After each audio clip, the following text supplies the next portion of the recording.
talking about the weather's fine. Like I'm out here in New York, it's like 30 something degrees, and it's everything's like melting from 2 days of snow. So it sounds like it's just raining and things hitting my roof all day, which is always fun. How cold does it get down there in Florida? 44, 45? So yeah, on a cold day, yeah, we might have to wear a light jacket. A light jacket must be nice. Seriously, if it wasn't for like having to be in front of people, I would wear flip flops every day. Every day. Why? What's wrong with your feet? Nothing. I've actually been told that I have pretty feet. Oh, I'm not. That ain't this type of show. I'll tell you what. No. Well, sorry. Tune in later. No. Tune in later. After Jay Lee, we'll be talking about feet. No, not today.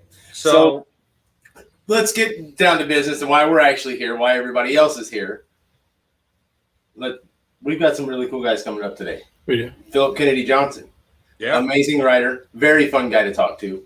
Very big right now. Ended up on a bunch of big things between the Superman books. He's on Action, and he's got this little book for Marvel called Alien coming up. Huh. Well, it sounds like he's doing big things. Doing big things. Really quick too, because the first time he and I talked, he just had that. Was it Greg? What was the name of that book? The Last God. No. Oh my God. Marvel Zombies. No, it was an indie book. His. With. Why can't I think? Appalachian. Warlords of Appalachia. Yeah. No, that was normal. Yeah, but that was like one of the only things he had. He'd done a couple Marvel things, and with DC Last God. Marvel Zombies was coming out this time last year. Now all of a sudden, a year later, this guy's writing not one but two Superman books. Yep, he's doing the Future State and he's doing Action. That's impressive. No slouch there. Alien is, that's a big deal. Yeah. I wasn't really convinced about Alien at Marvel, and then I heard who was writing it, and I changed my mind. Yeah. Oh. Yeah. Philip, he's one of those guys, give him a lot of credit. He doesn't get involved with things unless he definitely has a love for that source material. So he picks his projects very well. That he does. And next guy up is one of your favorites, I believe. Kelly Jones. That's my guy. Yeah. I grew up. He was the first artist I ever saw when I was a kid, first getting into comics. That made me realize Batman can be scary. Yeah, that Batman Dracula trilogy thing was that was pretty ruthless. That was great. The work he did on Nightfall, he's the first guy to tell you, and me and him were talking about it the other day, that as an artist, he loves the ideas. Like, as long as he can do the idea the way he wants it. Like, I love that he doesn't have to stay in that perfectly done anatomy and everything like that. Like, things can be exaggerated. I love that Batman's got like 3-foot ears. It's fantastic. He's wonderful and one of the nicest guys you can talk to also. Yeah.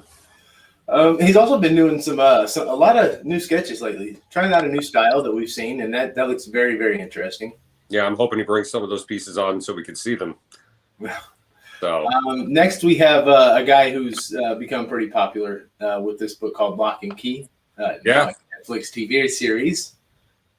And the Sandman crossover now. Another guy doing big things. Joe Hill. This I'm not familiar with the person Joe Hill, but I am familiar with like Lock and Key and stuff like that. I didn't even know what he looked like prior to this. Honestly. And then I found out a little more about him, and that was amazing. Yeah. I don't know. Joe Hill's the guy that if he writes something, somebody wants to make it a TV show or a movie. So he's got some other stuff in works at Netflix. I saw, like, every one of his books now has that little Netflix sticker right on it. Crossing over with Neil Gaiman's universe is not a small feat. Lock and Key is a wonderful series and all that. So he's another guy. He had the Hill House line for DC. He's, busy man. Yeah. And then we will have Jay Lee after that. Jay is, I think he's one of the show favorites. I mean, to me personally, the guy comes on and they're just ready to do things for the fans, sell things, talk about whatever he can. Yeah. He's bringing a lot of pre-done sketches today, right? Yeah. I think they were in and around the 25 mark, 20, 25, something like that, pre-done. That's a lot of sketches. And those are all pretty reasonably priced, if you ask me. So Yeah, great style. He's one of the guys that I first got exposed to his art on a Joe Hill adjacent thing from his father Stephen for Dark Tower, and Jay Lee was doing the artwork on that. Yeah. So yeah, big fan of Jay Lee. I liked his work on Batman, Superman. You know, he has such a distinct style that you could see it from a mile away. Be like, oh, that's Jay Lee's art. So fantastic guy, fantastic artist. You know, 10 out of 10. Glad to have him on today too. You want to flash the signings again? what's that? Yeah, let's. We do have to let everybody know we do have some signings that are available. This one here, House cleaning. That's what we're calling this. Yep. Yeah. These are the guys from today. yeah. So that $200 sketches. That's pretty awesome from Kelly Jones there.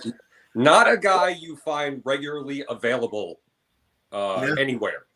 So that's pretty exciting. Jay Lee doing $100 remarks. You know, I'm definitely going to be grabbing one of those for myself. You know, Joe Hill, he is a $10 signature fee for his books, but he's doing all his signature fees are donated to the World Central Kitchen. So nice charity, you know, get to help out a lot of people. So the more people that send in books for Joe, the more you'll be helping out people in need. And during this time, how do you not feel bad about that? Then Phil Kenny Johnson, $10, you know, up and coming writer, doing great things. Can't argue with it. Yep. But we have some other signs that are still open for submissions, right? Yeah, and we'll get the just a second. Had to fix a lighting issue we were having there for some reason. I don't know why today it decided to be weird. The same setup we have every day, and all of a sudden today it goes wonky. Who knows? But, Well, it's a horror themed show, so it should happen like that. Oh, look at that. That's from our Spider-Man signing last month. yeah, that was the very first signing this year that we decided to put together. We have a guy who is, he's hot as fire right now, Patrick Gleason. Who's met by one of our friends and partners, John Jesperson. And Pat Gleason's got that instantly iconic Spider-Man head cover that with the webbing, the web head cover. Did the Carnage? There's a Venom one, which is his exclusive. I like that you shift over. Should I shift over too, like this? I mean, so we're pointing. I can be featured. I'm a little vain, so I like to look at myself. Only a little. But next to Pat, we got Mark Bagley. He's doing $40 head sketch remarks, 20 hours 6. You know, Mark Bagley's one of the most iconic people to ever draw comics. So, you know, he's only been on Spider-Man for damn near 30 years. And if you didn't get a chance to see it after we're done here today, go back and check out the Mark Bagley transitioning the Gleason to Bagley. And it was just one of the better interviews I've seen because Gleason got to interview Bagley. Yeah, just for a few seconds, and it was amazing. I could watch Pat Lisa and Mark Bagley interview all day. All day. Next to him is Rick Leonardi. Rick Leonardi's always fantastic. Spider-Man 2099. I mean, what's not to love about that? One of the most definitive variants of Spider-Man you've ever seen. He also had a lot of work involved in the black suit. You know, he's just as iconic to Spider-Man as Mark is. Next to him is Giuseppe Camicoli. Work on Superior Spider-Man. Also, if you're a big Star Wars nut, big guy, if you want to get Darth Vader stuff, he had a lot of work on Star Wars and Darth Vader. And then Dave Michelinie, who, you know, he's only the co-creator of Venom and co-creator of Carnage. So, you know, not a big deal in any way. And next. This one. Now, this was huge. This is a huge get, man. Jonathan Hickman. One. Yep. I don't believe has ever done a private signing. Or if he has, it was long, long ago. Probably, yeah. Yeah. That was courtesy of our friend Quan Chang at quanchang.com who set all this up for us. And, you know, we decided since we know that guy, you know, on the right there, we might as well just go ahead and include him because everybody loves X-Men and everybody loves an art during X-Men. And this place is the only place you'll be able to combo Hickman and Archer. That's right. Yeah. At $25 each, man, that's pretty good. $50 signed. You're looking at about $170 double signed out the door on that. It's not bad, you know. Graded all. Shipped back to you. Yeah. Hickman changed everything about X-Men, and people are loving it. And Art Germ, I was telling you yesterday, Corey, the dude could draw the most interesting looking phone book you've ever seen. Good. So, One about Hickman, he not only changed the X-Men universe, that guy went back from the dawn of the X-Men in 12 issues, corrected everything with one character. that he did. That's badass, is what that is. Yeah. That deserves a clap. I was stunned whenever I read it, and I was hooked on him ever since. So Right. And also, you were doing some work with Dynamite, offering some Sonyversal books, right?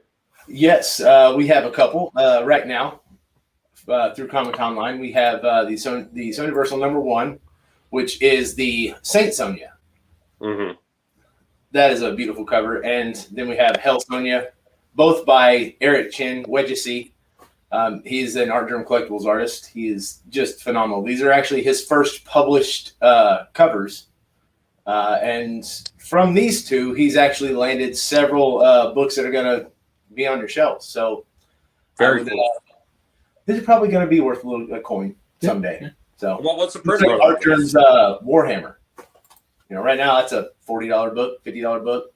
What is the print run on these Sonyversal books? 300. That's it. That's nothing. That's nothing. In a world of 2,500 and 3,000 print run books, that is nothing. No. Yeah. So they could go to the site and pick those up now, yeah? They can. Actually, Greg, if you could you grab one of the slabs that we have over there? Now this one here, this is from the show we did last October. Mm-hmm. We had a cover by a guy named Mike Mayhew. Never heard of him. A couple here. Slabs now. Those are. Oh wait, no, these are different. The other ones, the ones that are over here. So these here are actually going to go on. You can actually, if you want to claim these, you can claim them now in the comments, and we'll set you up. Greg, what do we have on these? The price? Do you know? Not top of my head. I can look. Apparently they're free. Yeah. Oh no, not really. I don't remember. I can't remember what they were, but he'll let us know in just a second. I'll grab these others real quick and show you. Forgive us. We were trying to set something up before the We're show. always prepared on Comic Online. Here it is. So we also have these. These are on the site, I believe, as well. If not, Greg will make them live real quick.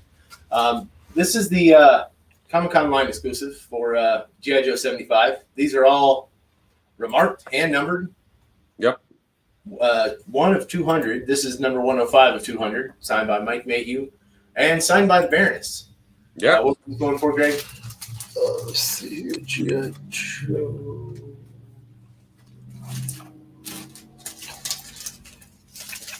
Cool looking cover. It is. You know, no, $99.99. makes great stuff. So, oh wow, these are only $100. Not bad. Apparently, we were crazy when we were pricing these. We got 5. And we wanted to give them away. I don't know. Yeah. That's not a lot of money 5. for a remarked book. So yeah, if anybody wants to go to comiconline.com, you're welcome to head over there and pick those up at any point. Or you can say you want one right here in the comments, and we'll let you get it. Quick reminder, guys, if you are watching this, you do need to go to StreamYard and kind of let them show up on your you have to give them permission to access your stuff so that your comments will populate in our main feed here, and we'll be able to respond to them. Oh, that'd be awesome. I'd love to see what people are asking. I have all that stuff turned off. Oh, there's JJ. Well, what a good way to start the comments. I love that. Two handsome guys. That's it so far. Beautiful. Love it. But were you taking up both screens earlier, Rich? Was that what's going on? Probably. Yeah. Mm. All right. So how much time we got, Greg? 6 minutes till Okay. PKJ. Yeah, so let's mosey on out for a bit. You know, we'll get Philip ready and we'll come back and talk aliens and Superman with him. All righty.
All right, we're back. Boy, I'm looking awfully blue. It's a good looking feel, though. I mean, feeling kind of down, I guess. I don't know. Sets the mood. You got the Dead of Winter blues. I do. Before we continue, I think it's worth mentioning our facilitators who will be taking care of all the signings. Yes, great. Yes. So we have some of the best facilitators, whether it be through CGC or CBCS. CBCS, we have Clay McDonald, probably the most trusted name in CBCS facilitating. That's the only guy you think of when you say CBCS. Pretty much. On the CGC side of things, we have Scott's Collectibles over in the UK. Fantastic group of people. Actually repping the current guest we're going to be bringing on, Philip Kenny Johnson. They got a lot of cool stuff going on. Definitely check them out, especially their new Gabriel Delato Alien cover, which we're definitely going to talk to Phil about. We got Twin Cities Comics, fantastic group of people. Tori Quell is one of the hardest working people in that field. Gets a lot of the coolest actors, celebrities, and all that. He's a wonderful guy, been around for a while. We got Rich Henn, probably the most OG of OG facilitators. Definitely trust him with any book I would give and for pressing needs. And Agents of Slab, Dino. Yeah. All around one of the best guys around, one of the coolest dudes around. And currently, and I'm going to give a little plug for him, currently, I would reach out to him if you want to get anything George Perez related, because he's in the midst of taking George Perez requests, because that's who Dino is. He's at all the places you need to be. He is. We've worked with Dino for a long time. Art Germ Collectibles has, and it's he's been a good guy to work with. Never had a complaint about him. Nothing. Yeah, great dude all around. Me and him were actually on the phone talking WandaVision today. Yeah, we were talking because now he's done stuff for us. Now I'm kind of working for him. So it's funny how that stuff works. Everybody does stuff for everybody.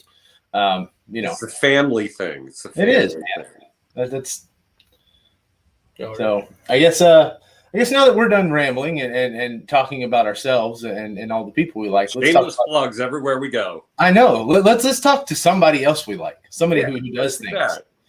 Philip Kennedy Johnson, who is now on screen with us, and no, I'm not. I am important, but not as important as him. There he is. Well, Chuck, I don't know about all that. What's up, guys? How you doing, buddy? Good seeing you. Thanks for having me on here. No, thank you for being on. Yeah. You're a busy guy. I got to jump right into this.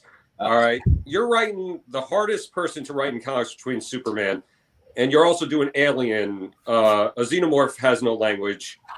Why do this to yourself? Why take on these challenges? I hate myself. I don't know who I am if I'm not suffering. Fantastic. Phil Kenny Johnson, everybody. Let's get at it. Yeah, that's the end. Dude, both of these are like dreams come true for me. I could not be a bigger fan of either one of these projects. I mean, seriously, if I had to pick like two out of everything, these are it. So it's a huge honor to do them both, and I can't wait for people to see what's coming. So we'll start with Superman. Okay. People say he is the hardest person to write in comics. He's not an easy challenge. I mean, my personal favorite character. What do you, because you're doing the future state stuff, so you're taking Superman directions that's never really been, and you're jumping on action.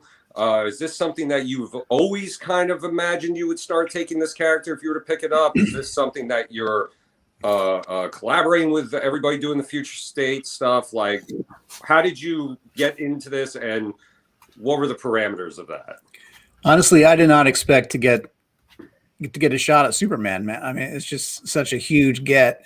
And I mean, I dreamt of it, but I didn't really think it would happen. So I'm just over the moon about it. As far as what we're doing with him, I didn't really, so my first shot out of the cannon was going to be Future State. And which actually is a great opportunity, because then you can just completely go off the rails and do the craziest thing you can imagine, because it's all the speculative future stuff. You know, it doesn't, the stories that we're telling in Future State are not necessarily like promises that these are things that have to happen in the near future of the book. So I could just do whatever crazy pants thing that I wanted to do. And so we did that with House of L. It's a look 1,000 years into the future about the descendants of Superman. I mean, you can just imagine I charted out whole lineages of like what could have happened after present continuity. And so I just went way in with that. Worlds of War is kind of a love letter to a couple of my favorite issues as a kid. Well, one of them really was just this one was just a cover that really stuck in my head as a kid. This annual number 10 that I had as a kid that just really spoke to me. I was like, oh shit, Superman's got a sword. That's amazing. I just like just the coolest image. Yeah. And then this other one that is probably the most important Superman story I ever read, Superman 400, which was actually not a story. It's a collection of stories. The whole thing's an anthology. And the whole concept is Superman in the future. Like, how is he going to be remembered, or what's he going to be like in the future? Just the future of Superman was kind of the theme of that whole book. And it was the most all-star lineup of creators ever in comics in that book. I mean, just all the biggest names that were alive at that time. Yeah, and it is the who's who on that. Yeah, there were some really creative takes on that book. That it was my first look at Superman as an art, like a fine art vehicle, you know. Mm-hmm. And I didn't know any of the names back then. I was just reading a book that was cool, but I wanted this to kind of be a love letter to that. First of all, I want to capture that epic badassery that the image of Superman with a sword represented to me as a kid. And the story inside was not quite what I imagined when I saw the cover. And so I just wanted to give people the most huge epic version of Superman that I could, while also making a statement about who the character is, about like just like a mission statement on what that character is. Right. So, and now that kind of sets the stage for what we're actually going to be doing in the monthly run, like the current continuity book, which is about to start. So it was a perfect setup for the issues that are about to come out. Yeah, definitely. Now, are you planning on taking any of that future state stuff and bringing it over to Action? Yeah. Nice. I mean, I don't want to get too spoilery here, but it's again, it's not like we will necessarily see exactly the images and the events that we seek. I mean, when you see the book in Worlds of War, it says 2030. Like, he's not going to be on Warworld 10 years from now necessarily. But the events in that book are events that could happen. Like, that's one possible future. And you're going to see a ton of stuff in House of L and in the other future state books and in my Action run that all ties together. You're going to see influences. You're going to see how that future could come to pass for sure.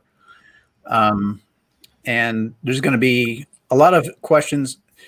The story that we told in Worlds of War does not have a very clear beginning and ends. Like, here's how we got to Warworld and here's where he ends up. And now the whole thing is resolved. It's not quite that simple in Worlds of War. Mm-hmm. But that doesn't mean we're leaving you hanging. Like, there's going to be a lot of questions that are answered in the run that comes up. So some of the questions are answered in House of L. This comes out next week. But a lot of it's going to be answered in the upcoming Action issues. Oh, fantastic. Yeah, dude. Rich, you're going to love this book, dude. I bet I'm going. It's so cool. See all the Superman stuff on the wall behind me and stuff like that. So I'm there and I'm ready for it. When I heard you were getting put on this, I was very excited. I texted you immediately. You did. I remember. It was awesome. Yeah. No, I'm very excited about that. So, not to switch gears here, but we are kind of. But he's going to switch. I want to kind of go to the Marvel, which is where my love is. I'm a Marvel fanboy, always have been. I do love DC for what they are. I like that they're very, they take like 10 characters and they focus on them and build a great universe. But Marvel's always been my thing, and you're writing a book at Marvel now. Which, as I was saying earlier, I wasn't really sold on the fact that Aliens was going to be at Marvel. I'm like, how are you going to fit this in? And as I said, then I heard you were writing it, and I changed my mind. I think as a horror fan, you and I have talked previously about how much you enjoy the horror books. I honestly think you're going to kill this. Thanks. How do you it's what you can talk about? Are you actually incorporated into the normal Marvel universe, or do you have to say kind of adjacent? Not right out of the gate. I can't speak for what Marvel's plans are down the road, but this first arc that I'm doing does not tie into the 616. Mm-hmm. I feel like that would be disservice. Like, okay, there was a lot of really great stuff that came out of the Dark Horse run. and they took some big creative swings. And I love how ballsy they were with the takes that they did. Just unfettered creativity, and I love that. But when they build on some of those things that they introduced over the arcs, it started to feel more like its own thing and less like the films, in my opinion. It kind of became its own universe. And I know that in theory it all exists in the same thing. But if you like, say there's a fan who has devoured every single Alien thing that's ever been put out, and then you got another fan that loves those movies, and that's all they know. I want to make something for all those people, which means really we can't treat the Dark Horse stuff like canon yet. There are things in the Dark Horse books that don't make sense in the context of the films, in my opinion. The Royal Jelly stuff to me does not quite. We haven't seen anything about that in the films, and it's kind of not the same. I don't know. It's just a very different take, you know. Mm-hmm. Android xenomorphs that speak English is such a ballsy, like out of the box thing, which was super creative and awesome. But it doesn't make sense to see Ripley's world deal with that kind of thing. So for me, I wanted to make a book, at least to start. I wanted to make books that feel like they belong on the shelf next to the films. So in this, what we're doing with this first arc, if you've never seen anything but Alien and Aliens, and then the next thing you take in is this book, it's going to make total sense to you. And in fact, you can start with just this comic and not even read the movie or watch the films at all, and it'll still, it's just a track. Now, you should watch those movies because they're awesome. And you want your introduction to Alien to be the John Hurt chestburster scene, not anything you see in our book. But it's, but if it takes place after the second film, and it very much is in a world with those movies. I think there's probably a future in which we do see Aliens crossover into 616 in some way. But that's not a spoiler. That's just my opinion. That's what I think will probably happen at some point. Because, God, those covers that they put out with David Finch, that looks incredible. Like, we can't see, like, I think we see the xenomorph creeping around in the Guardian's ship, I think, right? And, yes. And we see Predator holding up, like, Iron Man's head. It's so badass. Like, we've got to see something like that. We've got to see some kind of crossover at some point. But I don't think that's where the meat and potatoes of the story is going to be happening. I think mostly it's going to be a big tie-in, because 20th Century and Marvel are all one big family now, and one big Disney family. Exactly. Yep. So I feel like they're going to want to. It's going to be all about continuity for a while and make sure that this is part of the canon, kind of very much like they did with the Star Wars comics. Like they're telling stories that belong with the films, and that's how the Alien books are going to be as well. That's great. No, that's good to hear. I like that the books are being taken seriously with that. Now, you brought up the variant covers and the art with that stuff that came out over the past month promoting it. Have you seen all the artwork coming up for all the covers and all the things people are doing with this #1? Yes, it looks incredible. Right? I'm so like these. I've never seen. They did a lot. They really did right by me on Marvel Zombies. Like when they put out my Marvel Zombies variants and all the stuff leading up to the release of those books, I was honored with all that they put into that. And now Alien is like even more, like seeing these incredible covers. That couldn't ask for more. Yeah, definitely. And just once again, quick plug for your buddy Dan Scott. They should definitely check out that Delgado Alien cover.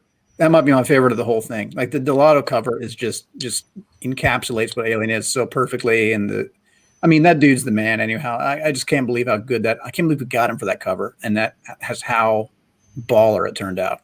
Yeah, it's definitely one of the, it's right now for me, it's contender for cover of the year.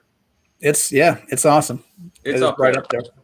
So and if you're not a huge Delgado fan, which I don't know why you wouldn't be, but there are some other ones. Another one of your group mates in Hickley has a nice cover for it. Pat Gleason has a nice cover. Ron Lim has a good cover. Every cover nice of that book is it's good, but it goes to show the enthusiasm for that franchise too. Oh my God. Yeah. I've talked to so many artists people that I didn't think would even be hot to work with me. Like people I knew of, I didn't know they knew who I was. They reached out like, "Hey man, you want to do an Alien thing?" I'm like, "Dude, hell yeah." Yeah. How is it working with Salvador?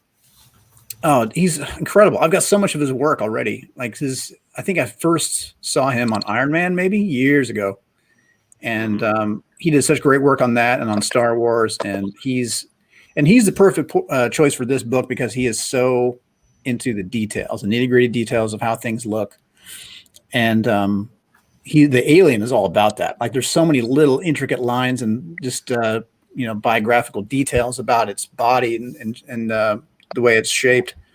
And he's just nailing all that stuff without even being told. Like I heard behind the scenes that some of the people doing the covers for the alien stuff were kind of not complaining, but talking about like, wow, this is actually really tricky to do because there's just so many, it's such a detail oriented design. But Salvador's turning in page after page of that stuff. And every single time it looks amazing. Have you had Salvador draw a chest burster scene yet? Has that happened? There's one in the issue that he's currently doing. Excellent. Are you going to ask him to keep it? And it's not done in a traditional way. I'm kind of, I don't even want to tell you what that means. It's gross. You're going to love it. The places my head went.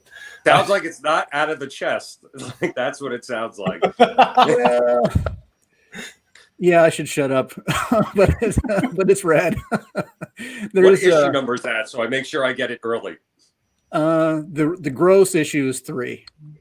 Wonderful. But there's other ones coming out before that. You'll see stuff before that too. There's there's stuff that I read in the back matter. So again, I'm a super fan. So even before I knew that I got this gig, I watched all the extras on Alien Covenant Blu-ray, and you can read all of David's journals like this. Sure. You can just read through like a diary, and I did that. And it shows him like just messing around with biology on that planet. And when he was messing around, when he was like trying to perfect things like the ovomorph, the face hugger, there's some other variations that don't always go for the face. Oh, and so I embraced that and worked it into something at one point in the story. And Marvel and Disney were cool with this? No complaints? No, you can't do that type stuff? There was a conversation, but it worked out fine. Excellent. I think at that point, because you think if you got hit by a face hugger, you'd be okay because they essentially put you in a coma. I don't know that I'd be okay getting hit anywhere else by a face hugger. Well, we don't have there's not like a big, there's not a treatise about it in the book or anything, but there's an image if you look for it. I don't think it's okay getting hit by a face hugger anywhere. Like, no, but I mean, at least you're in sort of hibernation at that point. Yeah, none of it's ideal. No, none of it. So, as a side note, just for the hell of bringing it up, since you're writing Superman, you're writing Aliens. Did you ever read Superman Aliens from the 90s? I'm sorry, say it one more time. Did you ever read Superman Aliens from the 90s? I did. It's great. Was that Jurgens? Yeah, it was Jurgens. Yeah, that was great. It was. I mean, I was surprised by how good it was. In fact. Yeah. Some of these crossovers, you don't always know what you're going to get. I remember there was some really great crossovers back then. There was a Batman Spawn that was great, and the Superman Alien was really good, actually. Yeah. So yeah. So is Superman going to show up in Alien? No, he's not. Not just yet. Not yet. We'll see how it goes. We'll see how it goes. Yeah. And since you went from Marvel Zombies, and all of a sudden you're writing one of the probably top 3 best known characters in the world. And what you're doing with Marvel, how have the people in your life, like your peers, like in the military and everything, how have they kind of reacted to that? Are they just like, okay, well, don't care, you comic nerd, or are they like, super excited for you? They've been really great. Honestly, when it first started taking off, no one really knew what to make of it. Like, but you've got a job. Like, what's going on? But the people in my unit were really supportive. About helping me get it off the ground, and Big Army as well. What we call Big Army, like the Army at large, have also been extremely supportive, and they want me to tell that story. Like they want people to know that when you get into the Army, you don't have to give up what makes you who you are. You don't have to give up the things that you love, and you can still have a full life and have keep your identity even as an active duty soldier. So that's been something that they really want me to tell. And I mean, I've had interviews published with, military periodicals and made videos and just basically reaching people to tell them, hey, I'm in the Army and I have this full-time gig, and I've got this other full-time gig that I do that I fill my other time with, and they're very, very supportive. And as far as my colleagues, like people I work with at band, have kind of been this ambassador of nerddom, and they're music nerds anyway, so it's not that hard of a push. And like whenever we would go on tour, I'd have this box of stuff that I would travel with, a box of books that I would read. I mean, it's not I do buy a fair bit of stuff on Comixology, but primarily I still buy paper books in shops. And I just prefer reading by hand. When I'm reading novels, like prose novels, typically I'm doing that on audiobook while I'm doing other things. But when I'm reading comics, it's usually in hand. And so I have this big ass box of books that I go on tour with for 6 weeks. And people would start to borrow them. Like, I was like, hey, do you have anything to read? I'm like, hell yeah, I do. Come check it out. And I would go through this big box of stuff that I'm reading. And now to the point that I actually have I usually bring about a half dozen books that I could basically recite that I don't need to read anymore because they're just in my brain. It's things that I give out to people like, here, read this, read this, read this. So now I have a box of books that is mostly for me, but also some of it is kind of just like like Gideon Bibles of comics that I'm handing out to friends. Like, here's Day Tripper, here's Dark Knight Returns, here's, first book of New Avengers 1 or Batman Year One or, whatever. All the hits. Yeah, it's a list of books that I really want people to read. People who are trying to get into comics, I've got kind of a list of stuff that I think would speak to different kind of people, and I make sure to give those out as I can. So now I've got all these comic nerd friends at work too. Yeah, that's great. And on a fun little tidbit of that, Last God, which was fantastic, you create your own music for that book. I did. Which is an awesome thing. What did the band and everybody have to say about that? Were you guys all like playing it at one point? Did you guys? Yeah, actually, I played it with them sometimes. We made some trailers with some of those songs I wrote for the book, and continued to write music as the book was coming out, and played a couple of those too. The band put out a video of that kind of showcased my comic work and the music that appears in them. So my friends and I would get together and jam on it and record it. It was fun. That's awesome. You gotta send us that video so we can share that, because I also want to see totally. that. I'll do that. Yeah, check out my great. YouTube channel, but there's also that feature thing is on my band's YouTube channel. I'll dig that out. Cool. Awesome. Would love to share it. Very cool stuff. Thanks, man. Yeah. Oh man, time flies. Corey, you got anything else for Mr. Philip Kennedy Johnson?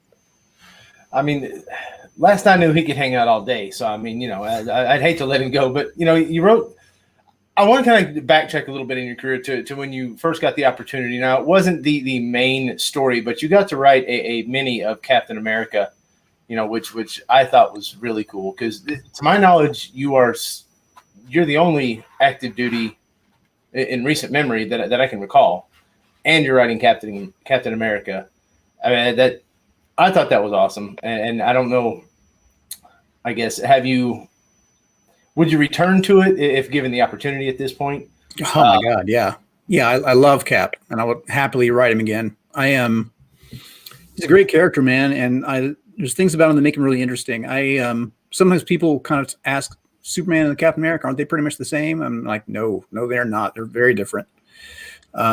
Superman is interesting in that he's an alien, and he's got there are things about that alien culture that come into play, but he's primarily of our world and of our time, where Cap is kind of a man out of time. He's of a very different time. Like the perfect soldier from the 30s would not necessarily be the perfect Boy Scout soldier now. And like when he speaks, I wanted to have this kind of like dated, kind of hokey quality to it, just a little bit, like sound like remind yourself you're talking to a really old guy. Gee Willikers. Yeah, there's some of that in there that should be in there, in my opinion. Plus, he's a soldier first. I mean, if you boil down these characters to who they are, Cap has killed people. I mean, if you say that he hasn't, it kind of doesn't make sense.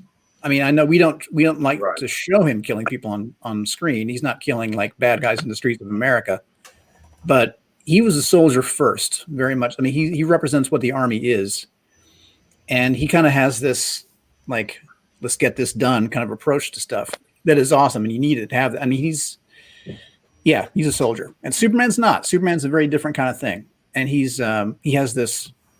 Superman is like the walking, talking contradiction to the term, to the cliche that absolute power corrupts absolutely. Like, he has that power that basically is absolute, but he wields it with absolute humility and compassion. That's who he is. He will never kill, regardless. I show that in Worlds of War, like the situation where he is truly forced to kill and still won't, and would rather die himself over and over and over to eventually ensure, the freedom for this oppressed race. But Cap is different. Cap will do whatever it takes, and he's not overpowered. Both of them have that thing where they speak and people listen. That's important. Like when I was preparing to write Cap, I prepped for that by reading a lot of old speeches by people like FDR or Teddy Roosevelt or Cronkite, even like things that he said on, or Edgar R. Murrow, people that had the ear of the nation, that whenever they speak, everyone kind of shuts up and leans in, and Superman has that too. But I give Cap this more of a let's get this done voice in an old man kind of voice, and Superman is more like we can be more, we can be better, aspirational, like flying above us with the sunlight behind him kind of approach. So it's an honor to write them both, and I would love to go back to Cap again. And that's why I'm going to read your action run, because you just get it. All right. Thanks, brother. I appreciate that. I love them. No, it's I love fantastic. them both. I'm already thinking we should have Philip on weekly once Falcon Winter Soldier comes out to give us those breakdown reviews. I love that. Yeah. Seriously, come back weekly. We'll do recaps. Let's do it. I'd love to. I love that show. I can't wait to see it. So until then, Phil, thank you so much for being on. Congratulations on all the success. We can't wait to read Action for me, Aliens for both of us. Very exciting stuff. Congratulations to you. I've never been a Superman fan, really, but listening to him right there, I'm gonna go read some. Yeah. Well, thanks. So check out my Future State stuff. I'd love to hear what you think. And congrats for you guys too. It's always been really awesome to see Comic-Con line really take off, and can't wait to see what you guys do next. Thank you. Appreciate that. All right, guys. Talk soon. Phil, take care. Buddy. Thanks for coming on. We'll see you. My pleasure. Man, what a delight. Dude, that guy, I mean, he's if that's not the term American dream personified at that point, everything that guy wants plus everything he needs to do all rolled into one, and dude, eventually I hope Phil gets to a point where he's writing movie scripts, because I would watch his Superman movie and his Captain America movie. I would too. I think his Captain America would be more geared towards the Marvel Max line. Definitely. I would love to read that. Yeah, but if you're going the soldier first mentality, sure. Because now I'm thinking about it, that scene when Captain America kicks in the door, is like shooting the gun in World War II, like off camera. I'm like, he ain't missing. Yeah, those aren't warning shots. Yeah, those aren't warning shots. Those aren't get out of here shots. But yeah, no, fantastic. He's wonderful. Definitely. I'm gonna probably submit some books for Philip, because he's just definitely 100% support on him. I've actually talked to him. My oldest son is a massive Xenomorph fan. Doesn't really read comics so much and not really anything else, but he just loves the design, and he's pretty decent little artist. And I'm submitting some for him. Matter of fact, the books I'm submitting are the Dan Scott Scott's Collectibles. The Delatos? Yep. Yeah. He still had less than 100 left, last I knew. So I think he had 60 sets left, maybe under 60. So way less than 100. Not many left. If you want them, you better go get them. Yeah, definitely. But all right, so I guess we'll come back with Kelly Jones in a little bit. All right, we'll see you guys shortly.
Hey, we're back. Oh, and I adjusted my I picked a different camera because that turns out that was what the problem was. So you can kind of see me now. I don't have that gloomy blue look to me. He's so vain. You know. No, it looks better. You look good. You don't look so blue, so down in the dumps now. You look happy. Look happy to be here. We got Kelly Jones coming on. We do. There's somebody else I'm happy that's here. All right. Yeah. Yeah, let's bring him on up. Bring him on up. Hey, look, it's Kelly Jones. Hey, Hey, what's going on, buddy? pretty good. Doing pretty good. How are you guys doing today? How's it going? Doing good. You have the coolest wall ever. I'm very jealous right now. It's a facing wall where I work because you know when you're you got a window on one side, right, and you just don't want to stare in front of like a blank wall or just the same old stuff. So yeah, I just put up, you know, a lot of the stuff here I've had for years. So kind of stays with you from move to move and studio to studio. Yeah, I absolutely. think I'd rather be doing Comic-Con live from his house. Yeah, definitely. We're going to be doing it from your house next time. Everyone's invited. Excellent. Love Everyone's coming over. I'll have the wife start making hot dogs. It'll be great. Perfect. In. So, how's the year been treating you? How's things going? Going pretty good. Going pretty good. It's one of those things that I'm preparing for a project. So luckily I'll have the time to get everything ready. You kind of want all your stuff. So when you deploy, it's right there. I don't have to think. I'm getting a lot of design work done. I'm trying to do some kind of different things in how I'm putting lines down and lighting and whatnot for this. And so far I've been liking how it's all been coming out. It's always dicey because you're going into undiscovered country. Then you know what you want, but you don't know where you're at. And Sure. But I'm kind of liking what's coming out. Is there anything you could tell us about said project, or is it It'll be soon. I can say it's with Matt Wagner. fantastic? Yeah. Love Matt Wagner. Yeah. Very cool. So this is the Dead of Winter side. We brought you on because personally, as a child, I told you this, you draw the scariest Batman I've ever seen. Well, I you know, when you come to a character that's been around as long as it has, as long as he has, I mean, when I first came on to it, as normally I would, I froze because you're in the very long shadow of some great people. And, you know, Neil Adams was such a long shadow that you can't compete with that. And my favorite, some of my favorite depictions, I knew I would just do a weak version of. So I remember just going back and thinking, kind of like what I did with Dead Man. You just sort of go to what, you know, with Dead Man, again, another Neil Adams thing. How do you get it, you know? Right. And that was just taking his name literally. Well, with Batman, it was something like that, but more so really who he was. And you start to think about, you know, no matter how he's written, you can depict him in that distilled down to the stripped down view. And to me, it was fear. And I never thought of him like how I would be if I was Batman. I always thought of him like how I would be if he was coming after me.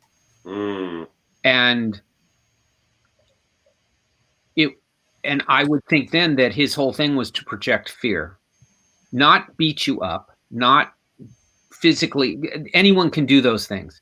It had to be worse than that. And it had to come from yourself. I mean, so he would just come at you as this incredible shape, this moving and basically very clipped, you know, he'd point at you. Like his whole focus was you.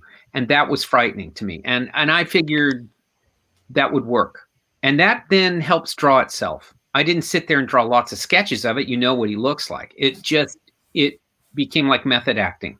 So I would always, when I would get a script, Doug would write a script or something with him and he would be doing something. I would always think, well, when he's got his garb on, that's who he is. Right. And he doesn't go out of character. It's like method acting or something. He doesn't go out of character. Yeah. And that makes images, you know? Yeah, it's a great perspective with your version of Batman because it does feel like as if the criminal or the villain just saw Batman. That's what it would look like to him if you were completely horrified that this thing is leaping off a roof at you. And well, that's, and I thought, I also, the more I thought about it, and it was right out of the gate, was we all wouldn't know, regular Gothamites, we wouldn't know he's a hero. right. We think he's a bad dude like all the other crazies out of Arkham. Regular people never do it again when Batman says knock it off. Mm-hmm. Right? That's why they're crazy. They keep doing it again. Right. And I always thought that regular people thought he was one of them, and he had to have been the worst because he never went to Arkham. And they did a bat signal out saying, run for your lives. He's out.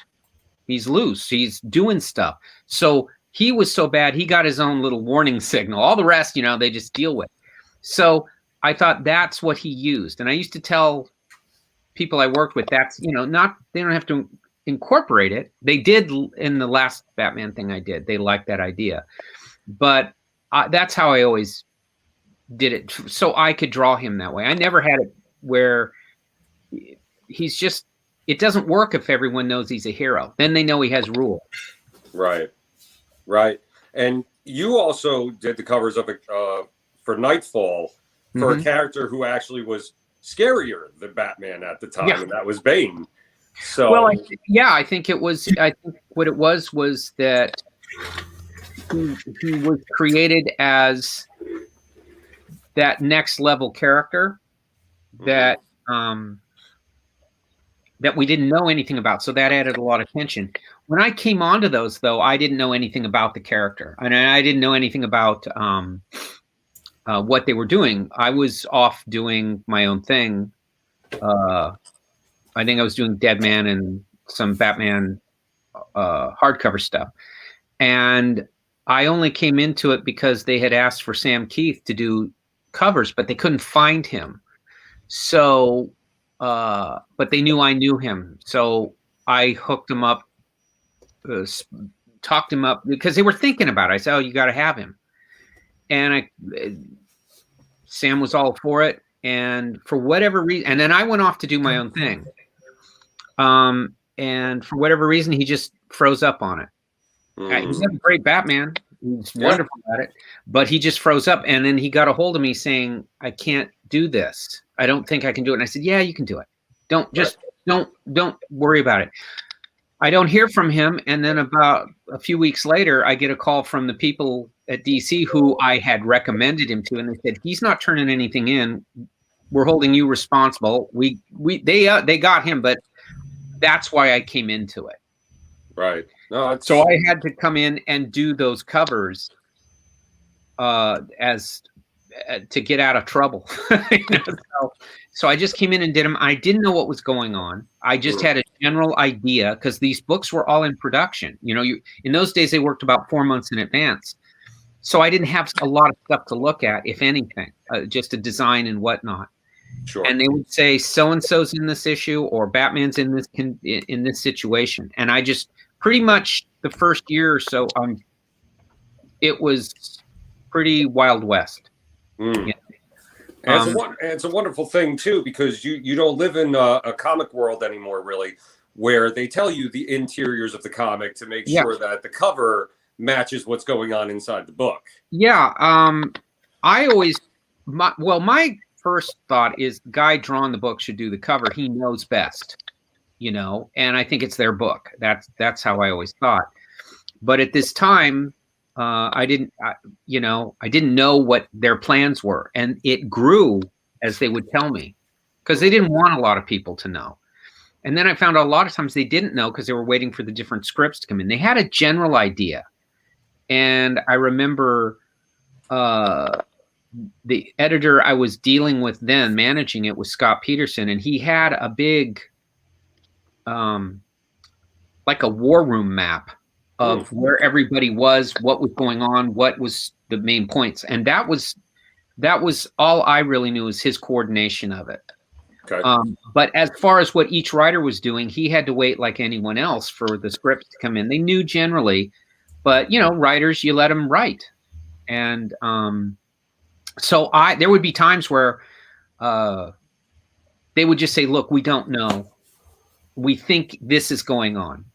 And I would just draw it. It had to be in the next day. The first out of the gate, I remember they called, when I first had to do it to catch them up, I had to do 2 or 3 covers in that first week. I mean, just they had to be in. There was no ifs, ands on it. So, but it worked out because I had gotten on Red Rain, I'd gotten real comfortable with the character. And that had been something that had done real well. But I was in the special projects thing. I wasn't in the regular books, and they just said there's no difference in this, and you got to do it. And once they came out, they became a hit, and so they said, no, you have to. We need you to stay. It became kind of a burden because I'm trying to keep my own deadlines, and then have to do a couple of covers for them, when they knew something. But it all worked out. Yeah, no, it's. I mean, they worked out some of the most iconic covers in the history of books. Fear will do that. Terror of missing a deadline, of getting it wrong. They would call me at 9 a.m. sometimes. Right. And in those days, there was you couldn't scan and just send it to them when they needed it. It had to be in their hands the next day. So FedEx cuts off out here at 3:30. So you had that much time to draw a cover. Oof. Burning that midnight oil for that, yeah. It was burning the afternoon oil. I mean, it was like, there was no distractions. You just had to. You couldn't. There was no getting it wrong. It was, and that wasn't every time. That was a couple of times. Then there are most times that you got a full day, but still, in all, I mean, it wasn't. I mean, what you got at the end of that was it, because you had to get it to. I wouldn't have FedEx come and get it because that was a shorter cutoff. I had to drive it down to their hub. Right. Sometimes out to the airport, Wow. Okay. Yeah. That's so wild. I have my memories of Nightfall are a little different because it was always, hurry up and go faster. So you see that cover, you see those covers, you get anxiety. I see them, I'm like, what great art. Well, a lot of it is, that's the fun of being a comic book artist as opposed, I don't think of myself as an illustrator. Okay. Because that means I have a lot of time. I can't do a book and spend months on a book. I would get bored. But comics aren't those. Comics are, you get on a book and you do the best you can for as long as they'll let you do it. Sure. And it's through a run. I learned really how to draw by doing 3 years on Batman. That'll do it. Yeah. Deadline you had to get done. No excuses. No, it had to be done. Yeah, you never hear about from that era books getting pushed back or anything like that. The deadline? Gotta hit it. It was, and I think comics generally work at their best that way because you get into a flow with, and creatively it does. You get to know each other, and you get to know each other's moves, and your styles get better. Your thinking, the most important part, the thinking gets better. Right. So the ideas start flowing because you have no choice. And I really did learn how to draw. I just, I wouldn't want to be a guy who did 2 issues and then needed time off, or 3 issues and I'm exhausted. I remember doing, in 3 years, I did 36 issues on time. Yeah. And I did a mini series for Marvel too. Okay. But it was because I was told by a lot of, in particular, Doug Wildey, who had created Johnny Quest, had liked an Aliens book I had done it for Dark Horse then. And we were at a show, and he asked if I had time for a cup of coffee. And I, of course, did. And he was saying how much he liked the Alien book. And then he just said, how long did this take to do? And I told him however long it took. And he says, well, you could be really good if you take a monthly title or something where you have to really produce, because you'll get too comfortable. And it was great advice. And he says, you'll just get too comfortable, and you got to be afraid, and you got to fail, and you got to not repeat yourself, and all this stuff. And I went, he's right. Because anyone can take forever and do a good job. That was his point. But all the good stuff that came out of his career was because he had been through that forging. Yeah. And he was right, and the thing I've found in comics is it's not so much your technical skill, that's important, certainly. It's your idea. It really does come down to those ideas. If you have the idea, the enthusiasm of that will carry through.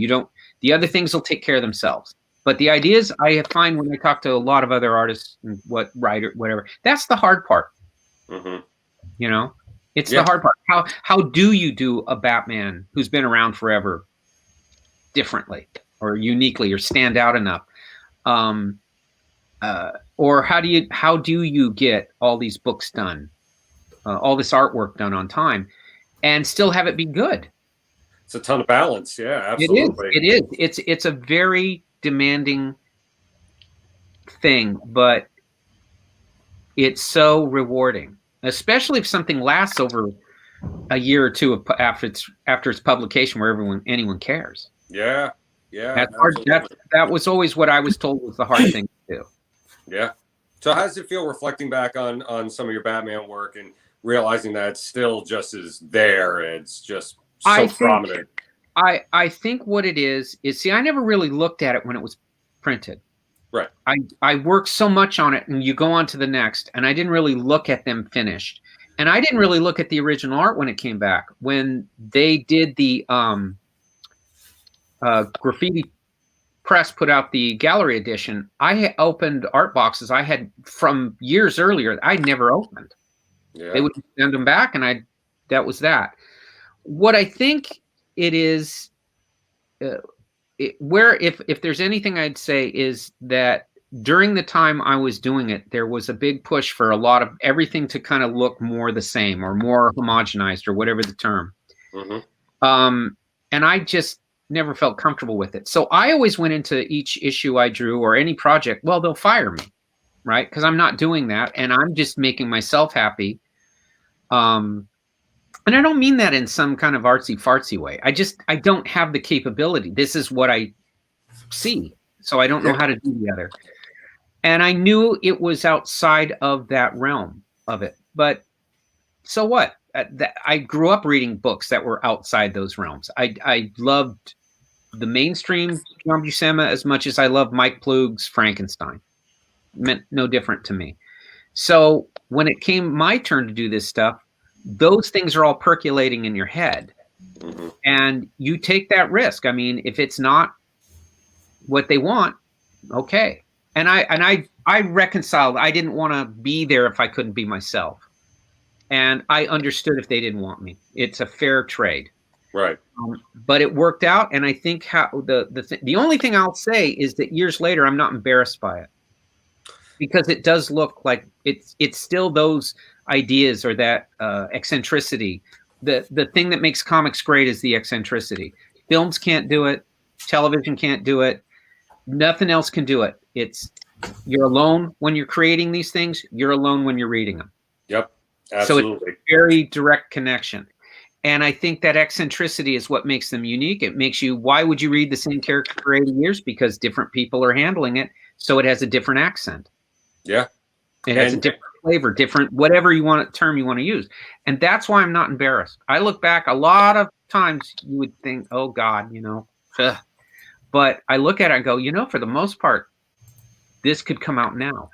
Yeah, absolutely. You could put any one of those images out now and it still would just hold up because it just has that timeless look to it. It's just a very unique looking, just mean, fear-filled Batman that just fills in any gap now. Well, I appreciate that because for me, I remember a few months last year or so, I got DC had let me know that they had kind of said the way I did it was the way for the 90s period. That was their chosen person. Yeah. I was the guy on that. And I, I did some stuff, but it's weird to take.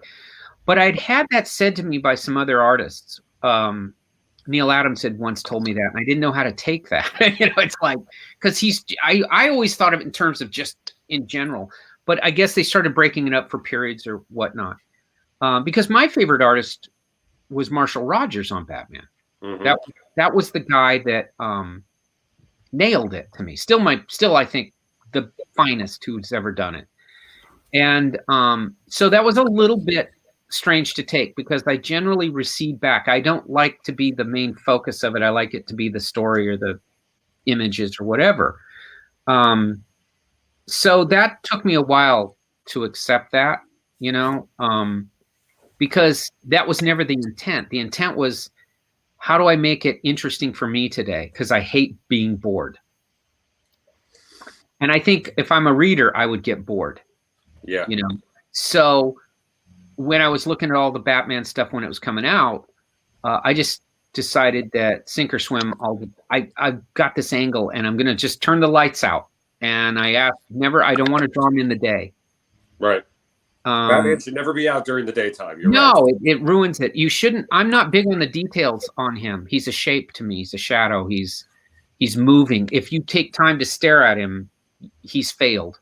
But not, you know, and that's really how I went about. But not even just Batman. You really took the ball and ran with the idea of Gotham being a character too. Yeah, it was, because Gotham was what made all these people, you know, and it's a character unto itself. It's so rich. It needed to be different than other cities, because other cities didn't make these people. You know, they didn't. Right. They didn't. And Gotham was never urban renewal. It just built upon itself in like a medieval city. Mm-hmm. And so I always thought like it's like the Dutch when they found New York, and then the British came and kicked them out. They didn't get rid of the windmills and stuff, right? So I always thought, well, Gotham's kind of New York, and I'll do that. There'll just be a old windmill from the historical society they left, or that kind of stuff. Old European-looking buildings right next to modern, right next to elevated steam train. You know, yeah. Why would they have it? Well, they didn't have enough funds. The crime is so bad, they don't get taxes, so they got to keep the old steam trains. I don't know. Right next to a nice modern something, but it makes it interesting. Absolutely. Yeah. And I'm not into the logic of these things. I don't really care. I'm into the emotion. I'm totally into the emotion of it. Right. Absolutely. I mean, that's all insightful. I know definitely I'm going to go back and look at all that stuff, because just the artwork, the city tells the story too. It drives that story forward. Sometimes, and I think it broods over him, and at that point I thought, you know, anything you can do to make the day more interesting, anything you can do to bring something special to that, you do. Right. It's where the bat signal thing came. It's done a million times, and I just used to tell them it's a warning. It's not a come to us and help. Yeah. That's what regular people think. Only Gordon knows. I mean, how would you? And I used to tell him, I said, why would Gordon do? He's the most upstanding guy, but he's throwing out everyone's Fourth Amendment rights when Batman brings a guy in. So you have to say why. Right. And to me, I always used to say, well, when Batman brings in a regular guy as opposed to the police, they never do it again. When the police do it, they go right back out and do it. Right. These people change their lives. And so Gordon would have to have seen that over and over and over to say, okay, we're going to do what we can to cheat here, but it is for a greater good. And it helps that person, because they don't, who wants that, you know, Batman to be in the room with you 10 minutes and you don't know it because you didn't do what you were supposed to do. I wouldn't. I'm a coward. Yeah, no. I mean, now I just imagine a bat signal going on, everybody in Gotham just running inside immediately. In the last series I did called Kings of Fear, I had said this enough to where they put that in. Yeah. That's a good idea. And I said, you know, and I go, all right, that's fine. And you'd have that. The light goes on, everybody goes, he's out, he's loose, you know, or he's on the prowl or whatever. And if you saw him fighting with the Joker, Penguin, or any of those, that's a turf war. Yeah. He's not bringing him in for justice. It's controlling an area of Gotham. Absolutely. Well, I mean, Kelly, I could definitely sit here and talk to you for hours on it. I definitely could. And I definitely hope you will come back on soon. Certainly. Because this half hour just blew right by.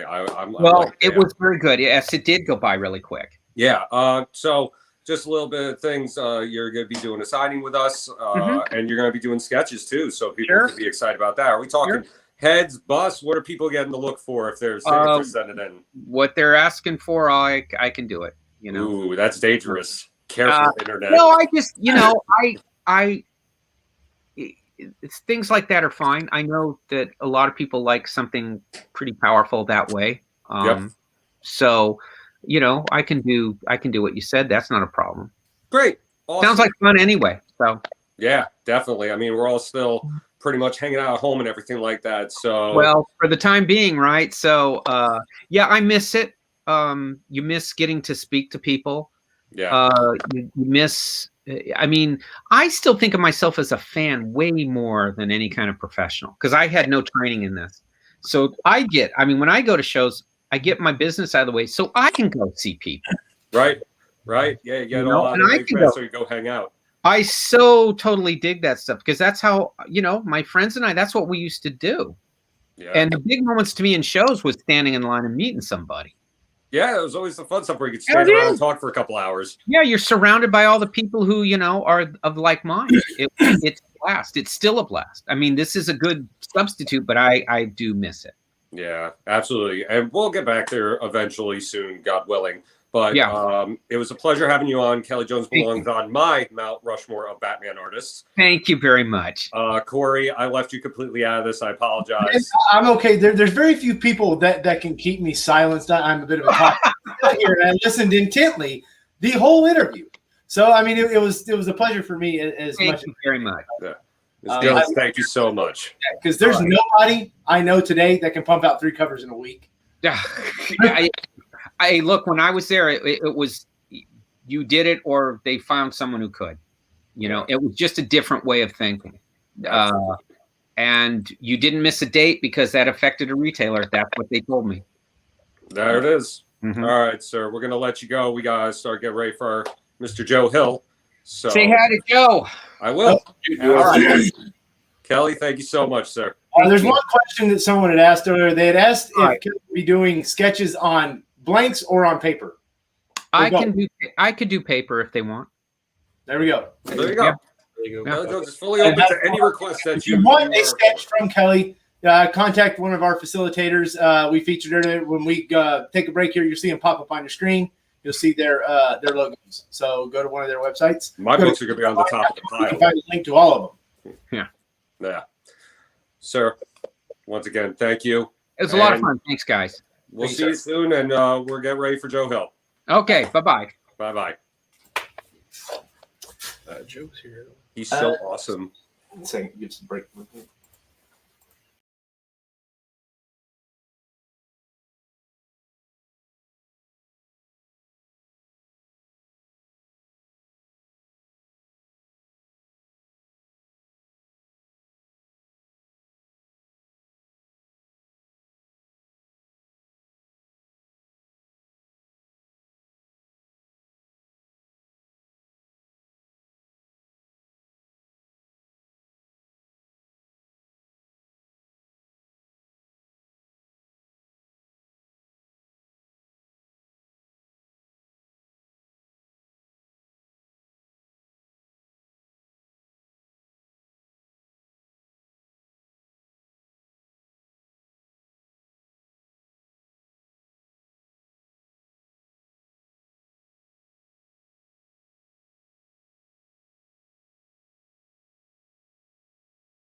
Well, boy, we're gonna just jump right back into it, huh? Yeah, man. We almost didn't take a break there, but it was that was a fun interview. It really was. I enjoyed it listening to him. I wasn't real familiar with his work prior to then, you know, and I've seen the Nightfall covers. I was never a big Batman guy. You know, boo me. Boo you, indeed. Sean Gordon Murphy got me into Batman, so you know There you go. I'll venture in and read a couple more things. And I did like the Batman Dracula stuff too, seeing those images. So it's Vampire Batman. We didn't even get into half of the stuff we go. We're definitely gonna have him back on, and yes, you know, I'm gonna be like, Kelly, go. You know, just tell having me back everything. Batman Day. I mean it. Oh yeah, definitely. I mean, that'd be great. He's like I said, and you heard me. He's on my Mount Rushmore of Batman guys. Yeah. I flipped through. I was going through and looking at a collection a few weeks ago, and as soon as it popped up, I'm like, "Hey, I'm going to be interviewing that guy." Yeah, it's and I look at. I had the whole run of Nightfall, and I'm just sitting there looking at it like, "That's cool. That's cool. That's cool. That's cool." Hey, I've seen that costume later in like New 52. That's cool. That's cool. but I just love the idea that it's like it doesn't have to be anatomically just correct. It could be exaggerated and stronger that way, and it's cool. Batman looks like. If you're the criminal perpetrating something or something, that's Batman, how he looks to you when you are terrified that this guy just showed up. It's like Todd McFarlane describes Spawn to me. That's what Batman is. You know, Todd McFarlane describes Spawn as this shadowy figure that isn't really tangible. And I think that's how the criminals see Batman, the everyday criminal. Right. I don't know what it would take to scare the shit out of me, but I'm pretty sure Batman's well over the line if I were a bad guy. As far as the mainstream stuff, sure, definitely. Like, you're not going to get terrified when Superman shows up. You are going to get terrified when Batman shows up. Yeah. But speaking of guys who could do work with shadows and the horror theme of everything, yeah. Our next guy. Yeah. There he is. Hey What's guys, up, how you doing? Joe? All right. Wow. It was great to see Kelly just now. You Yes. know, Kelly provided some astonishing art for one of our Hill House titles that I did over at DC. He was the artist on Daphne Byrne, which was written by a screenwriter, Laura Marks, and which I always sell as a kind of 19th century feminist take on The Omen. And you know, it was a lot of fun.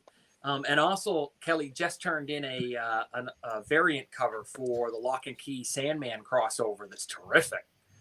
So, Can't you wait know, to see I that. always I've loved Kelly Jones since I was, you know, just a wee one, just a kid, you know. I mean, well, I don't know, teenager anyway. Mm-hmm. I first got to know him. He did a limited edition on Dead Man. Yeah. Where it's like Dead Man like takes on some kind of malevolent circus. And that was a great one. That's fantastic. Yeah, no, he's great. You know, we love to have him on, but we're excited to have you on. Oh, thanks. Yes. It's great to be here. know, pretty big deal to have you here. Very honored to have you, sir. Oh, sure. My pleasure. You got some tons of stuff going on right now. You got, speaking of the Sandman Lock and Key stuff, like that's a pretty big deal. People have been waiting on for a bit now because it got pushed back a couple of times, right? It's been a real, you know, it's a daydream project. It's even now, you know, when Gabe turns in a new page, he turned in a page. Yeah, I don't think it's a big spoiler to mention that Cain and Abel appear in the Lock and Key Sandman crossover, you know, and just seeing Gabe's vision of the House of Mystery and Cain and Abel and putting them into action, you know, it's hard to believe it's like this is happening. We're actually doing this. In terms of the delays and the pushbacks, you know, I think that largely has to do with Gabe and I are both real slow. You know, neither one of us. It takes me a really long time to get happy with the script. And he's very exacting, you know, in terms of what he wants to get on the page. He's not really willing to, you know, he's never phoned it in once in his life. I just don't think he has that in him.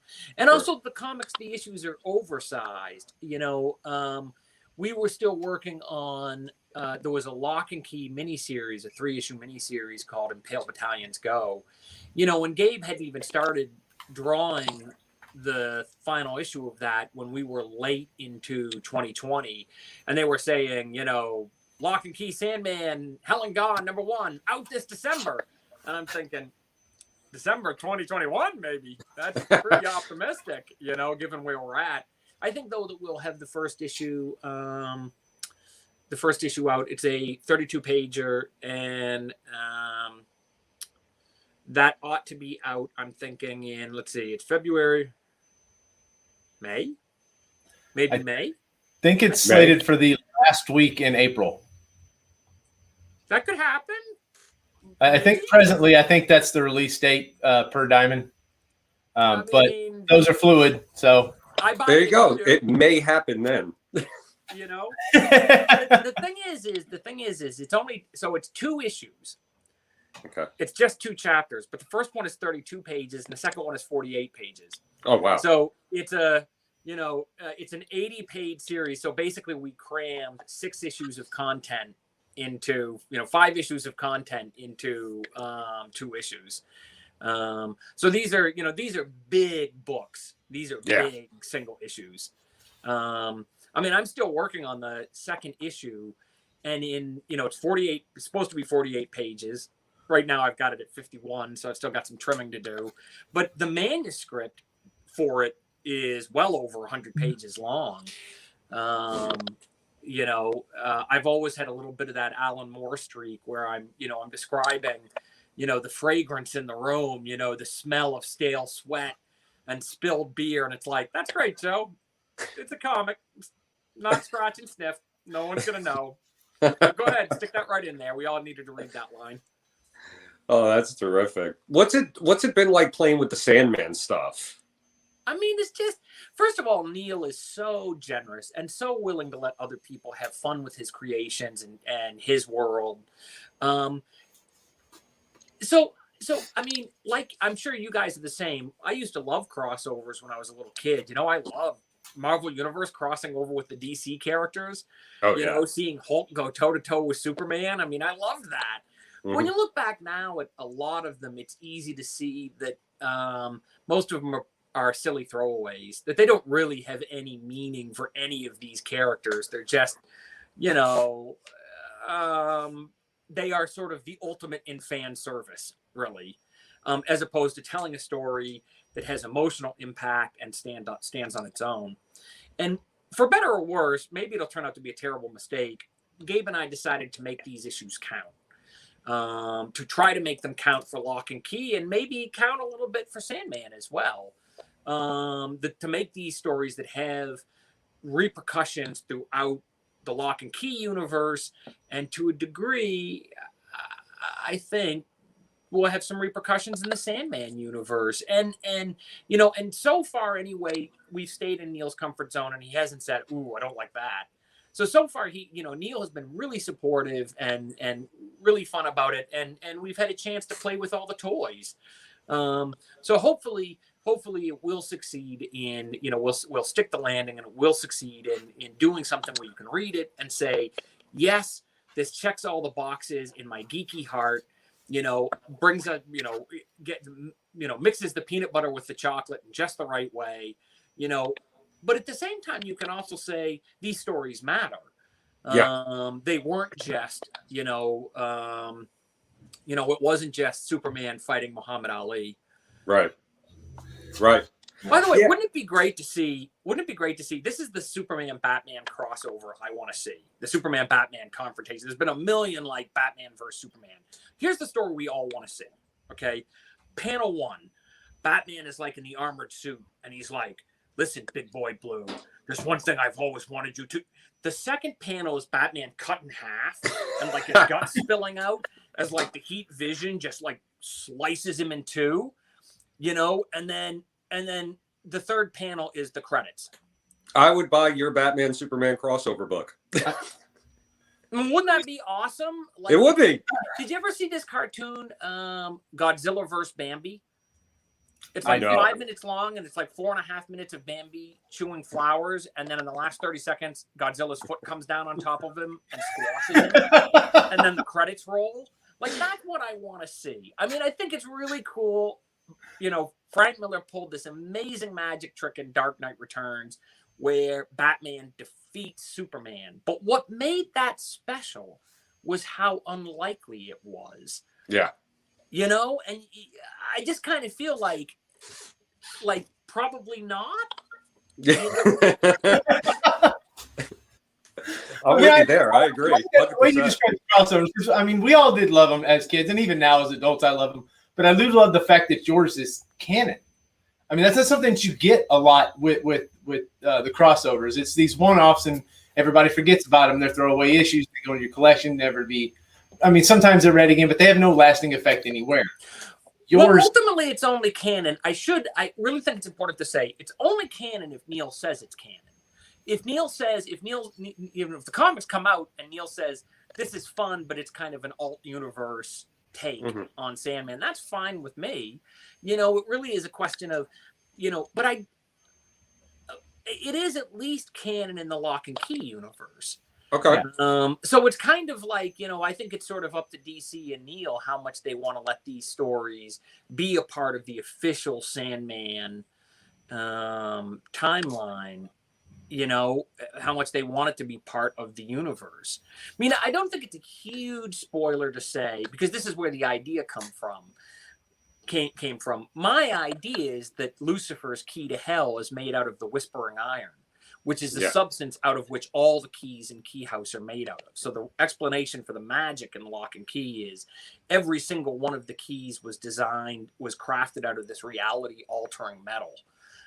This iron with incredible properties that can bend reality. And so, you know, at some point all the way back in 2010, I was talking with Gabe.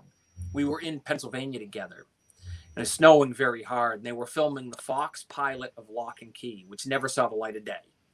It was played at a couple Comic-Cons, but it never got on TV. Gabe and I were together, and we'd watch them film in the day. And then in the evening, we'd go back to the hotel bar and have a couple drinks and talk about Lock and Key. And while we were there, we talked about how much we love Sandman. It's always been an inspirational text for Lock and Key. And one of us said at some point, don't you think the key to hell has to be made out of Whispering Iron?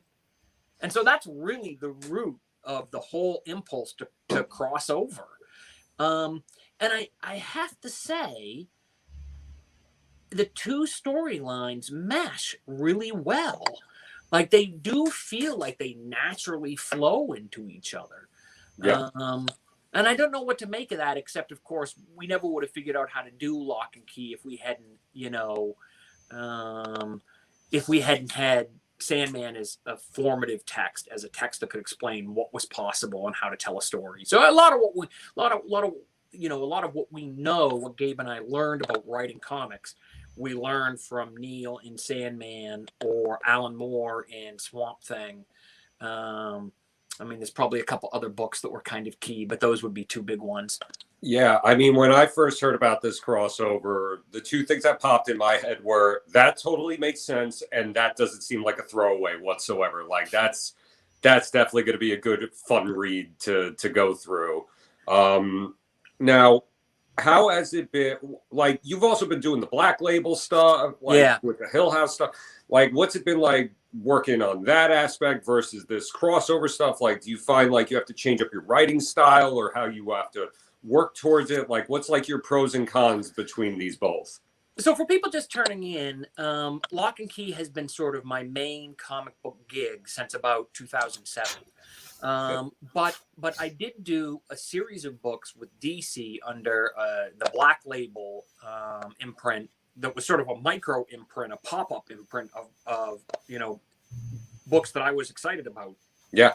The idea was to do, you know, if you're familiar with Blumhouse horror films, you know, the Blumhouse studio has just been a factory for smart, creative, you know, inventive horror films, you know, from Paranormal Activity to, you know, Oculus, Get Out.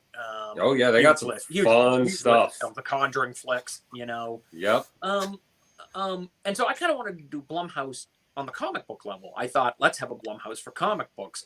And DC was psyched, so we did a first run of books under the Hill House imprint, micro pop-up imprint. And I wrote 3 of them. There was Basket Full of Heads, which is about a woman on the run from a gang of like this home invasion gang, and she defends herself with an ancient Viking axe that has unlikely properties. Love it. I wrote a story called Plunge. Stuart Immonen did the art. Absolutely astonishing. It's a big homage to John Carpenter's The Thing. And then there were 3 others. Oh, and I also did a backup feature called Sea Dogs, which is about how we used werewolves to win the Revolutionary War. Yes. And then there were 3 other titles. M.R. Carey, who did Lucifer, tremendous writer, did a very chilly, British, horror comic called The Dollhouse Family that feels like one of the really smart Hammer pictures from the early 70s. We talked about Daphne Byrne. That was Kelly Jones and Laura Marks. And then Carmen Maria Machado, National Book Award finalist, wrote The Low Woods with art from the Greek artist Dani. That's kind of almost a lesbian Twin Peaks. And it's really smart, really scary. It's this coal mining town in Pennsylvania called Shudder to Think. And the mine, essentially in the process of digging these mines, they cracked open the mantle of the earth and discovered the river Lethe. And so people in town are prone to forgetting, and the woods are full of these packs of skinless men. And it's just real scary and real smart. And I kind of expect the Low Woods to maybe rack up some award consideration when the Eisners come around. Carmen did such a great job with it. Yeah, it's awesome stuff. Very creative, very original stuff too, which is always good. I remember that line when it was coming out, everybody was super hyped. It's all good stuff. So to dial back to some stuff, like other than the obvious inspirations within your family or whatever, where did you pull a lot of your inspirations for writing and your love of comic books? Like where did a lot of that all kind of come from? Well, I'll tell you how I got into comics. I've always had a comic book imagination, and I have a really long history with the form, going all the way back to when I was 8 years old. And my dad, Steve King, my dad put me in one of his films, and the film was called Creep Show, and it was about horror comic books. And I played this little kid who had a stack of horror comic books that were stolen by his father. And at the end of the film, he uses a voodoo doll to get even with his mean old man, proving that you should never come between me and my horror comics. But they've always been a big, comic books and especially the darker comic books have always been a big part of my life. My dad had the entire EC line, Tales from the Crypt, Vault of Horror, in beautiful hardcover editions. Wow. In his, on his bookshelf. And those were really my first comics, much more so than Spider-Man or, Superman or any of that. It was Tales from the Crypt. It was, with these delightfully gory, morbid comics full of beheadings and zombies. The way I wandered into the comic book business was that I got in via failure. A decade of failure was sort of how the gates swung open for me. I wrote 4 novels I was never able to sell. I've always written as Joe Hill, but my full name is Joe Hill King. And I didn't want to publish as Joseph King because I didn't want to sell a book just because I had a famous dad. I was really insecure, and I felt like I needed to know when I sold a book that it sold for the right reasons. Because an editor loved it. So I was writing as Joe Hill, and I wrote I wrote like 4 novels, and I couldn't sell them anywhere. I got turned down in every publisher in New York, every publisher in London. For a final kick in the nuts, they got turned down by every publisher in Canada. Which is like proof that no matter how low you sink, there's always further down. And so I was I kind of started to think, maybe I don't have a novel in me. Maybe I'm never going to be a novelist. I took my swing, and maybe I just didn't have whatever that thing is that you need to succeed here. Then around that time, though, I had written some good short stories. And I read 2 books back to back. I read Michael Chabon's The Adventures of Cavalier and Clay, which is about every comic book fan should read it. It's about the birth of comics in the 1920s and 30s, and it's just such a beautifully written, suspenseful, magical story about the people who made you know, created the foundation of the pop culture we all take for granted.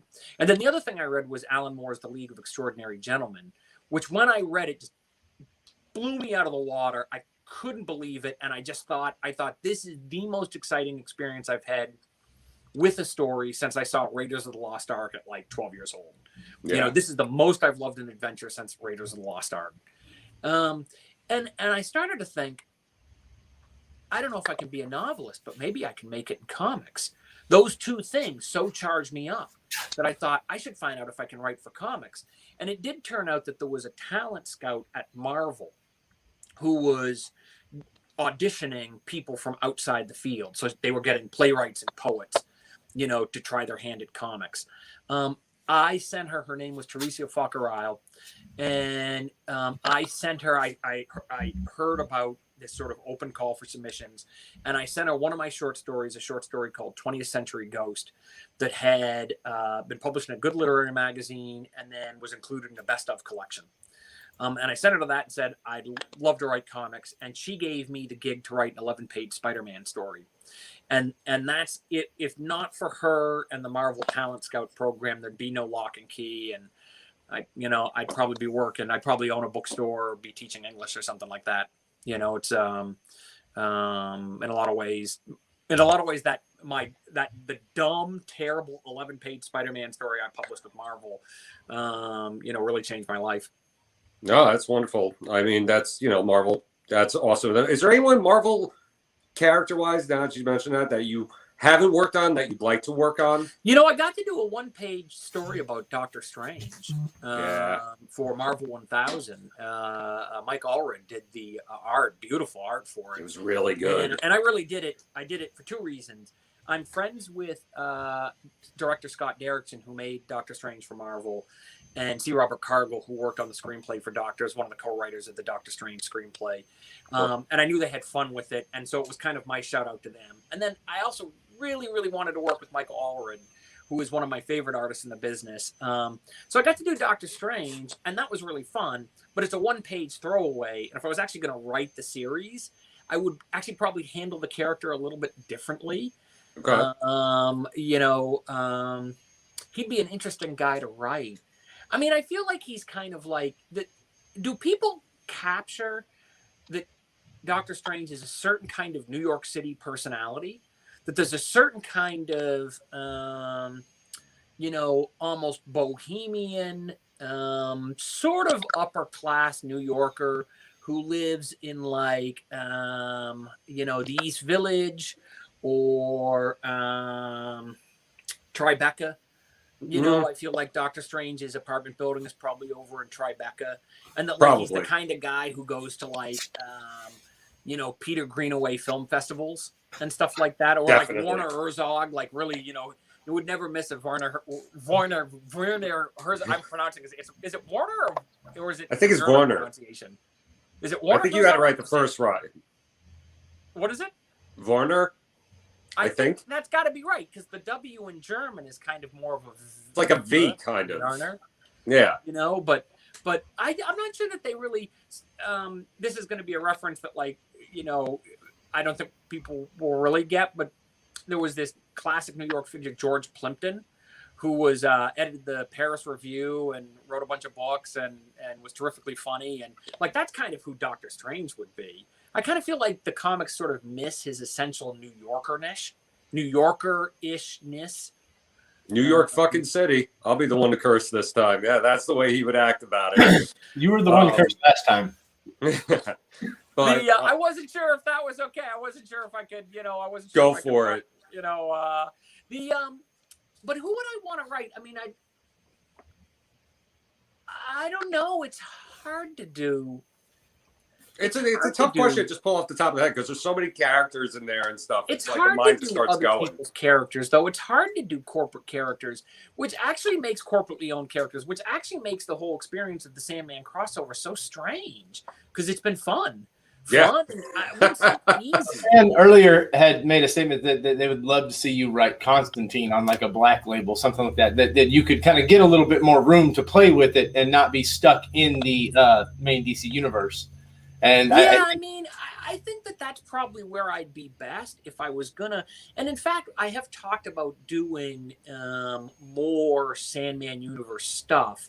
Cool. There is a mini series idea that I pitched about 4 years ago that Neil likes and everyone else likes, and I mean the problem is time. Yeah. I mean, like having the time to write this stuff, because I do have another career as a novelist that I took a couple years to sort of set that aside and do comic books. But like I'm kind of back into that, which really limits my time to write new comics.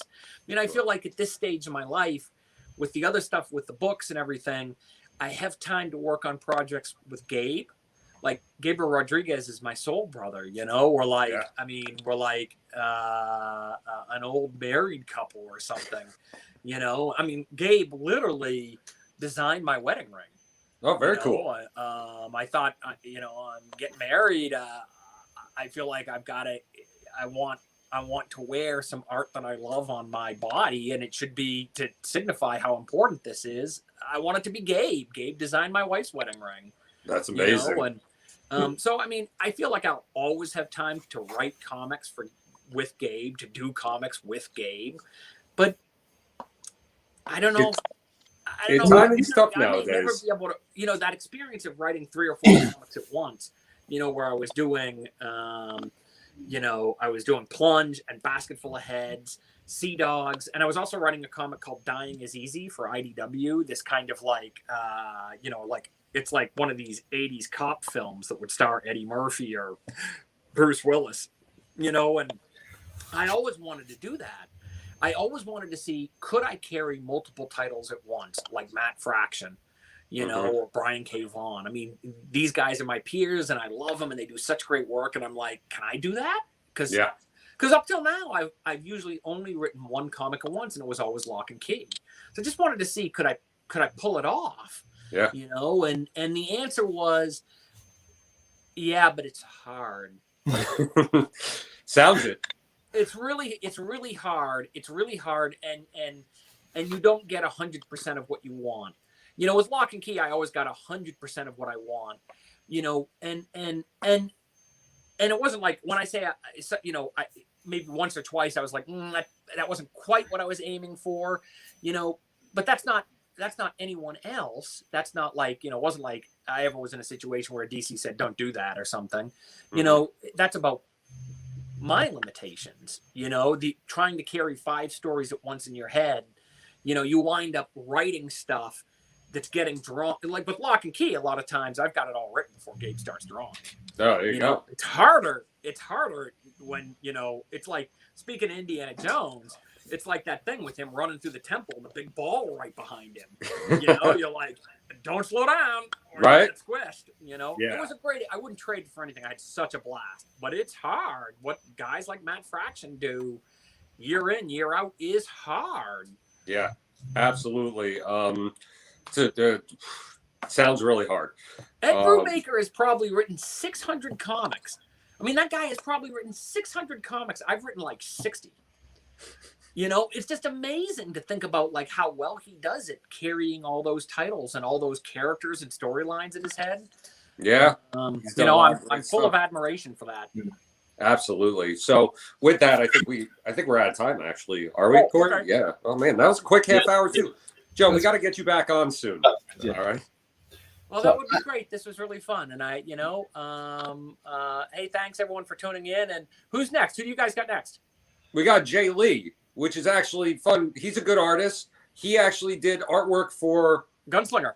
Yeah, and he's doing a variant artwork. One of the greatest artists in the business. So everyone's got to stay tuned. A great treatment too. He is a great person. Amazing.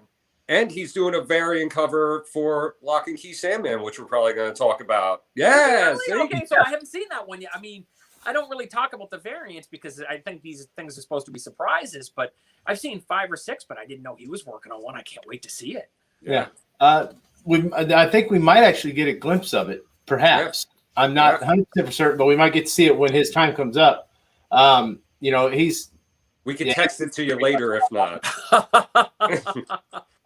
So, Joe, real quick, a little bit clean up here. So the book submitted for Joe, Joe was charged $10, but it's going to a charity. Yeah. So a charity is the World Central Kitchen. Is that what it's called? I think that's right. Yeah, World Central Kitchen. So definitely, like, all the books you submit for Joe for his signing will be going to a great cause to help others. And we couldn't be happier to be part of that and help out with that. Thanks, guys. We thank you for coming on. Next time you come on, bring on Rodriguez and bring Dad. And we'll do a whole thing. Love it. I mean, me and Gabe keep talking about doing a South American tour. And so if we ever get past COVID, where we can actually go out and meet people again and stuff, that's absolutely on the agenda. Excellent. Yeah. All right, buddy. Thank you so much for joining. Thank you. All right. So that was fun. I mean, to be fair, when you first told me who it was, I didn't connect that who Daddy was. I didn't really, register that was Stephen King's son. Mm-hmm. So, and even still, it's not that big of a deal to me because Joe is the man stands on his own merits 100%. He does, and he's talking about how he failed at writing novels. That is one hell of a way to fail uphill. You know what I mean? Like he failed into comics, and he's a great comic creator. The running theme here that everybody who's listening and watching should take away is that failure is a great teacher. Between what Kelly Jones told you, what Joe Hill told you, when Philip was saying he was breaking into stuff, nothing is the better teacher than failure. It's what will take you to your next steps if you learn from it. Yeah. And you know how to maximize on what you're good at. And that's what Joe Hill did. He's like, not breaking through into the novels the way I should. Let me go to comics. And then the novels came and then everything else. And you see, everything he does gets made into a Netflix show. Everybody gets hyped for everything he does. Black Label didn't make mini imprint for anyone else. Yeah. I mean, it's you put like his pen touches the paper. He puts the is a movie now. Yeah, or there you go. Something, But also, like, taking account for this is the Dead of Winter sign. This is a horror-themed event, and all of our guests have just been some of the nicest guys you can talk to. I don't feel we're getting a graphic put up for the signing again. I see that. By their creations, I'm not much a guy to have nightmares, but I'm pretty sure I'm gonna have nightmares listening to rethinking some of the stories that I've read, the characters they've written, and just Lucifer, like, basically is the connection to all comics at this point. Definitely. Yeah. But it was a pleasure having him on. I look forward to having him on again. Yeah. Let's take a little bit of a break and we'll come back with Jay Lee. So Jay's still setting up and getting the ET. Okay, so yeah, we there was a bit of a snag with the Jay Lee thing. So if we have to, when Jay Lee comes back on, I will come back and I'll dance for everybody and do a little entertainment. We'll give him a couple things before Jay gets on. As I said, there was a bit of a delay. Okay. Nothing. So then, worth recapping a few things. Everybody that you're watching today, you'll be able to get submit for signings to a facilitator of your choice. If you're not doing grading and you just want to get stuff signed, you can send it directly to Comic-Con Line, and we'll take care of that for you. So there's that. We're still taking in submit more stuff. Greg, pop this man on a single screen. I mean, we have things to sell. If you go to comiconline.com, no, the other man. Nope. This man. There we go. Now, so if you go to comiconline.com, we do have some books for sale. We have this nice and beautiful Mike Mayhew G.I. Joe Comic-Con Line exclusive, remarked as if it is signed by the Baroness with B and then XOXO, and then signed by Mayhew. These are $99, Greg? Yeah, as I said, we were crazy when we priced these. These are limited to 200 hand-numbered copies. You can see that right there. This is number 105. Is that 105? Yeah, 105 of 200. We have a few more 9/8s, I think, like 5, 6, something like that, just sitting over there. So there's not a lot of them. We also have. So real quick, we're not taking the sketches for Kelly Jones here. You can go through Twin City, Agents of Slab, Rich Hen. Yep. Or Scott's Collectibles if you're in Europe. If you're in Europe, you would submit through those to get the sketches. And also, if you want CBCS, you go to Clay McDonald. Yes. And he'll take care of you there. If you just want raw signature, you send them to us. Or raw sketch, you ask us for it. We'll, I guess, send it, I think. Because we do the raw stuff. Okay. So if it's a raw blank, yeah, we can do that. Yeah. Yeah, the other book that we have is Sun Universal #1 by Eric Chin, art germ collectible artist. We also have in about a week, I actually expect him to be in this week, probably. Yeah. Is the Sun Universal #2, the Hell Sonia. And we have a 1 and 2 set there. If anybody wants 1 and 2 together. A couple of the things that we have, I want to just kind of show here real quick while we wait on things to pop up. Let me grab them. We got this and these here. Nope, not those. It's the comic white box. White box. The one right there. Right here? The comic one. All right. So the other thing we have, and this, we're going to go ahead and we'll put it, oops, let me knock everything over. I swear my kids are here. Now I know where they get it from. So The Boys, another Mike Mayhew cover. This was limited to, this one was 500, I believe. There's a few of those left. I think we've got about 40 left over there. And in this one here that's been sold out for the longest time, but we kind of found a stash that we had stacked some things on top of. Yeah. And we're going to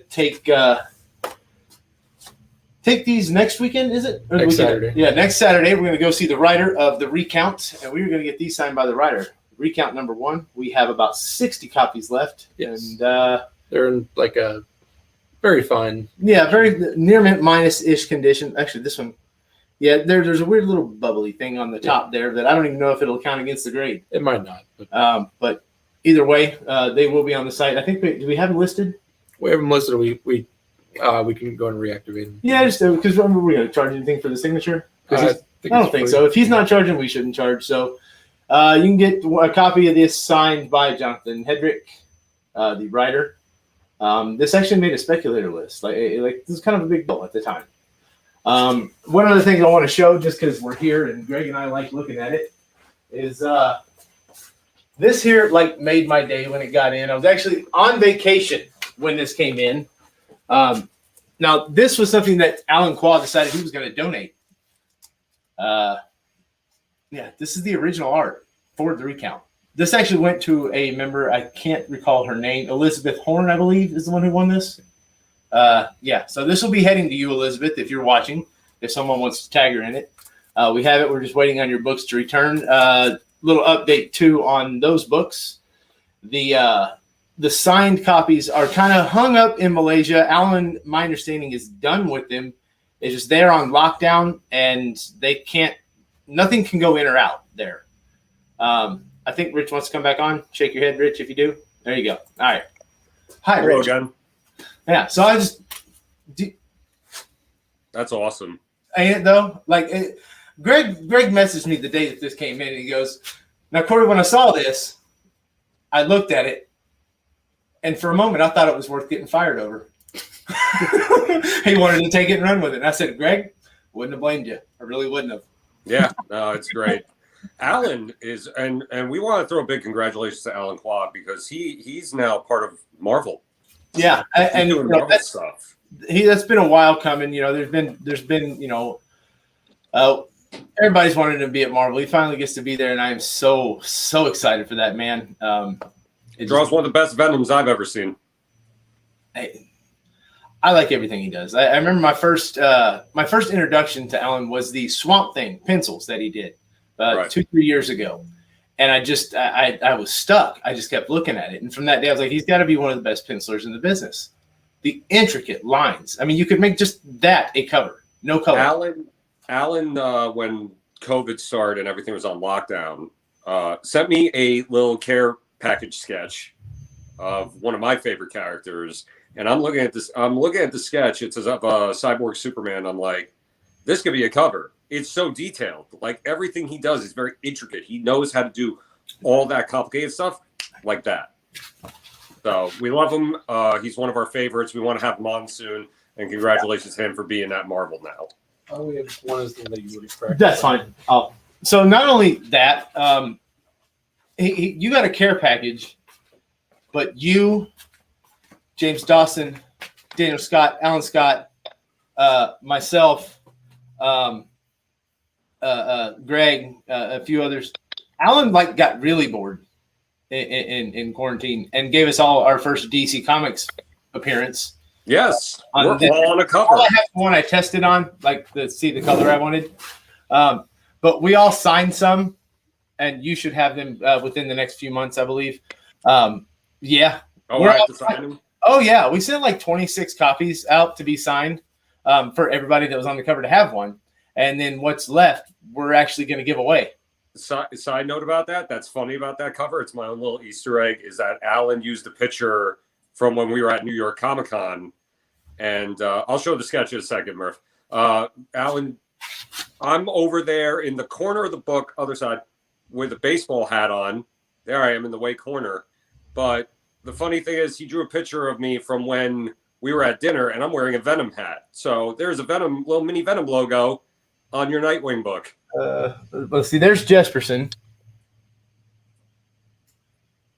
No, that's me, Bo. That's you? I thought that was Jesperson. No, they ain't just. Then where's he at? I don't remember. Let me grab the sketch to show Murph this Alan. Oh, that is you. That is the Venom hat. I see it. You're right. There's also a spine tick on this one, which is why I decided to try to with the name. I've signed my name to a comic one time in my life. So I framed this and put it up on my wall, but this is what Alan sent me. Damn. Let me see. Look at that. Look at that. Oh, you put me on full screen? Yeah. That was my little care package sketch from Alan. I'm trying to do it where I don't get glare. But it's fantastic. We love it.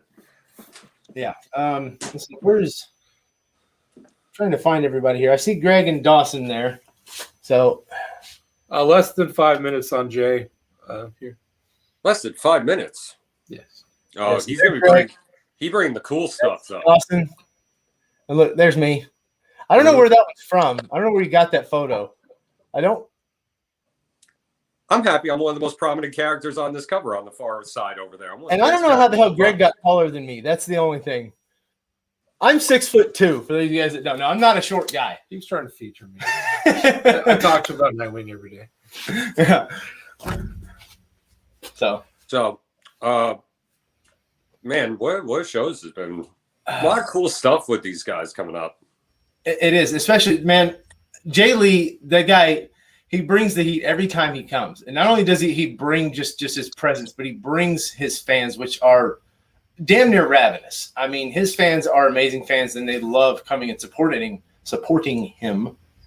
And I mean, the guy's awesome. He sits there and you watch him pump out those drawings. The man has anywhere from 20 to 50 sketches every time he comes on. So if you don't like this character, 2 characters later, you're going to like that one and you're going to buy that one. Yep.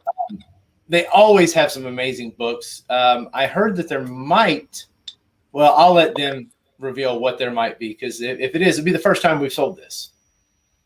So that's interesting. I like that. I don't even know what you're talking about. Annika, she's always here, a regular supporter of Jay Lee, and every time he's on, she's here. Who else we got that I recognize? Shelley Forbes. I can tease a photo of Jay real fast here. That was sent to me. Okay. Oh, he's getting ready for you. He's getting ready for you. Look at him. Is that right now? That is presently happening. That is about 5 minutes ago. Yes. Oof. I see those inks. I see him out. That is a Thanos blank right there too. It's going to look amazing. So a bit of a thing here, kind of talk about it. Big news that broke yesterday, in case anybody wasn't paying attention. Department of Truth. Yeah, from our buddy James Tynion. I always say Tynion. It's Tynion. Yeah. But and the guy's so cool that they made 4 of him. Jay Lee did a cover, his own cover for that. On what, it was the first released on our show back in October. Yep. And that killed, man. It did. Like that. I think it's either the most expensive or second most expensive cover out there for that book. Well, Department of Truth in general, like even when you hear just the premise of that book, you're like, that's a show or a movie. Yeah. That just reeks of mass media and hype everywhere. I mean, he's on one of the most phenomenal roles I've seen a writer in years. Between that and Something's Killing the Children and Batman, and he's probably got other stuff coming up soon. Like that man is he's a gold mine right now. He is. Like I at first I wanted to kind of compare him to Donnie Cates, you know, because Cates when he first came on the scene with God Country and Baby Teeth and stuff like that, he was really hot too, and he still is doing great things. With previously with Guardians of the Galaxy and Doctor Strange, Venom, and Venom, and every other thing that he's writing. It's you don't very often see two companies have these phenoms at the same time. right? And this is awesome. It's a great time to be a comic fan. Oh yeah, especially for the indie stuff too. The indie stuff has just been so fantastic, and you could definitely see it. Any writer and artist out there are just so invested in it at this point. The other ones are great. The big two are always fantastic and stuff, but just seeing what these guys can do on their own merits has just been fantastic to watch, because it just shows it's not, I just want to write Batman, or I just want to write Spider-Man and Venom, or I want to just write Superman. It is going in and doing your own thing and showing that your own creativity really can stand apart from everything and be successful. Yeah. That's like you're saying, like the Batman, the Superman, Spider-Man, all that. Those are the things that get people to follow you to the things that you love. Exactly. You do those right, you could do no wrong. So they prove it. Yeah, they prove it. They are living proof of that. Yeah. So I am actually going to take a short break here. We got about 5 more minutes, Greg, till Jay comes on. They're working on the last camera right now. Then they'll be on. Okay. Cool. So luckily, we're not on time constraint because we're just going to let them run until they're done. Yeah, more or less. So might as well take a break, get a drink, use the bathroom if you got it, smoke if you need them, and probably have your wallet nearby. My phone's here, and I've already got my Google Pay pulled up. I'm ready to go. There you go. If a cable shows up, you getting it? All right. Josh, if you're listening and watching, if the cable shows up, it better not make it to screen. You already know I'm claiming it. I just want to throw that out there.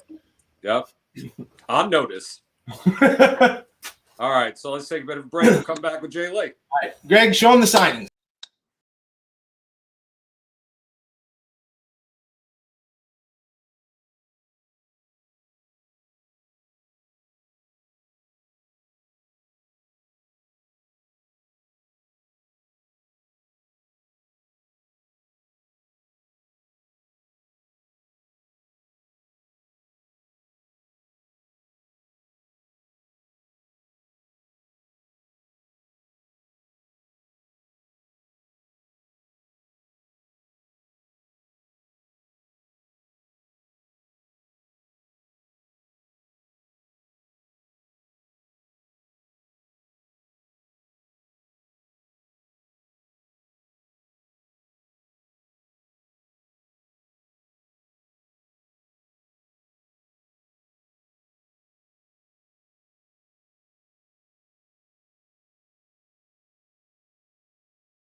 All right. So we're here, and Jay's going to come up next. This is pretty exciting. Hey, look, it's Jay Lee. And Josh. And Josh. Can you guys hear us? They can't hear us. I can hear you guys. Oh, there you go. How's it working? Sorry, we're having technical difficulties. All right. So what we got going here? What's the difficulty you're having? Maybe I can help you out. Josh, he's asking if he can help us out with. I hear him on this. I'm trying to Oh. get the. Oh, you can hear him? Oh, okay. I'm trying like. Hey, why don't I just take the earpiece off and just use this then? Yeah, if you take the earpiece and you connect the earpieces to a phone and shut it down, and then you guys are on a cam, right, on the computer? No, we got like 4 phones hooked up right now. Okay. You have to have some kind of speaker muted hooked up to every cam that you have. We are live, by the way, just letting y'all know because we didn't stop the feed. So our incompetence is. Hey, listen, man, everyone is y'all aware. are way better than I am because I am the walking technical difficulty. It never fails. Everything I'm around kind of ends up going a little wonky here or there. That is an amazing Darth Vader there, man. That is we got Rich. Hello there. Hi, Rich. We got Darth Vader on screen. I know. The first thing I was thinking outside was like, if there's a Darth Vader or Doom or something like that, but happy to see Darth Vader. Was the first thing you thought Claim? Was that the first thing that popped into your head? Darth Vader? Well, I mean, just usually whenever you see a sketch, your first initial response is Claim. So yeah. Jay, So, how are you doing, sir? I'm gonna assume he's good and busy drawing. yeah. Well, I the think- audio is very spotty. Okay. Yeah. I think. Yeah. So we can just. I mean, we just. I mean, it's fun to just watch him draw too. I mean, that's. I could take myself off screen and just kind of sit here and watch him draw for a little while, and I'd be content. To be honest with you. I'm enjoying watching Joshua try and fix that camera. I like that.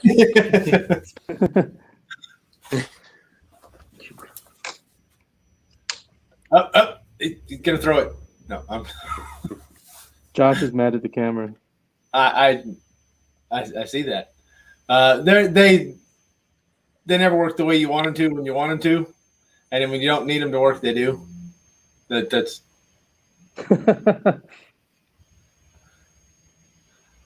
So I guess if you could, Jay, while we get ready to get things going, I guess. So you're just doing an ink wash kind of. I'm using no, just straight up Winsor Newton black ink. Wonderful. Black Indian ink, and it's waterproof. And I love this ink because it's got a lacquer in it, so it dries really shiny. It looks wet even when it's dry. So I guess if anybody's just now getting into comics and you're wondering who is this Jay Lee guy? Well, he was a founding member of Image Comics. He's been doing this since the 90s. I mean, No, I wasn't a founding member of Image Comics. I well, wish I part was. of that when it all came together, you were there. But for all the things that you've done and everything you've been through, to see, I mean, I sat right by you at MegaCon. That is my first interaction with you when we were with Art Germ, and you and Josh were sitting right there. Sorry. You have to be with your career. Have to be one of the most humble people still to this day, and it's. I mean, that's amazing to me that someone with your, I guess, and I don't want to. The words I'm using are kind of, I guess, straight like pedigree. I guess would be your library of work. And for you to remain as humble as you are is amazing to me. Well, it's such a distinct style, you know Jay Lee's art anywhere. Like when he started doing Batman Superman, I definitely was sitting there like, whoa, now I finally get to see what that looks like. And every time there's a new cover or project that Jay works on, I'm like, yes, get to see it in his style and his way, and it's just always fantastic. You know, and not only comics, but you get to like the graphic novels, like in doing art for people like Stephen King, you know, with Dark Tower. It's awesome to see that stuff. You know, I own all the Dark Tower hardcovers myself. They look nice on a shelf. So, yeah, thank you. That was the longest I've ever been on a project. how long did that one run? I think I did about 24 issues. 24 issues. It's a pretty stellar run. Yeah. And that's became more of an endurance test. Oh yeah. This is we got a Spider-Man going here. That is that's going to be nice. So how's problem with, Josh? you know, when you take on a project, you know, I loved working on Dark Tower so much that, you know, after you finish it, you do feel a little empty. You know, you really miss being a part of that world. Some projects I'm happy to leave, but others I'm not. And Dark Tower had everything that I loved drawing. Old broken down things. You had the Wild West theme going, the medieval theme going. So it was really the perfect project for me. Yeah, it's a lot of fun styles and a lot of things to go into that style book, which is fantastic. Right now, what I'm going to do is I'm going to ask Greg if he could just put up the two cameras of Jay drawing and the desk camera, because this is worth just seeing that. This is like a true convention experience right now.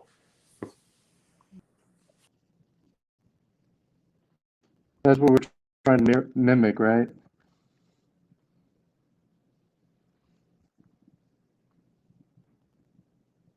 One of us up there. All right, so I guess the we're trying to work it to where they can hear us talking, and I don't think that's possible with the cameras down. Yeah, the audio cut out for a second. Yeah. So if we do it like I'm going to back out and just enjoy it as a fan now. So Okay, I'm going to let you talk. I'm going to let Jay draw, and I'm going to just enjoy watching. There you go. I'll actually check your messages periodically. So Yeah, will do. all right. See you, Rich. Okay, so looks like I mean, yeah, we'll do this. Putting on Josh. Josh, how are things coming, buddy?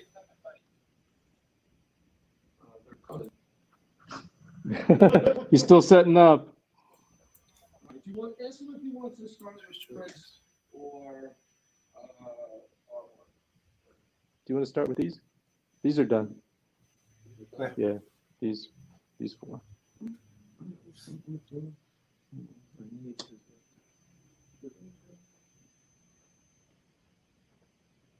I was Josh. I can't hear what Josh is saying. Josh was just mumbling. We're doing Oh. our best to mimic the chaos of a Comic-Con. I mean, you know, we'll see if we can't make that happen. What you got, Rick? Pretend Oh, like so we the just got off longer- the plane.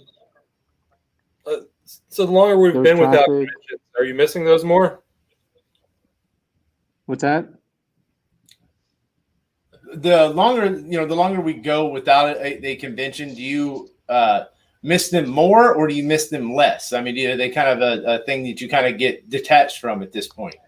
Oh, you know what it is? I really miss conventions, but I don't miss traveling. So if I do a show again, I think I would love to just drive. Just do one I right think there. I'd have a hard time sitting on a plane now. Yeah. Josh says I'm trying. I'm sorry. Well, Josh, one of the things too, buddy, is we're only going to be able to have the three cameras running at once. When you get into the fourth camera, fifth camera, things like that, it does clog the screen up. So maybe we just show Jay drawing for a few minutes, and we can kind of veer off into the things that people would like to pick up if they want to do that. Or however, I mean, it is your guys' time. You do whatever you want with it. If you'd rather us go off screen and you guys have a good time and we pop on periodically, we can do that. Josh, can you hear all that? Josh didn't hear any of that, so I'll relay it to you. They can only have a few screens up at the same time. Less is more. Can they switch back and forth? They I can. want to show you drawing the whole time. Why don't you take the earpiece and then? The earpiece is charging. Yeah. Because I can hear it through the phone. Yeah.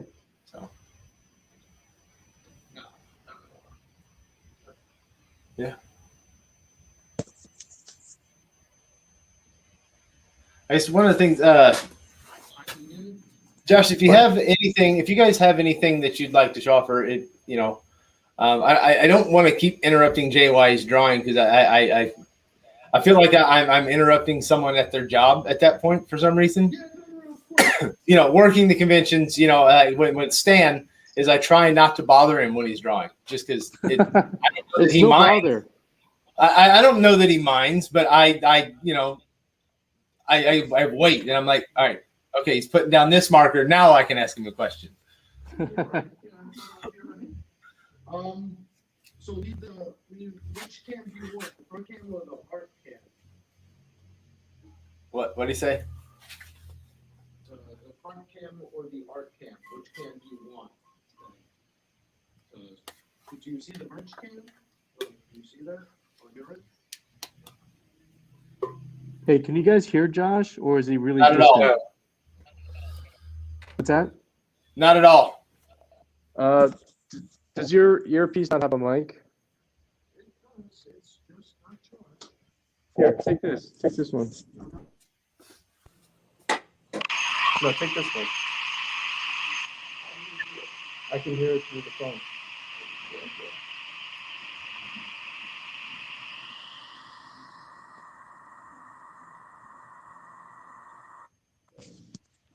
All right. All right. Can you hear me? Oh yeah. Can you hear Jay? Jay has to talk. Is he talking?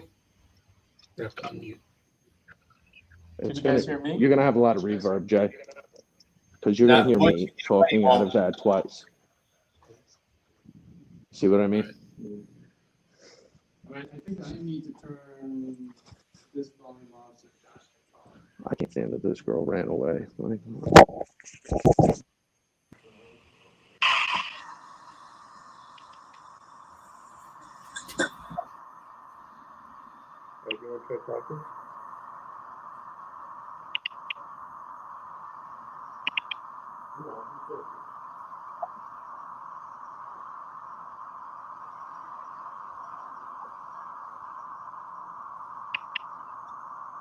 How do you shut sound off on the phone? Like, how do you shut the sound off? I just lowered the volume. That doesn't help.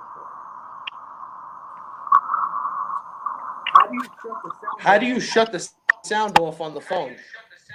The only way you can do it, buddy, is to shut sound, and you have to put up a set of headphones to it if you're going to have phones. The best way to do it is have a laptop with a webcam, and that way there's not really any reverb or anything going on. I guess one of the things to do is just rock with the two cams. For right now, get one on Jay, the one that you had before, the one, I guess, the art cam, is that what it's called, Greg? Yeah. I would back that up just a little bit so that you can kind of see Jay and the drawing, and then get the one that you're going to have for the items that you'd like to sell and set it over there. So just rock with two cams so it's just be a little bit easier. And then after this, if you want, we can go over some things. So what your setup could be the next time you guys come on.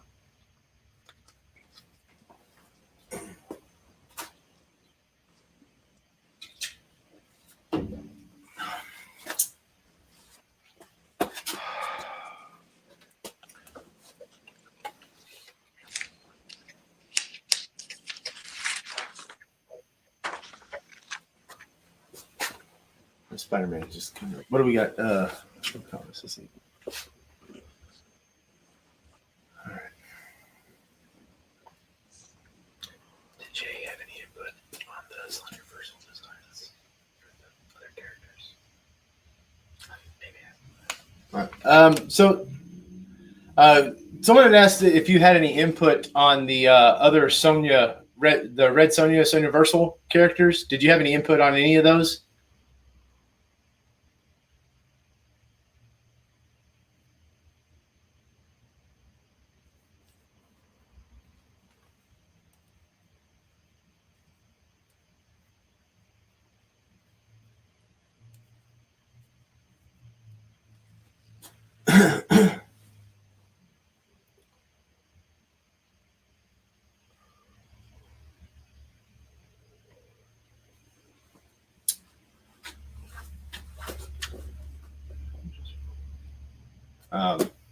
Well,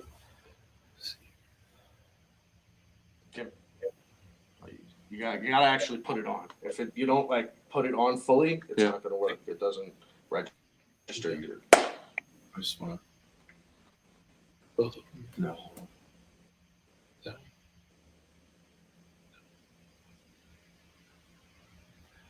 All right, so yeah, I think it's. I'm not sure if it's a black suit Spider-Man. I'm trying to tell if that's black suit. If that might be kind of close to the. Yeah. Just a very. Can you guys hear me?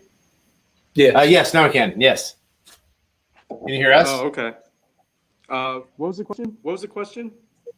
Okay, so as far as the Sonyaversal stuff, someone asked if you guys had any input on any of the characters in the Sonyaverse. The designs Oh, like no, Saint Sonya, Hell Sonya. Yeah, no, I did the covers, and by the time I did them, everything was already designed, and I just picked who should be on the covers, Okay. and usually the directive was just draw as many as you can. Now, let's see. I guess, Greg, if you, I don't know if we can pull the art up to the full screen there. Make it a bigger screen so that it's the focus. Yeah, that's how I do it. But so how's Josh coming along with getting those things set up? He's running around frantically trying to put it together. Yeah, I think he'd just be best with just one more camera. I think would and we could either pull the art cam down or pull the view on you down so that we can minimize the feedback.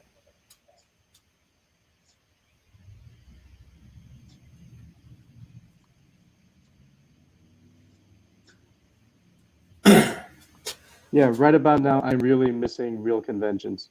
Yeah. But I mean, one of the nice things is you just kind of get to draw a little bit in peace, but you don't have the people coming up and talking to you, and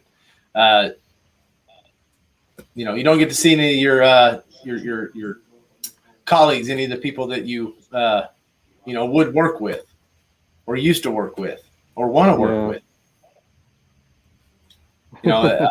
I talk with a lot of my friends, and the thing we miss the most is not so much going and hunting books or standing there and helping out with fans. It's the dinners afterwards. It's once the day's over and we've wrapped up, we've thrown the cover over all of our merchandise. Just going to dinner with our friends and talking about the day, talking about where we've been, and just chatting with people we care about. That's kind of one thing that I am missing. Yeah, the social aspect is definitely not something that you can recreate anywhere else. Yeah. Let's see. All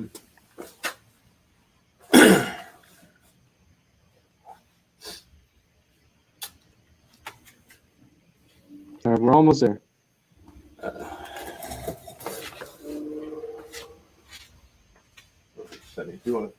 Check them out. So we're gonna show you guys some Greg for a few minutes. Greg has not been on screen for a few months now. Jason, I had some questions for you. So, like with the Spider-Man here, and any cover you have, there's always a dynamic, coming from the side, coming up with a lot of the Batman, Superman stuff. I mean, how do you kind of choose where you're going to start that at, and go with the pose afterwards?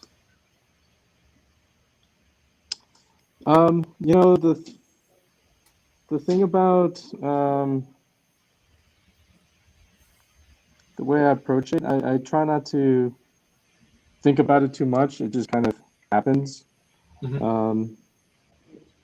A good friend of mine, Jose Villarrubia, he was the artist that colored Hellshock, and I've worked with him on a bunch of other books. He's one of my best friends, and he's an instructor.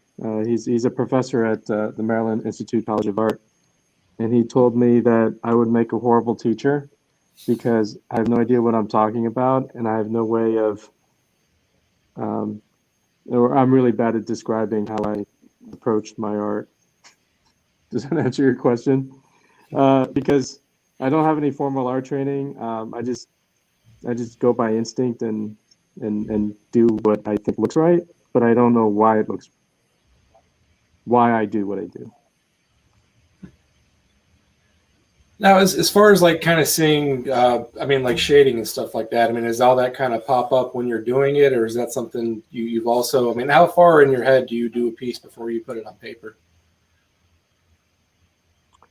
Sometimes the best pieces just evolve organically. Like I'm not, if I think about it too much, I think it looks stiff and it looks too thought out and overworked. Whereas my happiest pieces have been where I just go with it. Yeah. Now getting to work on, you worked on Power Rangers, Turtles, Power Rangers crossovers. So many things at DC Dynamite. Is there any fanboy in you there that when you get to do some of these, you want to add something new to the character cover wise that you can kind of play with the art that you haven't seen before? Yeah, I'm a big comic book fan, so pretty much everything brings out the fan in me. Mm-hmm. In fact, I can't not remember a time when I wasn't excited about working on a particular project. Is there anything? Josh is doing something on the mic now. Okay.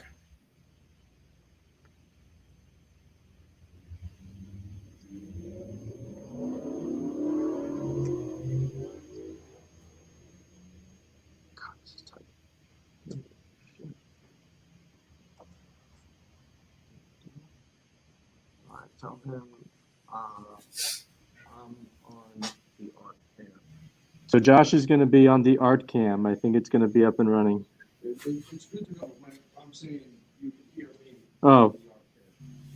Yeah, Josh, you can hear Josh via the art cam. Awesome.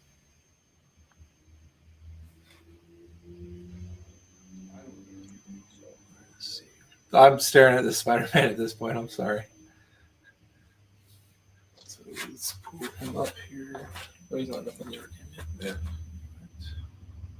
Can you guys hear me? Yes, sir.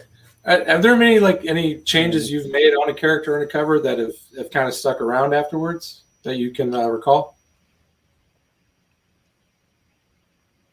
Can you guys hear me? Yes. Hello? Okay. Thank you. I think, the Sentry, he didn't change very much from when Paul and I created him. I think some of my designs for the Inhumans stuck around for a little bit. But for the most part, I think when artists take on a new project, they want to add their own spin to it. I certainly do.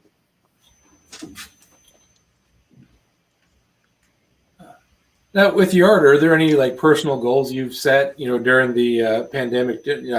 I guess you've had more time to kind of be home and draw than, not traveling as much. Is there any goals you kind of set for yourself you felt like you've accomplished or you're still working on to do with your art? Well, I started a creator-owned project, and my goal was to have all 6 issues completed last year, and I did not make it. So, yeah, I still have a lot to achieve, and I'm hoping to get that wrapped up as soon as I can. Awesome. Now, is this to be like released all at once, or are you trying to? Is it something you're putting out through a Kickstarter? Yeah, we're trying to get as much done as possible before the book is even, before we even think about publishing it. Gotcha. We don't have a publisher yet. We just want to finish it first. Take the stress out of it.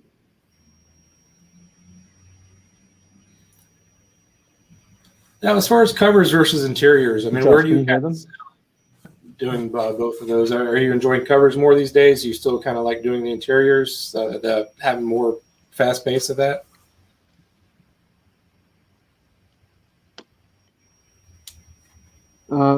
No, covers are great because for the most part, you jump in, you do your part, and then you're out.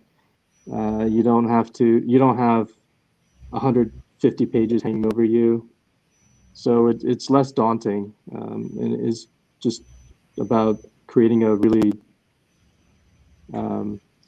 impressive image. Storytelling can be a lot more difficult. Interior work is very challenging because you actually have to tell a story. So they're very. I don't think I can do both 100% of the time. If I do a bunch of covers, I'll want to start doing interiors again. If I do interiors, I just want to do covers. So it really depends on my frame of mind at that particular moment. Okay.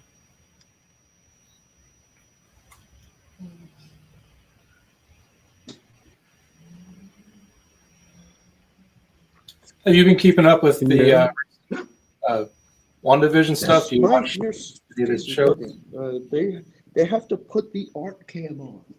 Oh, Josh is asking if you can turn the art cam on. Oh, sorry. Is it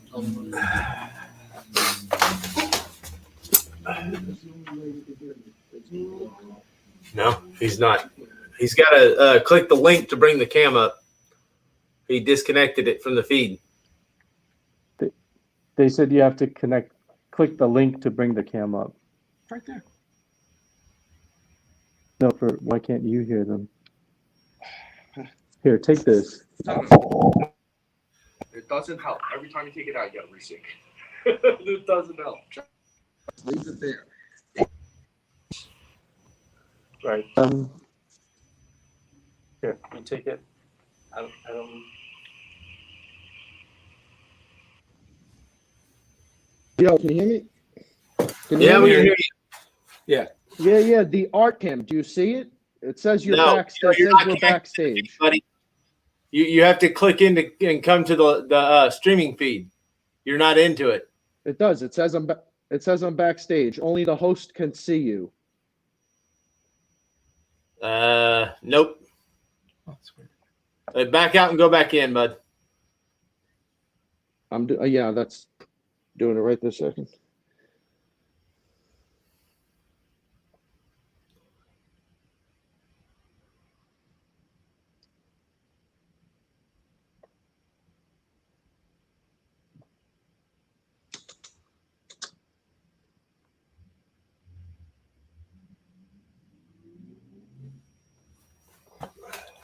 So everybody that does see the Vader right there, Jay's worked on Spider-Man also. Those are going to be for sale today.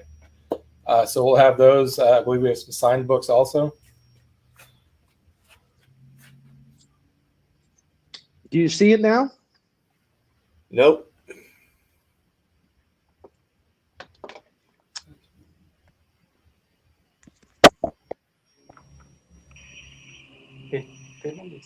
Do you want to just focus on? It doesn't matter. I still need to get it working.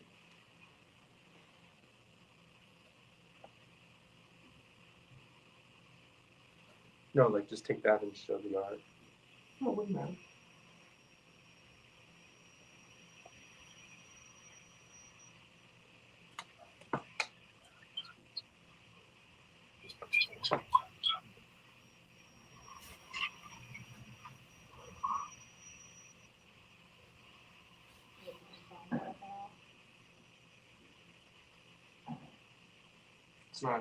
It's not about the phone. It's about their feet. Oh, okay. See what they enter broadcast studio. There we go. Now you're in. All right, you ready for me to add you to the stream? Yeah, we're good. You're good.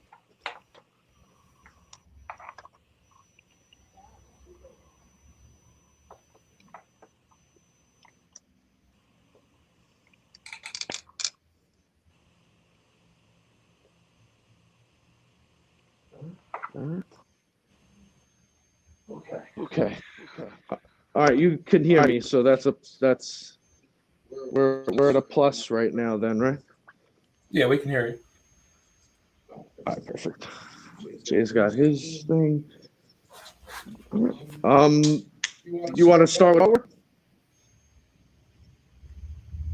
Oh, yeah, we can start. What?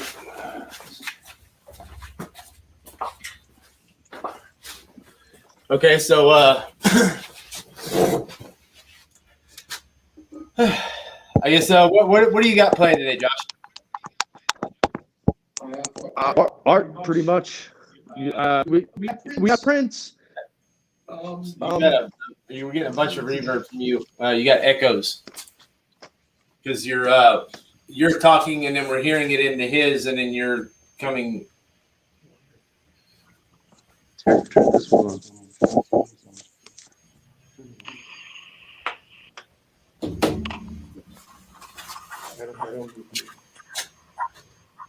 All right, so who do we got? You kind of do. Let me. That's James. That's the one.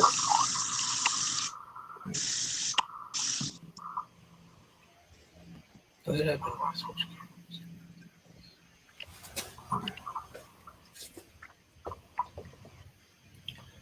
think because for some reason it's whenever he talks, it picks him up both cameras or both mics. That's a one. It'll work for us.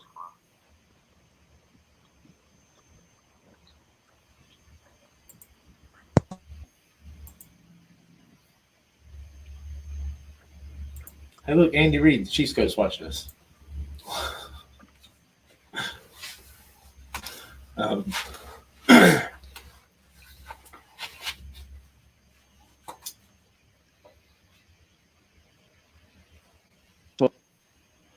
Just let you know, there is a 4-hour time limit on this. Once we reach 4 hours, it's going to cut our feed. Facebook does. So we got about 1 hour and 6 minutes left before we're cut. Yeah, no, we're ready to go. We're gonna start with lot 1, I guess. It's spawn 300. Do you want the merch cam, or do you want me to bring this stuff over to the art cam? Like, how do you want to do it? What cam? See, there's only, you only have 2 cameras up, buddy.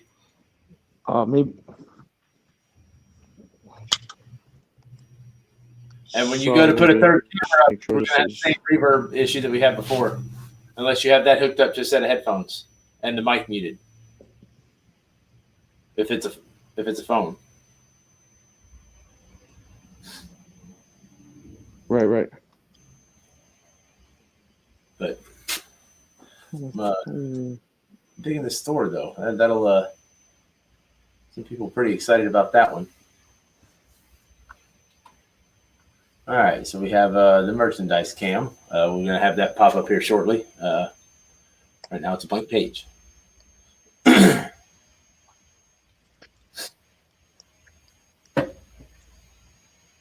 All right, so let's go ahead and try to pop that up and see what we can't get.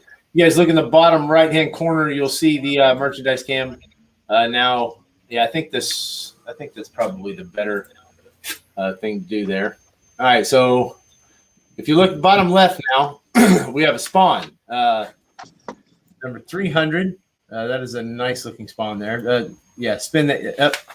Spin it about 90 degrees counterclockwise.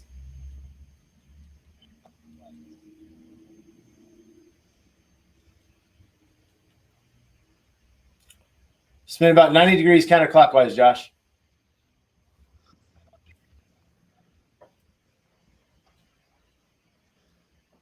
The internet in here is terrible. Yeah, can you? Yeah, it's right there.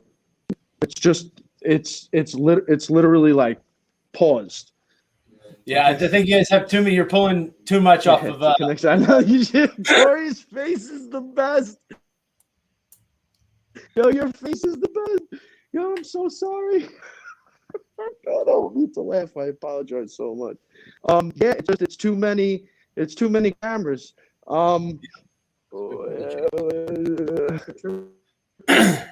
Yeah. So I think for now, let's right, pull the art cam down for just a second. Okay, so we're gonna go like that. That should help a little bit, maybe, because we pulled the art cam, and we'll pop it back up as we need to. But Josh, if you would spin the spawn and give us a price on that. That might be the one You should still be able to hear if it's. It's spun already. That's the. Why is this? So. There you go. There you go. All right, so this is lot one, guys. What is the price on that, Josh?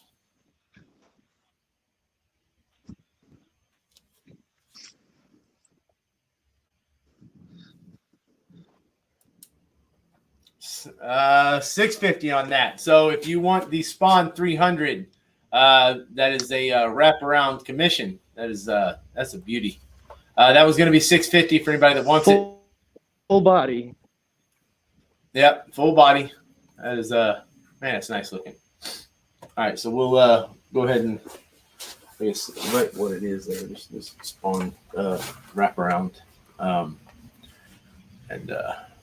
we'll see what we can't get through. All right, so what do you got? Let's go ahead and move past that because we are. Yeah, it's a Spawn full body. Can you hear me? Or yeah, I can hear you just fine. I think you are might be having some issue hearing us.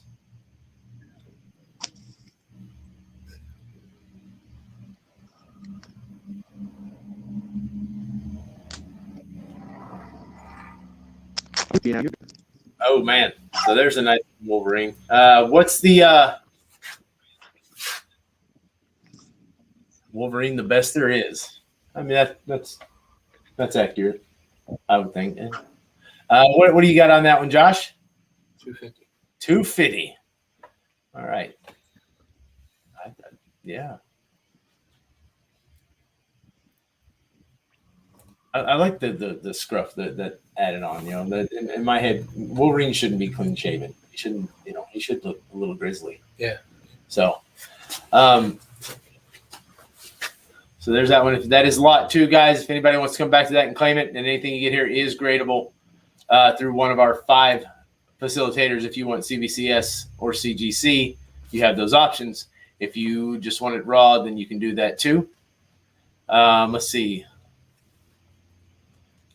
Anybody that wants to claim, please feel free to claim. So let's go ahead and let's get past this one. Let's see, lot 2 Wolverine, large headshot 250. That's right. All right. We will at some point once this is done, we'll go back and we'll screenshot these and we'll post them in a feed too if anybody doesn't make it to the show in time or has to leave for whatever reason. You'll have a second chance to grab them for certain. Let's see. Lot 3 is a Wolverine at 350. See, it's a half body. We'll see that in just a Can moment. you hear them?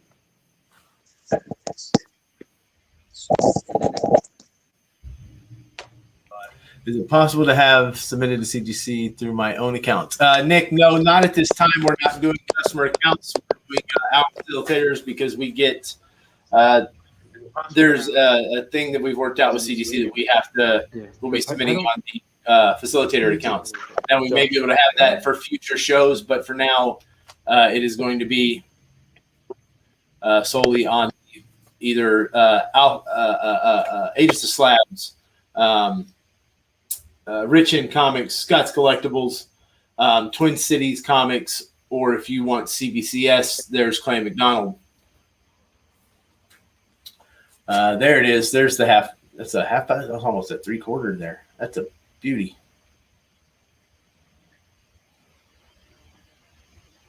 Yeah. Nope. Turn it back, buddy. Turn the comic at least. Nope. Turn it 90 degrees.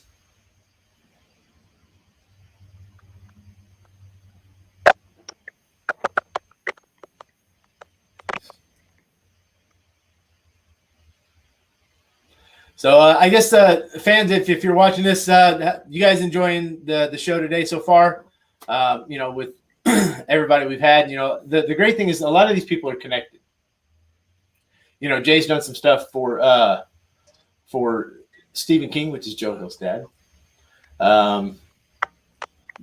Kelly Jones did some stuff for, or actually Kelly Jones was actually one of the things that inspired Joe Hill to read comics, and Philip Kennedy Johnson.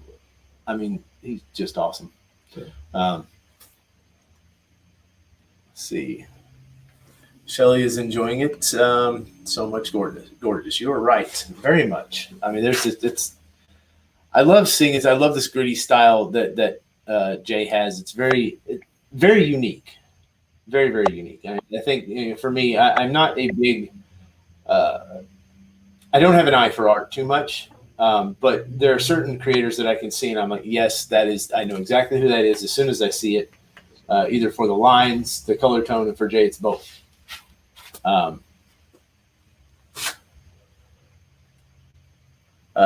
Annika says, these are great. Hi, Jane and Josh. I think she meant Jay. Autocorrect got her. Yeah.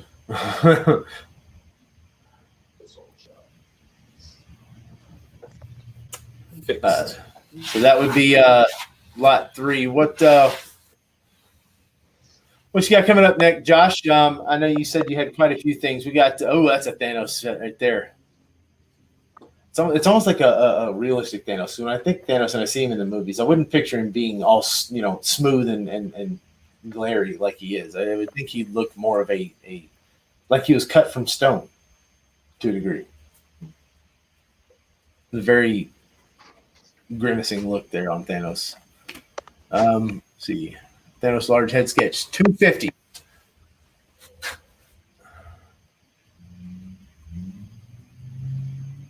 $250 on that one.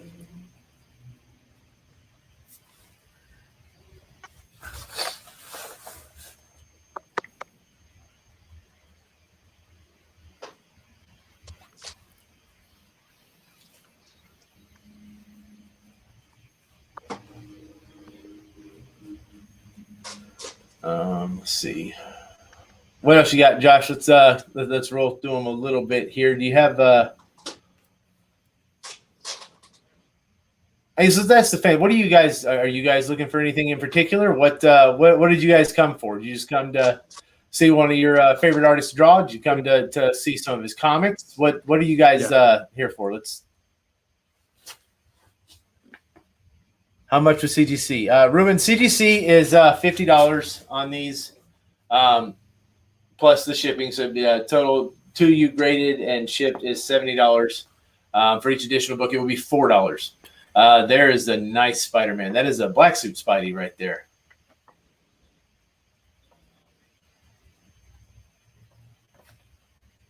I like the angle on that too. The web in the background that really, I mean, CJ maybe Department of Truth. Okay. Yep. Let's see. Ben Chase is here to watch Jay and see if there's any Department of Truth or something is killing the children. I mean, we're all here to watch Jay draw. Let's be honest. Everybody loves to see that. So it's. Let's see. Paul Alexander says, checking if my remark would be done live, and the obvious something is killing the children. Let's see. Michael asked how much are the sketches. Michael, we have a this one here is $350. This Spider-Man. That Thor is going to be how much? What do we got? Well, hey Josh, you can say what the prices are on that Thor, if you'd like.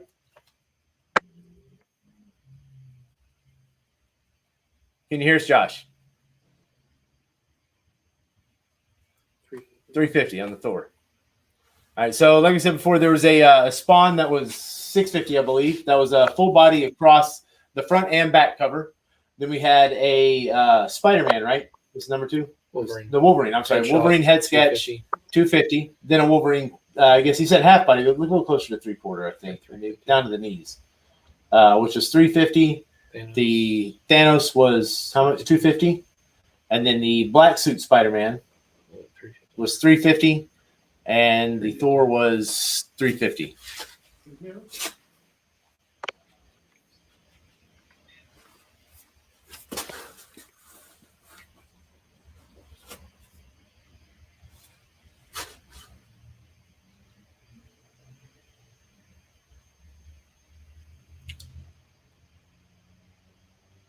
Throw a phenol mix. Good idea.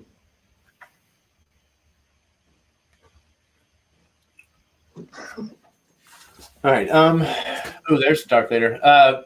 Josh, buddy, you gotta turn notes. Yeah. Can you guys hear us? There we go. So, Jay, a lot of people are saying that your Instagram was one of their favorites, and they're would like to see you posting more because they liked following your feed.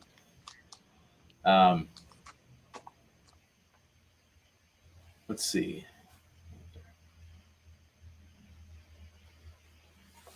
Oh, thank you. Yeah, I'll be better. I'll try. Yeah, the posting kind of gets away sometimes. A lot to do in the day, and sometimes you just don't think to post or. You gotta try. I mean, here, listen, you could. Vader half body. It's $350. Let's see. Annika, claim the Vader. Thank you, Annika. Got the ball rolling there. She's the first, and I believe that'll be start the ball rolling. I believe she has purchased something from Jay every single time we've had him on. A true fan.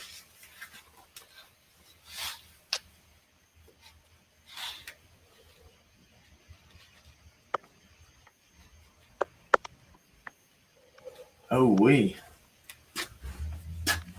No, that's a pretty one. What do you think about the black covers, Jay? Do you find those a little challenging to do everything that you know in reverse, I guess?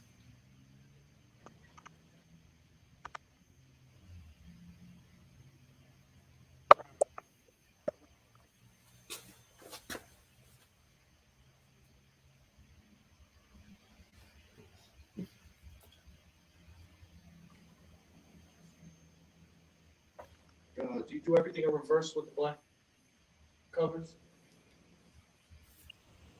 Can you guys hear me now? Wait, Yeah, can you yeah. guys hear me? Yeah, I'm sorry. The audio is so spotty. Can you guys hear me now? Yes. Yes. Yeah, I'm sorry. The audio is so black spotty. covers, you do have to work. The black covers, you do have to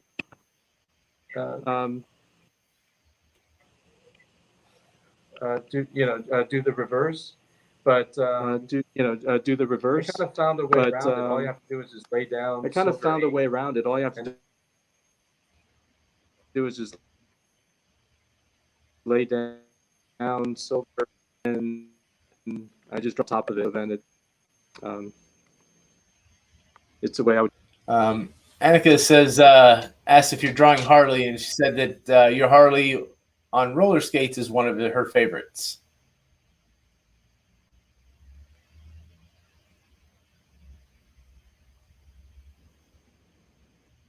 I'm sorry, can you repeat? Annika asked if you were drawing Harley, and then commented that Thank you. drawing I've Harley been is working one on of her that. favorites. You know, when I first submitted that drawing, I think there's a bad delay. I think I'm cutting him off with a question again.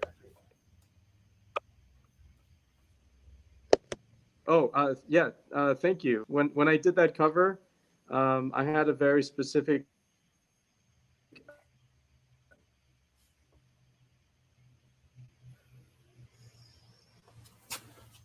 they wanted more of I think they wanted a sketch. They thought it was a little too static. They wanted more of her to do a profile shot. And I said, trust me, it'll be cool when it's done. It's just in the sketch, it was just a quick doodle, so it was kind of hard to see what I was trying to go for. And I said, trust me, it'll be cool when it's done. It's just in the sketch, a quick doodle, so it was kind of hard to.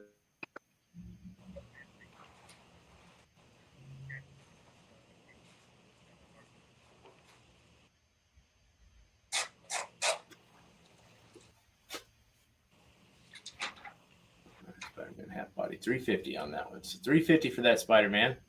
It's a beauty. And there's a Flash. Yeah, man. Well, I guess I'm gonna say 350. All right. It's a guess. I'm not saying that's the price, guys.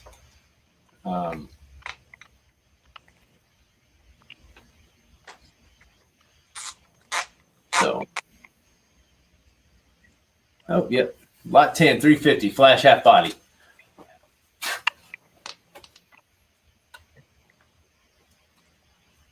Man, that's beautiful. If anybody wants any of these, feel free to claim them, guys.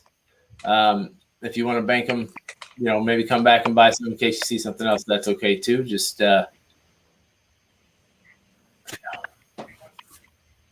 see. Oh no, so it's.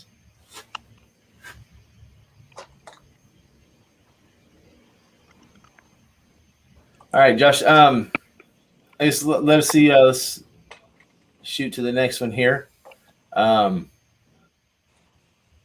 than people have been talking a lot about something skinny to children. I mean, that's kind of the thing.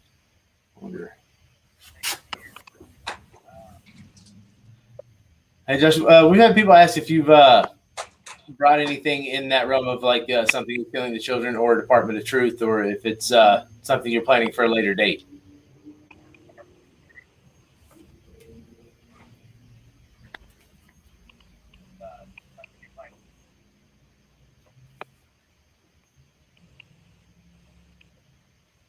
That was a nice Batman Who Laughs there. I always love how the accents he puts just to fill the background, so it's not just a blank page. We have the ha ha ha there. Let's see, Batman Who Laughs, large headshot, 250, lot 11. Water. All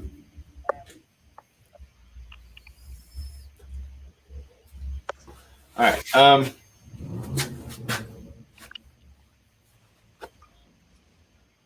All right, Josh, let's keep moving through them. So we're, if you can hear me at all, and if you're talking, buddy, I can't hear you.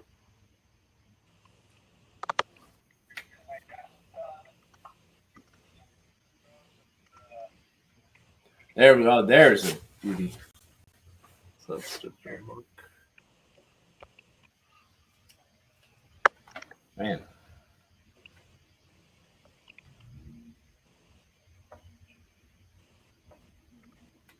That's the Batman Superman signed book. How? Dark Side Remark, 130. Okay. So that one is $130. One day I'll land one of these full cover sketches, says Paul. All right, so that is $130. If anybody wants that with the nice Dark Side Remark floating above the Justice League there.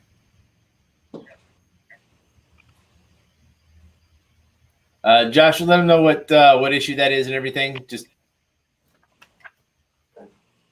I couldn't hear it. You can't hear anything on yours? I'm hearing every I couldn't hear third word. You can't hear anything on yours? I'm hearing every third word.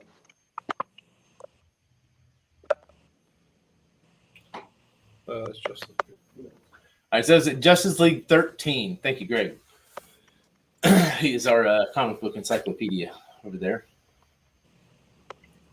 So yeah, Justice League 13 JD cover with a dark side remark.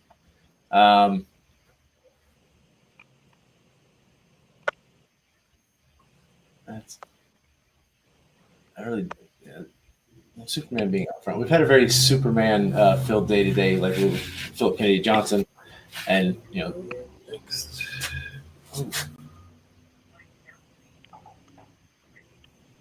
that is. I'm not certain. I feel like I should be though.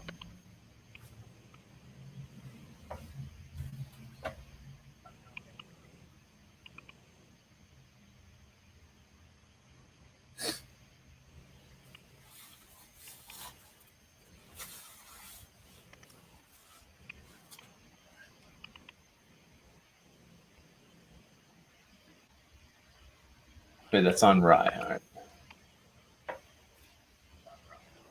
200 print run on that Rye, and that is $150 for that one.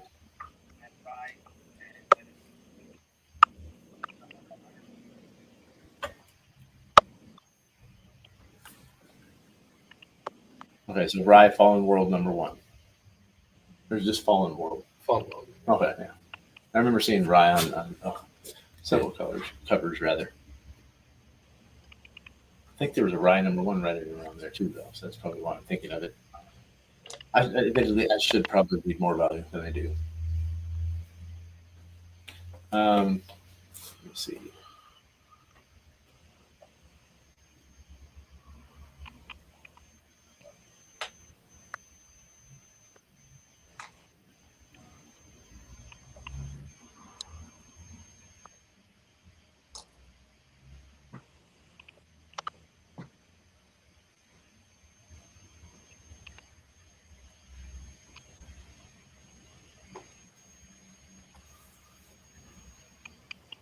This is another.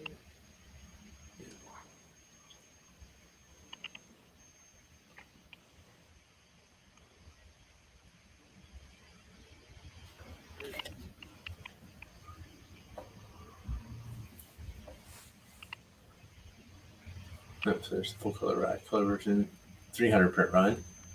I guess that's the lot 13 at 150. Or no, so that's lot 14 at 150. I'm sorry.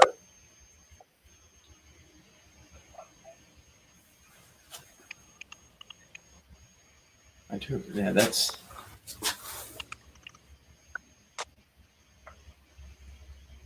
I've never quite seen Rye drawn. I mean, like that. It makes me like the character a little bit more because he's always looked real cartoony in the past. Very, I don't know, not as dark as when Jay gets hold of it. I think Jay could make Bugs Bunny look like a badass at this point. I mean, it's Probably 250. there you go.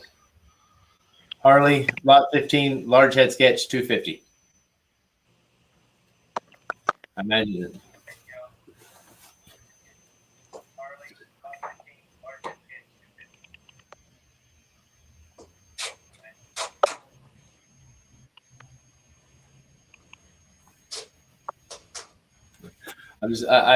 I'm almost, I figured.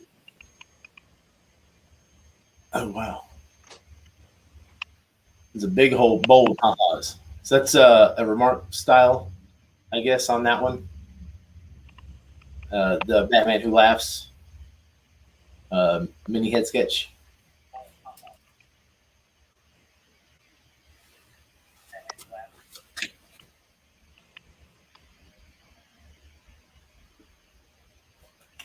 $150. That's a nice one.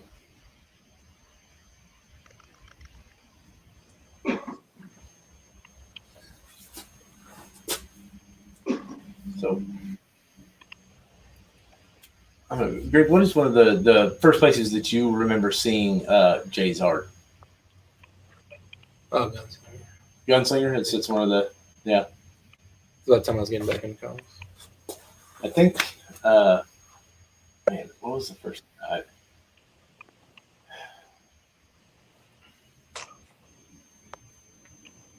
I don't quite remember what it was, but I just remember seeing his name pop up on an image a lot. That's one of the things, which is what for me when I really got into image books, it would have been around I think the late '90s. So I mean, I was back issues and stuff. So it's. There's no Vampirella? No. You're talking about the trading cards? Oh, it was Barnes. No, there was no Vampirella.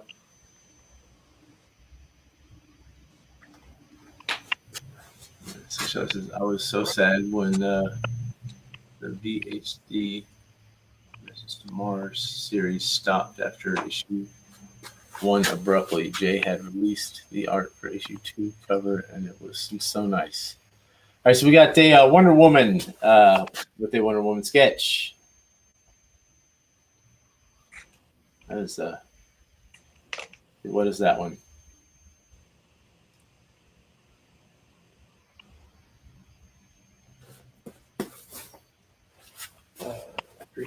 $350 on that one. Josh, buddy, can you hear us at all? What did you say?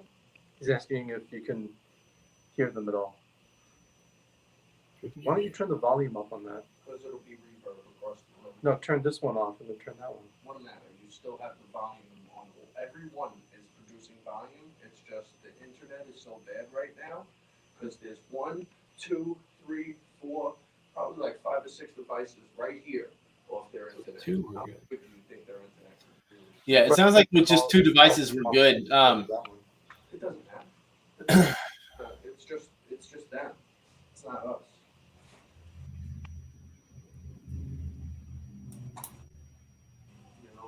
Wonder Woman half body 350, lot number 17, guys. Oh,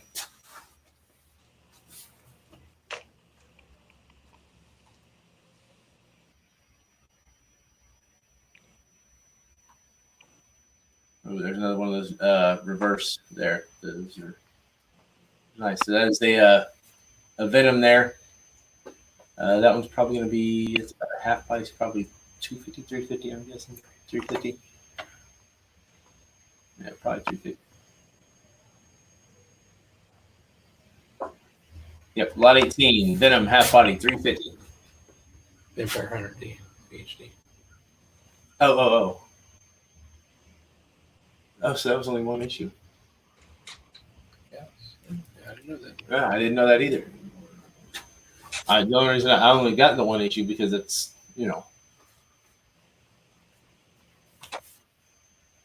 As soon as we got.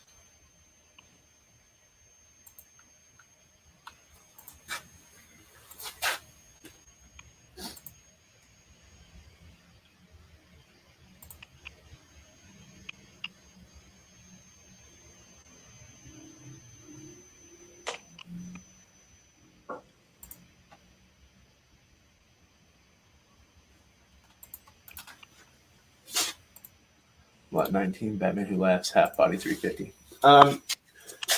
Hey, Greg, reach up. We go to that box real quick and look at the J-League stuff. So I can just talk about it.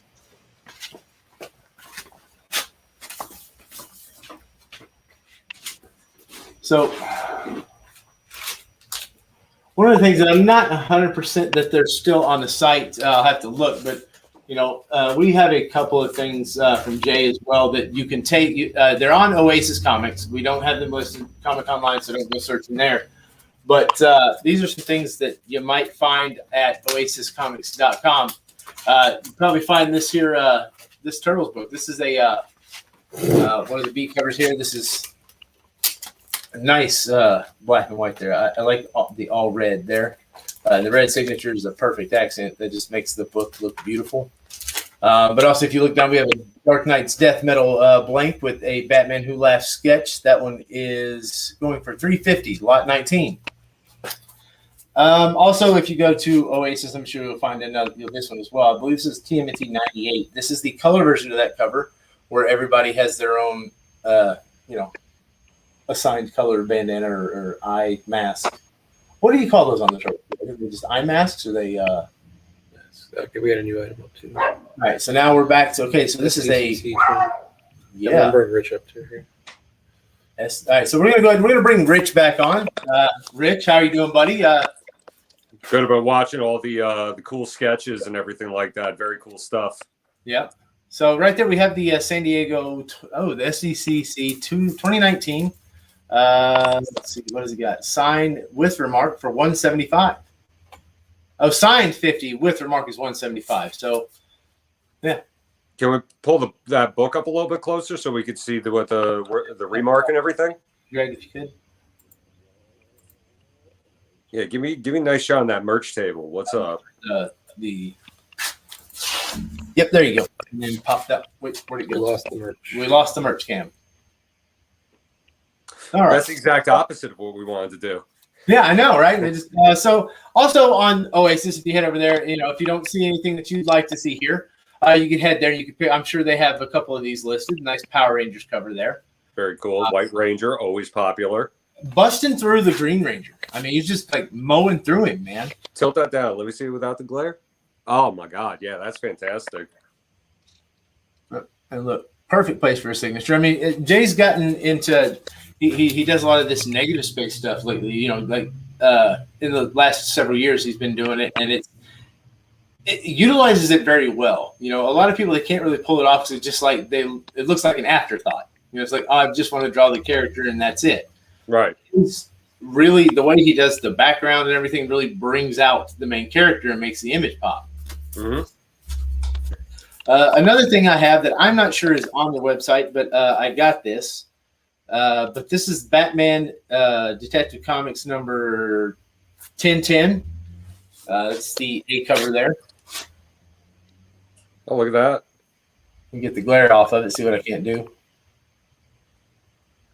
Yeah. So I'm sure you can find all of these at oasiscomics.com, oasascomics.com.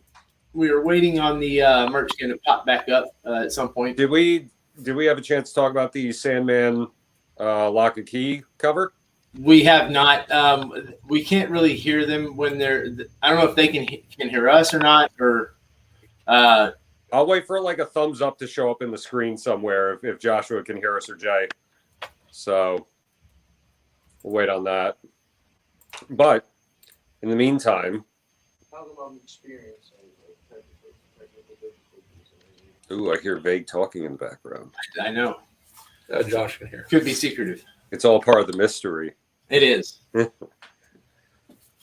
So, yes, I guess speaking of mystery, we can kind of talk about it. We do know that there's some lock and key stuff going on. Oh, wait, we got the merch cam coming back.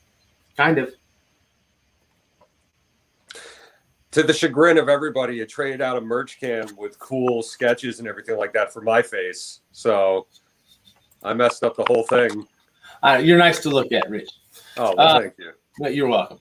Back on the merch cam, we do have the Comic-Con San Diego. I guess that's the program. I guess. Yeah. Spin that 90 degrees clockwise, Josh. If you can hear us.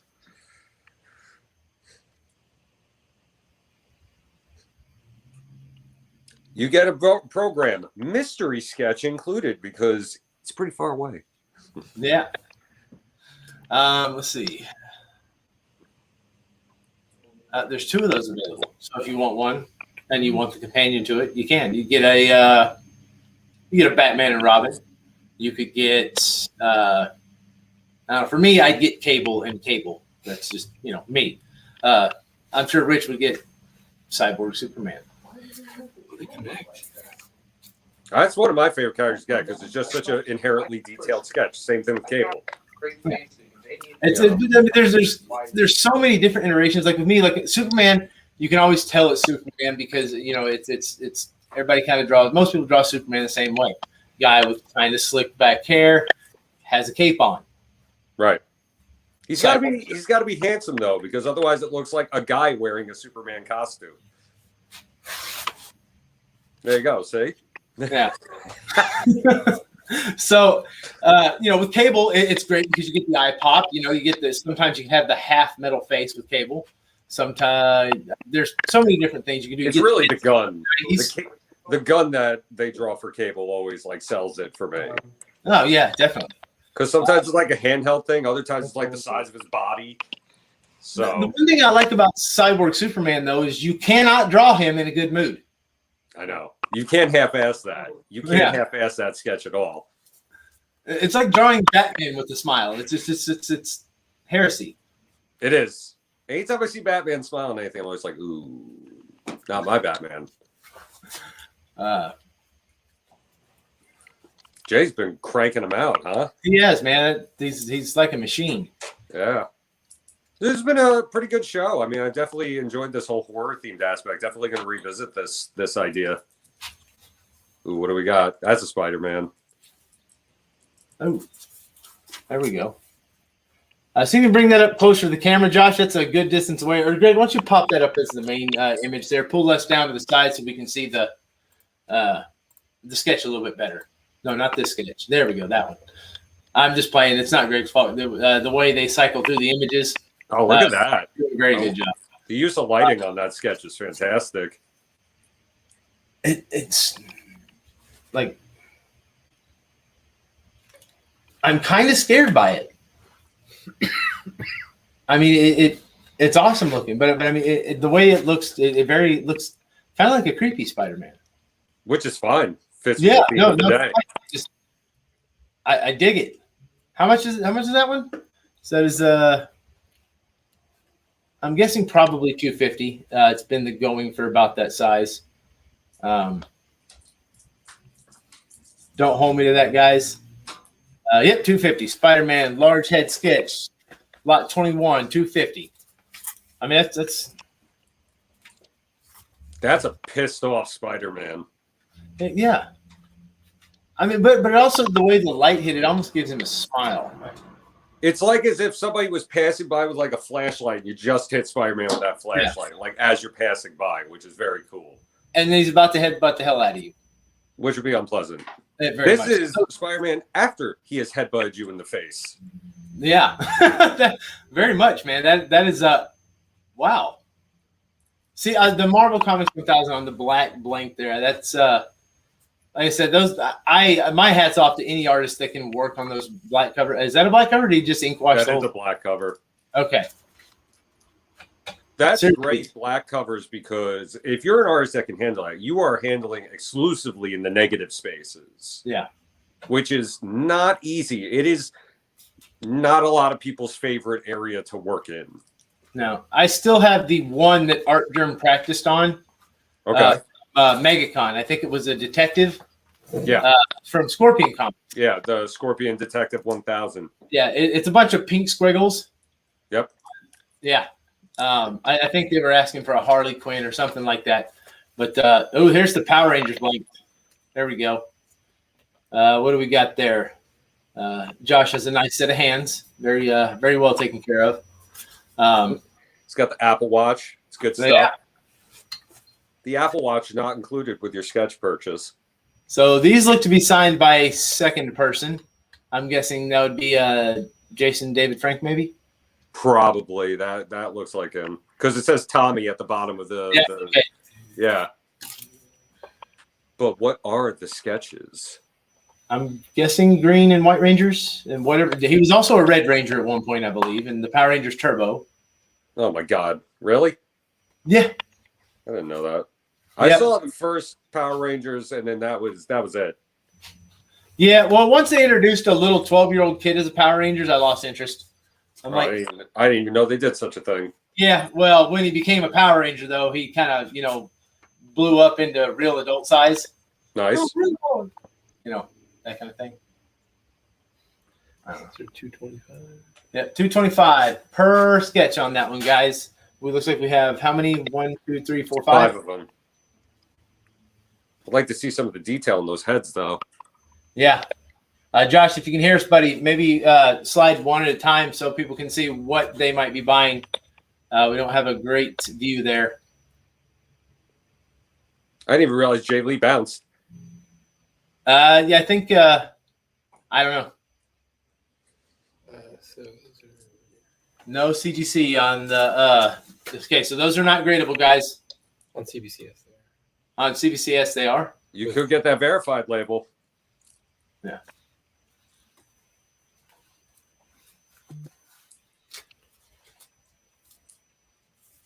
More Jason David Frank incoming. All right, what do we got? What do we got? Josh, can you hear us at all? Maybe put a thumbs up or something, man. Wave your hand. Kind of get a better shot of those individual sketches.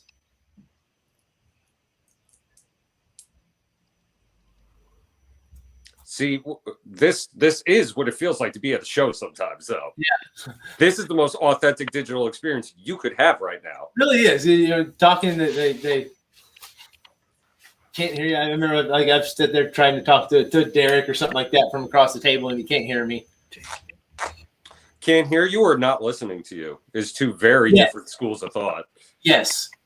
Yes. To both. To all. So there we go. The one I showed earlier. Those are the double sign. So we got Jason David Frank, and with the little Tommy in some kind of Asian language, because he does that. Or is it Power Rangers that he does? I'm not sure if he. I think it's he writes Power Rangers or something like that in the or Green Ranger. I think I think it's Japanese. Sure. I don't know. That. I can't read in some kind of. I'll let anyone comment and correct us at any moment. It is welcomed. Yeah. And I say that as a person who can't see the comments. So I would gladly. Let's see. Something is killing the children. Yeah, that's definitely. People have been begging for that one. Erica Slaughter shows up. I know that's going to go. Yeah. That's a cool design character, Erica Slaughter. It is. I mean, because it feels like, and I don't know, if you've talked to James, I know you see James on occasion. Sure. That mask, that is, because it feels COVID inspired almost. But and it was before COVID happened. Yeah, barely though.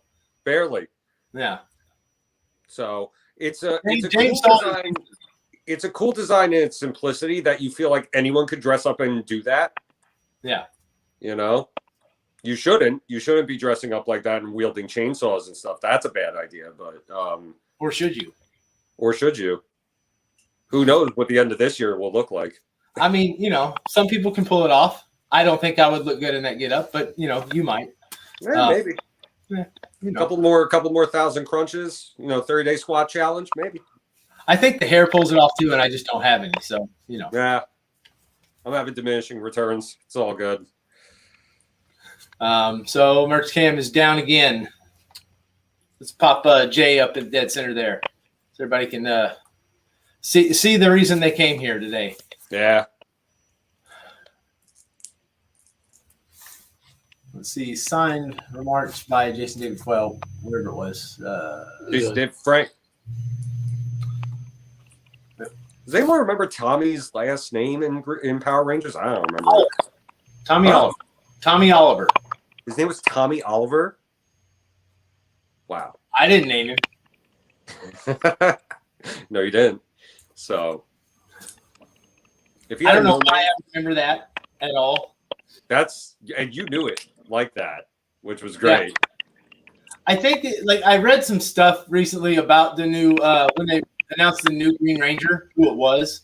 Yeah. I think it was 2 days ago when I read this stuff. Is he adding more comments? I don't know if you can hear us, Josh, but your cam is down. I got a nice spinny circle. However, if you want the spinny circle, that's $5. $5 per minute for the spinny circle. Yep. Greg will buy it. We'll just tell him the spinny circle's Nightwing. There you go. Greg said claim. There you go. So it looks like Jay over there is doing some sketching from an interior page or something. He's what it is, I do not know. I can't see. I've got a 40-inch TV in front of me. and I mostly because I don't have my glasses on. But Fair enough. I should get glasses. I definitely should. well, see, the problem is when I put them on. I mean, it does this thing where you're going to be able to see yourself when I put them on, Rich. Yep.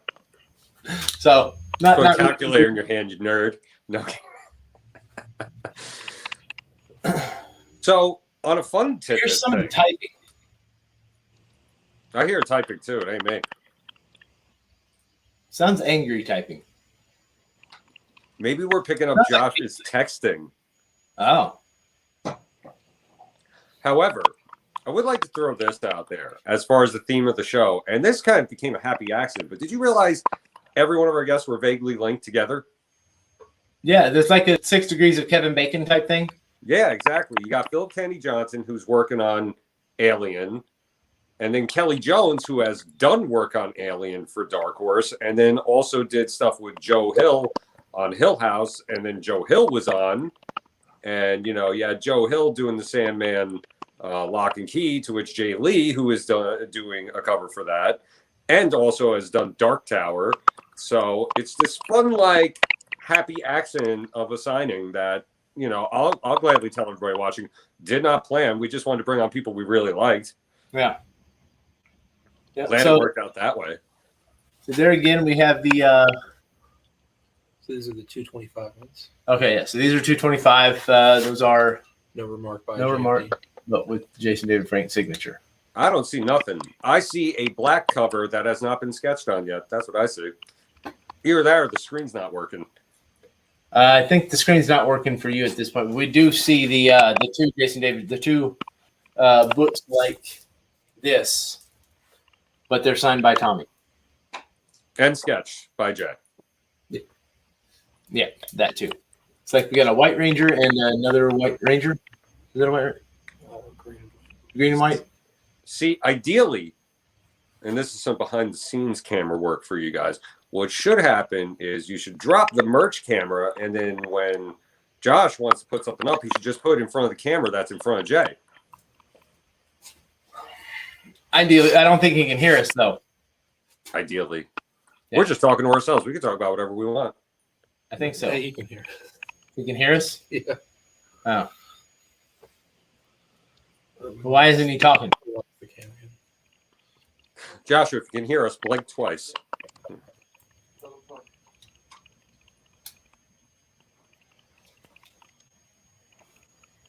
All right, so we got a nice Harley there. If anybody There you wants, go. that's a winner right there. I imagine someone's going to snag that one. That Harley is always. Greg, fix this camera. Get rid of that merch camera. Let's do this. Let's see that. I want to see this. There we Harley. go. Yep, that's Beautiful. it. That's the winner right there, baby. That's really nice. Got it. So what are we looking at on price for that? I'm guessing probably $350 on that one. It's about the half. Yep. Yeah, there it is. Got the thumbs up. All right. So Back in that's business good. here.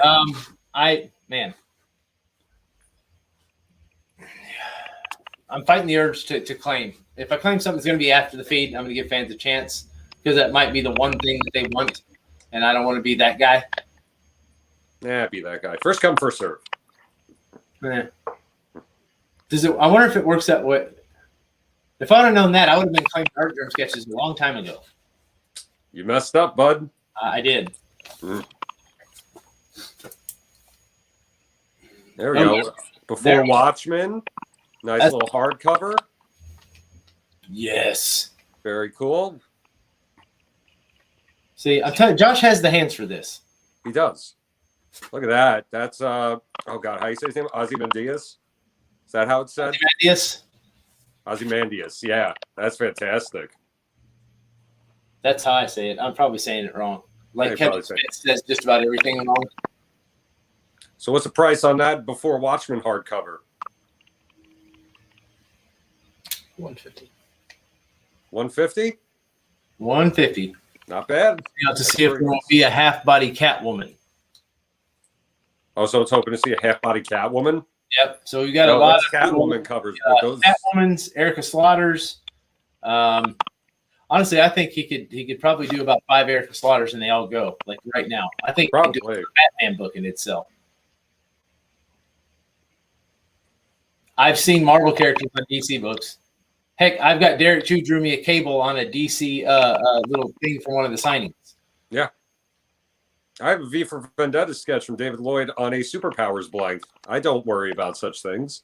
No, because it's pretty. There we go. Man, There's your Department of Truth get your remarks. wallets out, fellas. Here it comes. That's what everybody's been waiting for. You saw how I just broke right there, right? Like my head kind of snapped. Yep. Yep.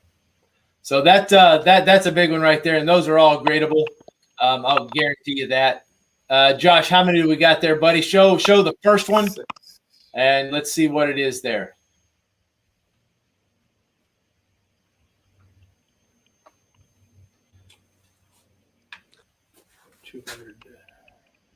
$200 pop.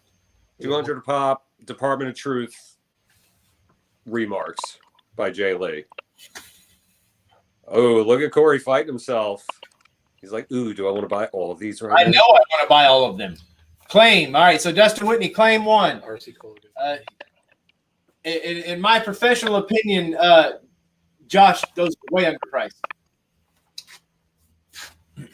Well, I think we should see them again one at a time and let people claim on a sketch-to-sketch basis. Yep.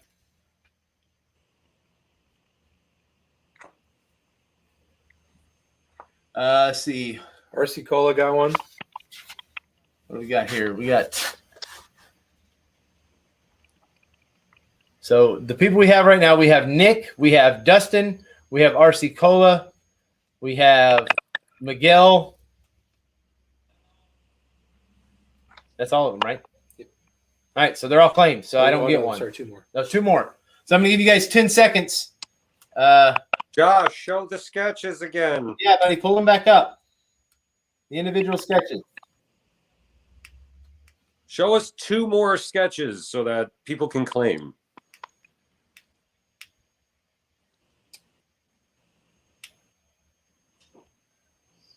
Be funny if Josh isn't even there. He's just left the room for a second.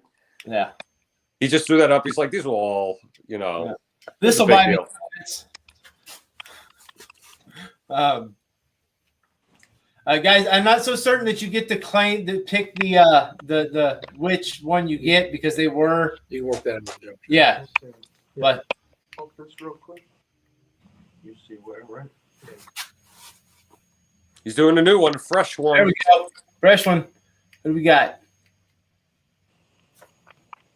Did he just remark that like in like 3 seconds? Because that's impressive. It's me gun. Well, we're gonna see where this goes. I'm very interested. Josh, if you're in ear reach, show the other sketches, please. 20 of the gun smoke he will do. Then okay, so he's going to do the gun smoke remarks right now. 20 of them. What are the price on the gun smoke remarks going to be? 150. Holy cow!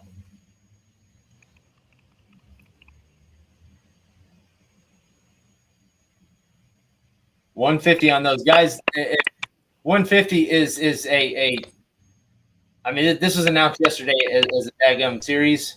Yep, that's some cool gun smoke. Yeah. All right, Nick also got a gun smoke. Very cool. Whatever. I think whatever's not sold here, I'm kind of wanting to buy the rest of them. Because this one's if you like to hold on to things to resell later on, if you like to spec on stuff, if that's your thing, but you're also a fan, this is a book to get. Yep. Definitely a book to get. I'm still. So yeah, RC took a gun smoke as well. Guys, rock with them. If you want them, you better get them. Hell, next time you do a Picasso and just start slapping the paper with the ink, right? I'm not gonna say so. What is? Oh, I heard voice from over there. Yeah, I'm not sure if it's Jay or Josh.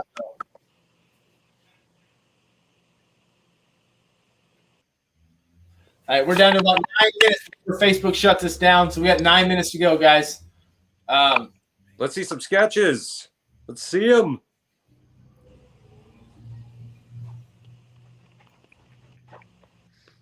Well, we can. Do we want to end it or refresh it? No, just be done because there's no point. You can't refresh it. You have to start and restart the feed over.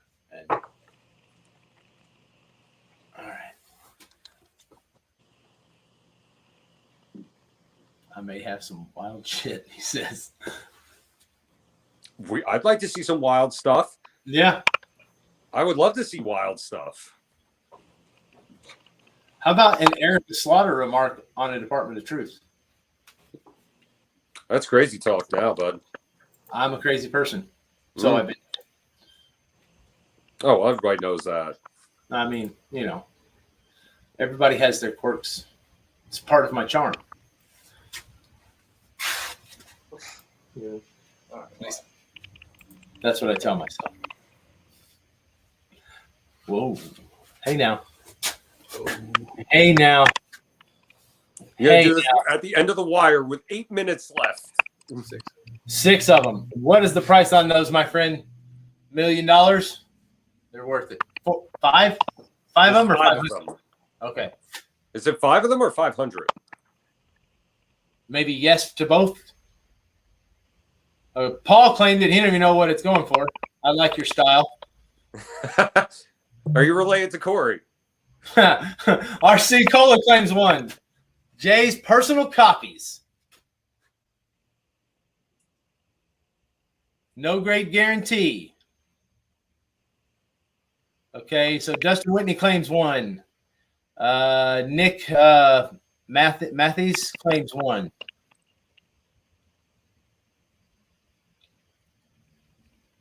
$450. Add $150 for an Erica Slaughter remark. $600 out the door remarked. If you add the grading, you're looking at with the shipping to you, that'd be $690. I believe. Yeah, no, $670. Sorry, $670. My math is wrong. Two more here. There's 2 more left available. So $670 graded to you. Miguel passed. Let's see.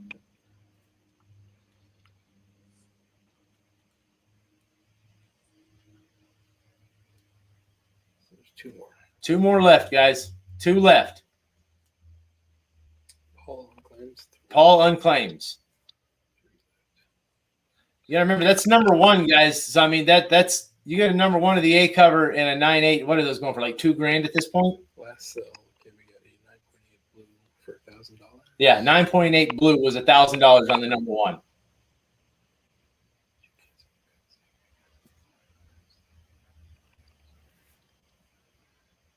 Tell RC Cola, yes.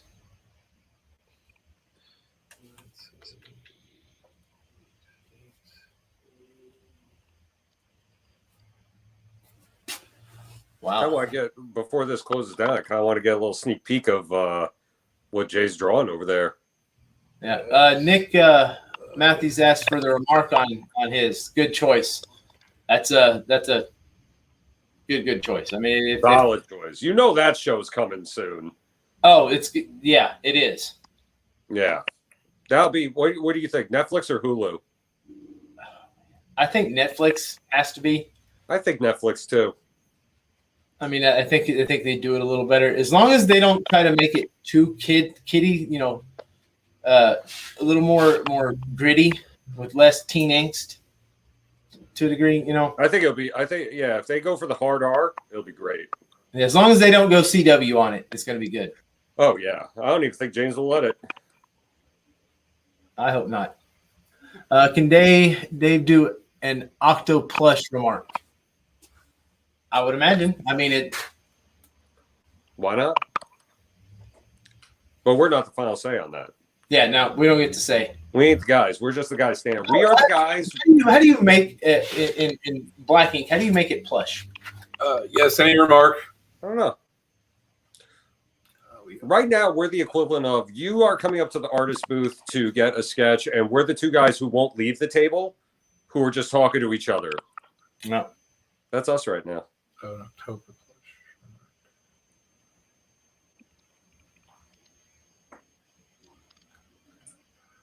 I really want to do it. Okay, we've got Octo's coming right up. All right. we got 3.5 minutes. All right, we got 3.5 minutes, Josh. That's all we got. If you got any items you need, throw them up now because we're gonna have to drop the feed here in a second because we're gonna be canceled. Oh, okay, so Paul hasn't committed yet. He's just asking. Paul, have you committed? No, he canceled his claim. Throw that. No. Okay, so wait a minute. This. Yeah, he canceled his claim. So hang up on that. Hold on. Yeah, you know what? You do it and you have it for later. Yeah, I see. Will these be CGC graded? They have. Yes, you can have them CGC graded. All of them. You can pick your facilitator of choice, whether it's Agents of Slabs, Rich Hen, Twin City, Dan Scott, and Scott. or CBCS if you want to go Clan McDonald. That's right. If you want it raw. I guess Paul said he'll take it. Oh, he that's how you came back, sir. I like you. I like it. You teetered on it there for a minute. You ran in, no looking, but I respect it. So you're definitely related to Corey. Yeah, because Rich jumps my ass all the time because I'm a leaper. Oh yeah. Oh, he is. But most of the time things work out. There are other times when it doesn't, and I have to back out of a claim like Paul did. But then everybody, it's okay, and then he comes back to it. I'm just talking at this point. CGC number 1 blue at 9.8 there. RC Cola wants to Good choice, RC Cola. I like your name. I do. Terrible soda. The Royal Crown soda. The Royal Crown Cola. It's my initials. That's why you like it, Corey. I think you're right. I think I'm right too. What do we got here? He said, Paul, you savage. Paul says, I hate myself. Maybe right now, but you won't hate yourself later. I promise. Yeah, absolutely. Give it about a month or two. You're going to love yourself. Wait till that first trailer for the show. Yeah. And then watch everybody be coming knocking at your door. Corey will be the first one in line. Probably. Paul, what do you? Ain't no probably that. You're like, oh, remember that sketch you got? Remember that remark by Jay Lee? We got to talk about that. Yeah. And we are coming up on the final minute here. We are. So, RC Cola, everybody, Oasis Comics will reach out to you for invoicing. Yep. And if you do need help, we can do our best to try and connect and make sure everybody gets everything they need. We do guarantee that if you claim an item, you will get the item. We will make sure that you are connected anywhere you need to go. We'd also, side note, like to thank everybody who joined us today. We'd like to thank all of our guests. We want to thank Kelly Jones. We want to thank Phil Kennedy Johnson. We want to thank Joe Hill, Jay Lee, Oasis Comics. We want to thank our facilitators, Corey, the man in the chair, Greg, who has done a stellar job today. He was. The man, he even had to come in and he had to pinch hit for a minute and he killed it. Hardest working man in this company right now, I tell you. Hands out. I heard him laughing over there. Yeah. 3 seconds. This is a fun, great theme, to put together. This has been still going. I mean, this has been great. All right, guys. It's letting us go. It's letting us go. It hasn't got it yet. Well, Facebook usually shuts it. Maybe they changed the policy. Well, we're also. Well, we did the goodbyes already. So anyone who's saying, think of this like your bonus features. Yeah. Let's show up that 9.8 blue if he has it. Yeah, you got that 9.8 blue, Josh? How many more items do you have, Josh? You guys just yelling into the ether. Like, that's what you're doing. Maybe type it? A few.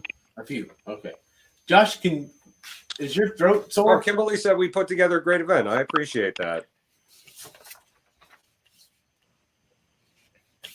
Thank you. Ooh. That is an amazing ghost spider. Is that if that's the grand finale, you saved a good one because that's a beaut right there, buddy. 350. 350. Well, I mean, it's full body. Oh no, that's a 650. 650. That's nice. That ain't bad.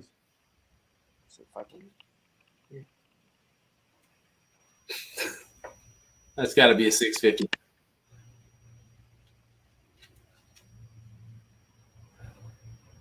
$500. Oh, good price. Good price. Split in the middle.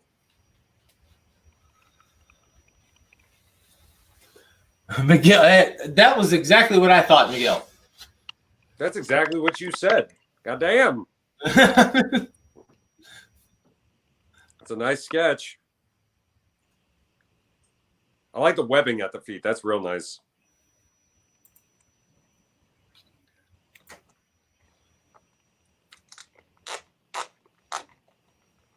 There it So is. that's Paul's copy right there. That's nice. See, now that was a good choice for that remark because that's the perfect looking remark for that book. That is. That was a nice call. What do we got? Ooh, there's an Erica Sahler head sketch.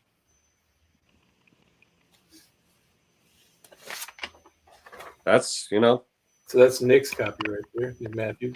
Yep. very nice. Also a solid choice. Very much.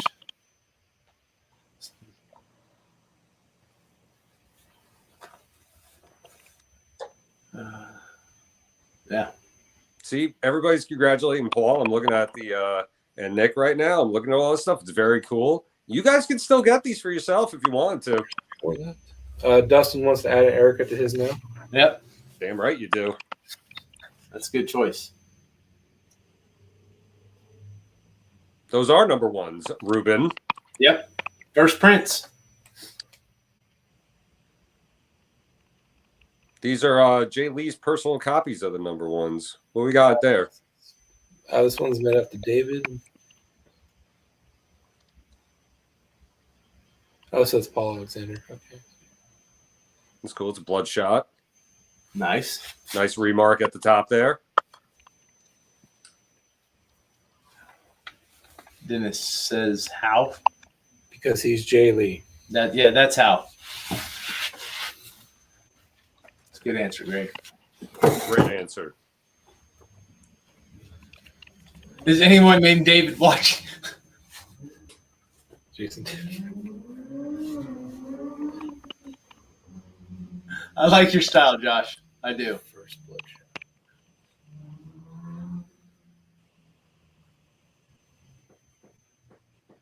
Ruben Aponte wondering how much it is again for the number one with the head sketch. I'm assuming he is talking about something's killing the children. And what were those? Those were $450 for no sketch. Add $150 for a sketch. So that's solid $600. What's And the if rate? I What's print it and ship to you? That's another $70. So $670. You get the book, you get the remark, you get the grading, and ship to your door. And you're looking at a 9.8, the last gold blue label. So no sketch, no signature. Was $1,000. So you're paying way less than what it's worth right now. What's that ratio variant on that with the black and white? It's a good question. Damn right, it's a good question. 500. The print run is 500. What's 500? The print run on that black and white. Oh, nice.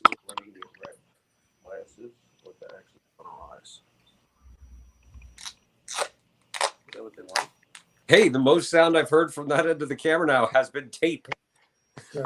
Josh, how much y'all got left, buddy? Just curious to. All right, we got you, Dustin. There you go. That's a nice one. I wonder, has anybody asked for the big monster? I wonder. Like the what was that? Is it I don't Pac-Man? know. I think so. Just the 17 on the blank variant. This is a CBCS 9.8 with, oh my God, all of them. With the Justice League on it. Oh, and it's got the cast. There's Henry Cavill. That looks like Gal Gadot. There's that Ray Fisher. And I think the one at the bottom left is either Ezra Miller, possibly. It's not Batfleck. Momoa. Yeah. Hey. Look at you. Rich Capabianco's signature authenticator. Oh yeah, there it is. Yeah, you see him in the label. Yeah, it was only written there. I didn't read it. I see nothing but ring light. I couldn't even guess though, to be fair. I had no idea. I don't know. I'm not gonna try. Oh, that was the 1 second. Or is that $1? No, that's not $1. Don't start claiming that for $1. That ain't gonna work. Well over $1,000. I don't even know how much their signatures are. A lot of money, I imagine. That's a good one. Okay. Oh, and it's a cover swipe. Look at it. That's nice. That's real good. That Superman's on point. I love that. Any more? Something is killing the children for sale. Do we have any not claimed? We have 2 left. And don't we still have 2 of the Department of Truth books? Yeah, how many Department of Truth do we have left? There are Because someone unclaimed one. 19 of the Gunsmoke remark and 2 of the Lady in Red remark left. 19 of the Gunsmoke remark and 2 of the Lady in Red remark for Department of Truth. For 200. And those are 200. Something killing children. I have 4 people written down for Josh. No, we have 2 left on the, or no, 1 left on the. There's 2 or 1. I just said, and I can't remember now. 2 left on the Something is Killing the Children, Josh. Dennis, there's a lot of stuff not claimed. There's a lot of sketches. One of the things you can do if you go to the feed once we're done here, you can rewatch it. We will get pictures. I think alternatively, what we should do is maybe have Josh do a quick run through of everything. Just hold it up, my man. I got the thumbs up. Do it, and Josh, if you can talk, say what the price is when you hold it up, and then move on past it. Just show it, tilt it, say what it is, set it down. There you go. Lightning round. Yeah. Do it. Okay, there's Harley. How much? $350. $350 for Harley. Damn, that's nice.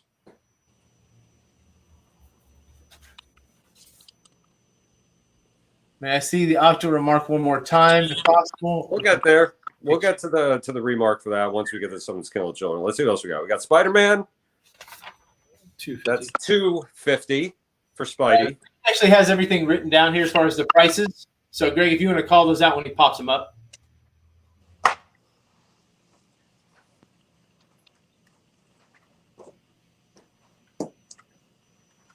Ooh, Thor. Thor was $350. Thor was Complete with cape.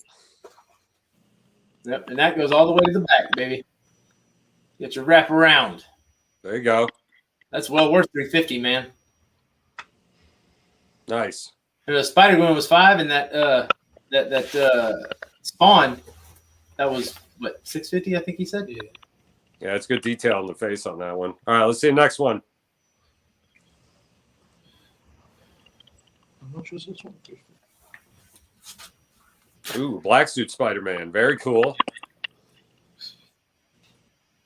Love that. I think it's $450. $450? Is that what you said?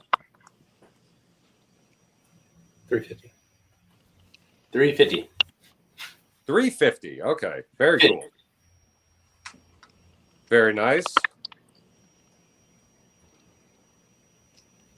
We're teasing everything until you get to your Something's Killing the Children Department of Truth stuff again, because that's where everybody's going to lose it again. Yep. If y'all got friends that are fans of those books, you might want to tag them in here. You don't plan on buying them. That is another $350. If you plan on buying them, probably don't tag your friends because they're going to beat you to it. That's a cool looking swag. I like how he's got the under the arm webbing. Yep. That's cool. I like that. Yeah, that looks good. RC Cole, you can have it. You can have it sent to Rich Hen to have it pressed. $350. If you want a book pressed, Rich Hen is a very good presser. Yep. We love Rich Hen's pressing skills. So you would need to contact the Jim Mint 10 Rich Hen as Ooh. and he will help you out. That's a really cool. Is there a face next to Venom? It looks like there's like a face next to him. That's awesome. Looks like, yeah, it's almost a reflective face. I like that. That's Yeah. cool. What's the price on that one? $350. $350? $350. That's a quality piece right there. I like that one. Very cool.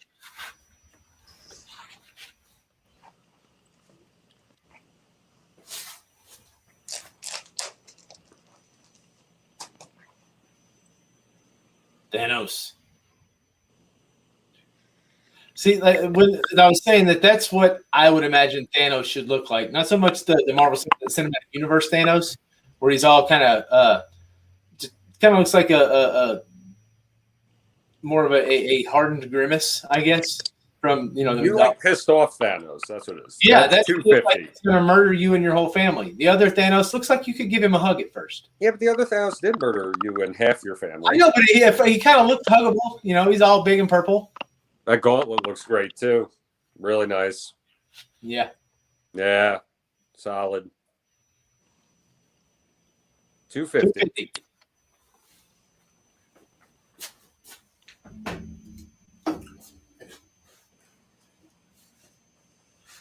I will. I had to grab me a water real quick. I'll be right back. Oh, that's the one we opened with. There's your Darth Vader. He's very cool. See, now this is where I like Jay Lee's skills here, because Darth Vader is a character that wears all black, and you can still make all that awesome definition with that. Great use of negative space and white and all that stuff. Fantastic. How much is he? $350. It's a damn good Darth Vader. Oh, I see Anika claimed that Vader. Is that what I saw? Greg, I need you to confirm. Yes, Anika claimed the Vader. All right, the Vader has been claimed. Yes.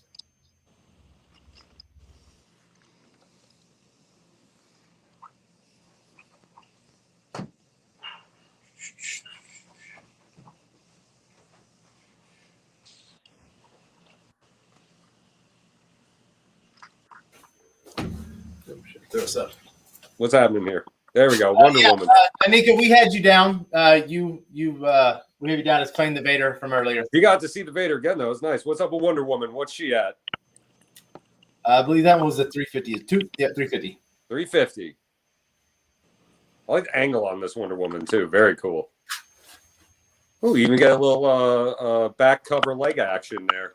Yeah, man. I mean, because who doesn't want some leg action? Who doesn't? Good point. Looks good.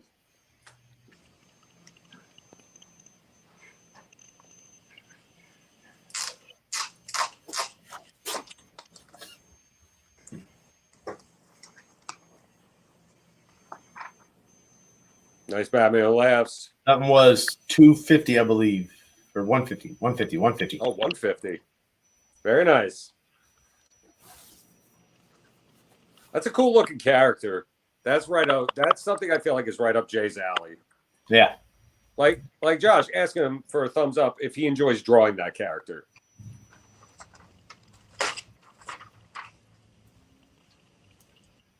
I don't see a thumbs up. Nope, sure don't. See, that looks like he enjoys drawing that character. That one definitely does. Yeah. You can't tell me he doesn't enjoy that. That's very cool.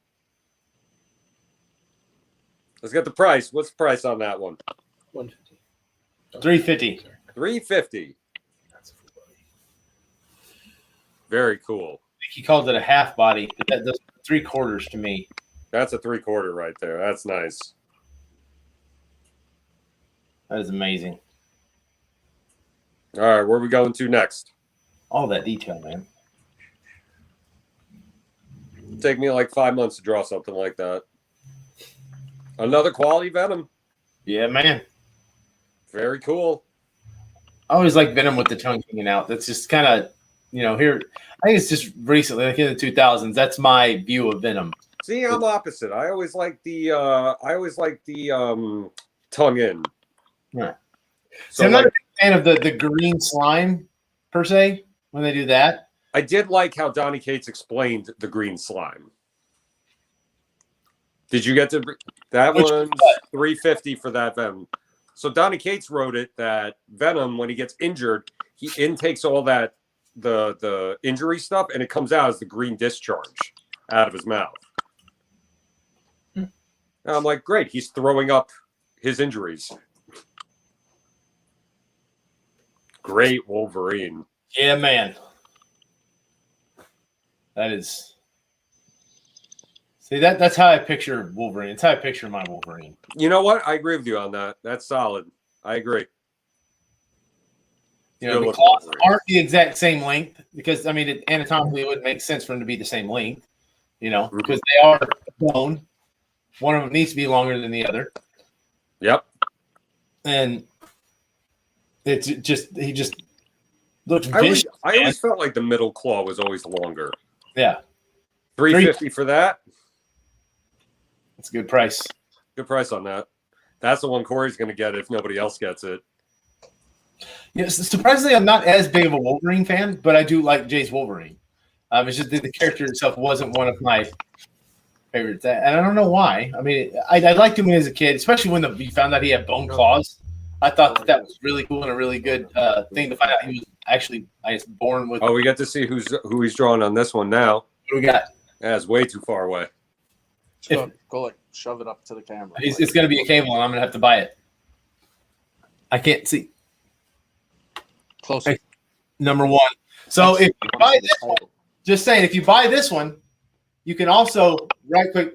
Josh, take the book. Latch onto the Jonathan Hickman signing. Oh, another Wolverine. Is that that is the new X-Men? Or is that look, that's Rich when he wakes up in the morning Wolverine. That's the Uncanny X-Men from 2 years ago. The one where they release an issue every week. $250 on that Wolverine. Very nice. Yeah. Oh, looks like Cable. They said. He's gonna make me. We're gonna make Corey. He's like, Corey, you haven't spent any money with me. I want all of your money. Yo, Cable comes out, you know you're buying it. I can't not. You can't not. Great Spawn. 650. Great Spawn. Ooh, even got some dragon or gargoyle action in there. Great cape, nice ink wash going on there. That's a nice sketch. That's cover quality, if you ask me. Just saying, that could be the prototype for the next Spawn cover, just like his cover. There you go. What price on that one? 650. 650. Oh, we dropped 5. Dropped it to 5 even. 500. Very nice. Greg, I'm not trusting your pricing anymore. What'd you say, Rich? I'm not trusting Greg's pricing anymore. It was $650. I remember it at the beginning. No, I know. I'm just messing with him. I told you, Greg's the hardest working man in this company. I say 6. 650. Okay, so it was okay. So 650 was correct. His first hand didn't pop up that first time. Greg was right. Greg, I never doubted you. Wrong. You're the wrong price.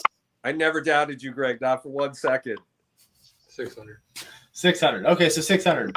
Okay, so it was 650 to 500 to 6. Good. We got it. 600. All right. What do we got? Let's see what we got. So I think we're getting close. We're about out of the sketches, I believe. And I think we're getting to what the other guys were asking about here shortly. We do have some Power Ranger stuff. So there we go. Now, these ones can't be CGC, correct? Oh, they can be CBCS, I believe. So I believe he is. CBCS they can get, but no CGC. Yeah.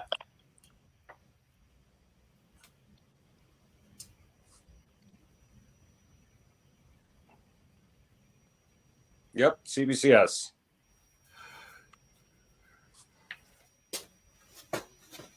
Fun fact, I'm also a CBCS. Well, I'm a facilitator. I was. Not anymore. I don't think. I think there's a quota you have to meet, and I didn't meet it. I'm not good at meeting quotas. That's nice, though. Don't tell me I have to do stuff. Oh,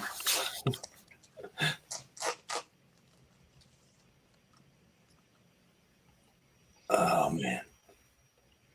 Very nice. Very nice. 200, 250, or 205. 2,000. 225. There we go. Josh, 225. Josh has got a future in being a hand model for a mime school. Yes.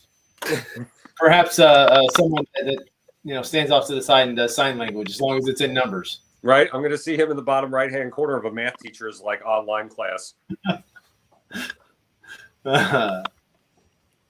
What character is he drawing now, Josh? It looked like Cable. I'm going with Cable. I'm saying if it's Cable, I'm staying to watch Corey lose his mind and buy this. Just understand that if anybody else claims it, when you claim it, I'm gonna because I'm gonna have to ship it to you. Very cool. What's the price on that bad boy?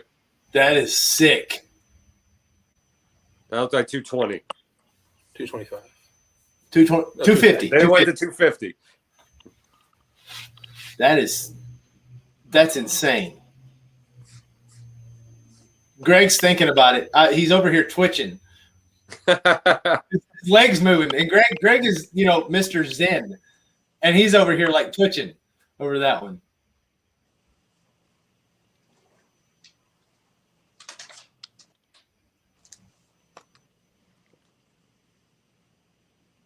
Like Dark Side.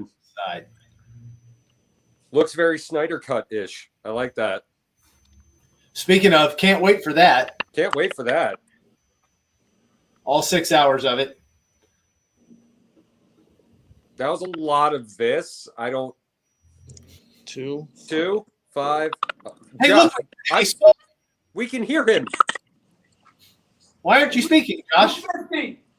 There you go. There now he you're is. playing. I like it. You have a beautiful voice, Josh. You should talk more. When conventions come back and I want to get a Jay Lee sketch at a convention, I'm hoping Josh won't tell me the price, that he'll just use the hand movements. I would love that, dude. He's over there dying. I'm doing hand signals. How much is this? He's going to fucking land a plane there. I'm like an idiot. I should stop blowing smoke signals. I'm sorry. I shouldn't. Oh, man. This is great. It is. I'm glad I jumped back on. I mean, me too. As much as I like monologuing, it's fun to talk with somebody. And Josh was, he's giving me nothing. All right. Nothing. In Wait. hand. There you go. Hold on, Corey. Is Josh, that what's the price on that? God damn it. 100. 100. Yeah.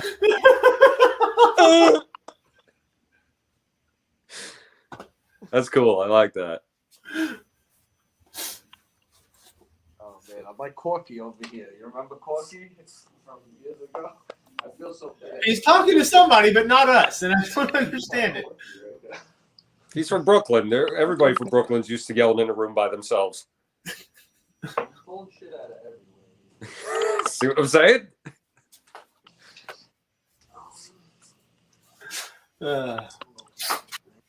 I want to see one of these Something's Killing the Children books because I bet somebody's going to claim it the second he shows it.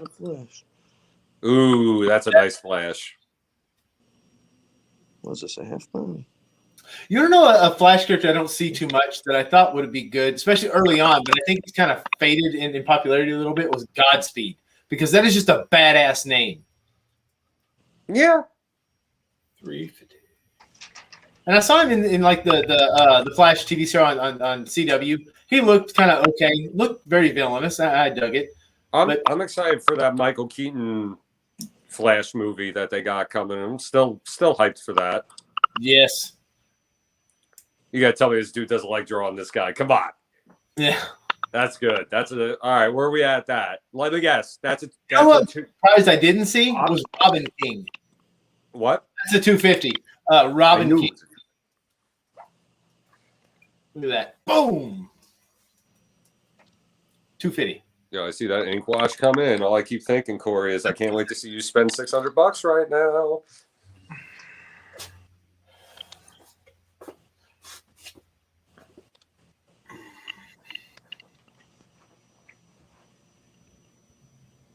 Yep.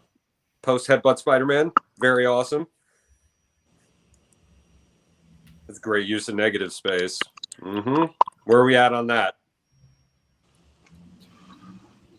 250, he says. Cool.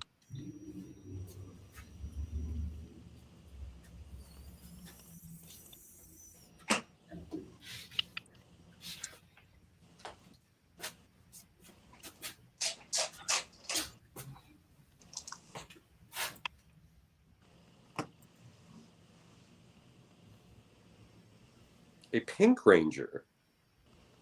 I love the random Pink Ranger. Very cool. I like that blank too. That's a really. He did a great choice with those two because he did on that. The Hasbro variant. Oh. Oh, it's an Oasis variant. Yeah, see, nice job in the color. All the Rangers, he got all the colors. I remember that. Nice. Yeah, the guy used his head on those. I mean, I can't believe he has any left, to be right honest with you. Yeah, I'm a little surprised by that. Yo, Josh, can we confirm that the X-Men sketch Jay is drawing is Cable? Can I get a thumbs up or a thumbs down? What did they say? Don't let it be a surprise. Let it be a surprise. I don't work in surprises. I don't know. Alan Quah surprised you. Alan Quad did surprise me. I didn't talk to him for a month. No, I'm kidding.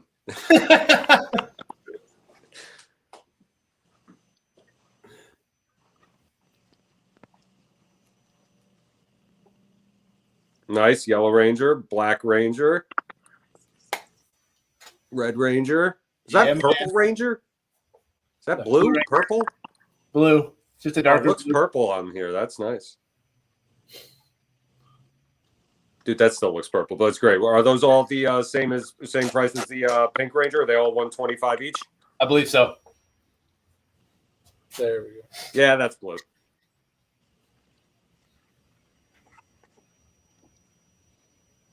Ooh, bonus fold. Oh, that's pretty neat. I like that.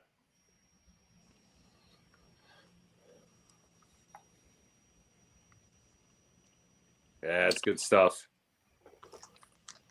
All right, Josh. Give them what they want. They want something that's killing the children. They want Department of Truth. So we have two left of the Department of Truth, woman and lady in red. Yep. Remarks at 200, lot 27. And then we have 19 of the Gunsmoke. Lot 28, 19 of the Gunsmoke remark.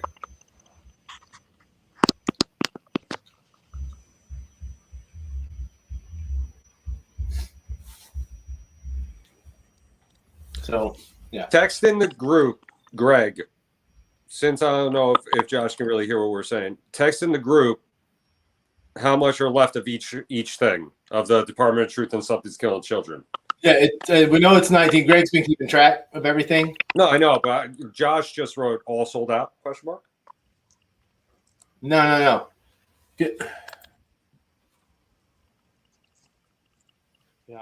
How could he hear us earlier, but not now?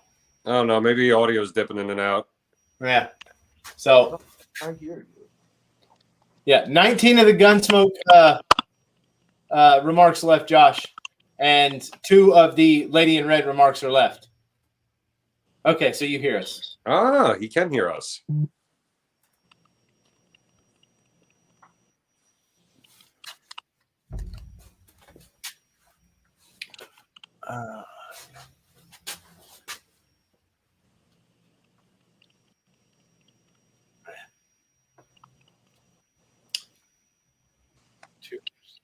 Something's killing children.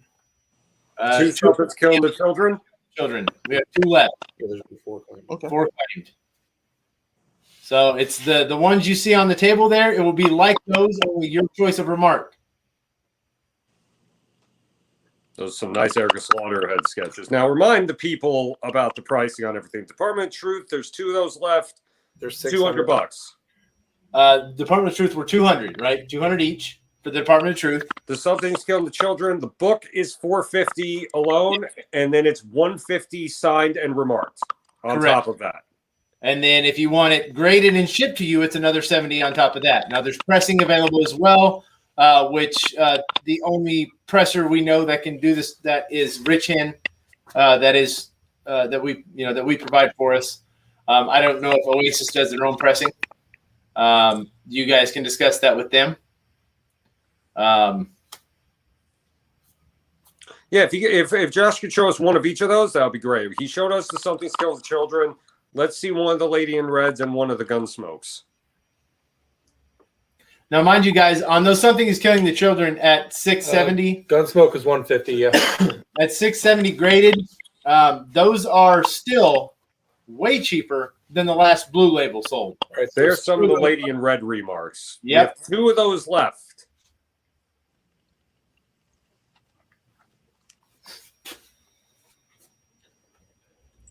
Now, if someone were to request Gunsmoke and a Lady in Red, what would that run?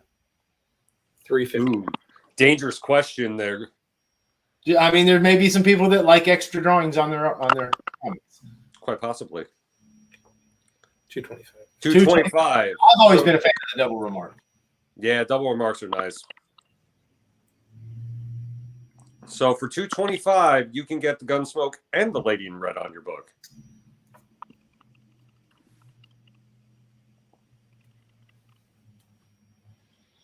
Okay, so Gunsmoke is 150 for the book with Gunsmoke remark, and 200 for the Lady in Red.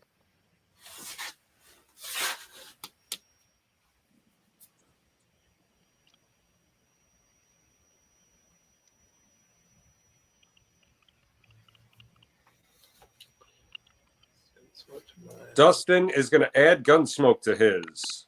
And can he get the one with the sunglasses for the lady? So if you have one of those sketches with the sunglasses of the Lady in Red, he will add Gunsmoke to that.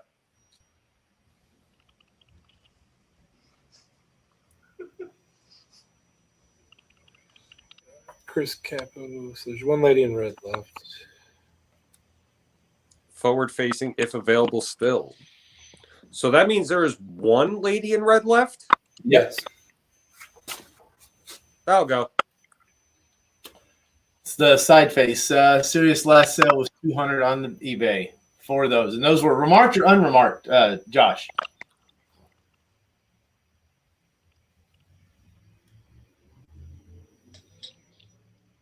I think it was raw, if I remember right. Yeah, raw. Yeah. So, I mean, you're basically at this point getting a free remark and signature by buying the book. Yeah. For the value. Nobody accused you of lying, Josh. Nobody said you were full of shit, man. Not the side facing. Chris Capel wants to claim a front facing Lady in Red. I don't believe there's a remaining front facing Lady in Red. The one guy got sunglasses, one guy got the other face forward, and I think we just have the side profile after that. That request, Chris Capo, killed the feed. You saw that camera take a nosedive when you asked.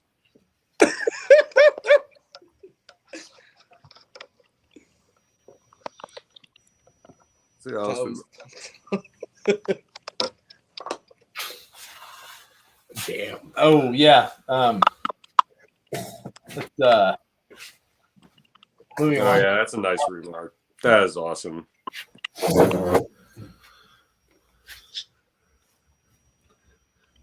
Yeah, man. Very cool. New York Comic Con exclusive. Oasis New York Comic Con exclusive. That's a whole lot of logos on the back of that book. I've now come to learn that I think I can only enjoy doing these feeds if Josh is going to be giving me thumbs up for saying things correctly. I know it's like positive reinforcement, isn't it? I mean, I don't really get any, so I'm all about it. We appreciate you, Rich. See? Nah, but Josh has been giving thumbs up. Corey, give me the double thumbs up. Double thumbs up. Attaboy. There we go. Somebody snap that mega meme of it.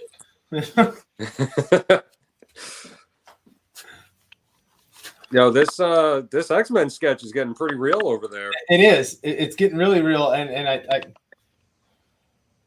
Jay's over there thinking, yeah, Corey, you're gonna pay. Oh yeah. Love you too, Josh. Aw. Yep.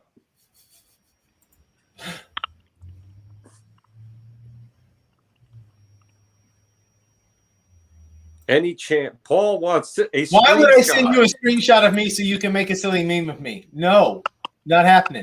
If you want it, you're gonna have to work for it, sir.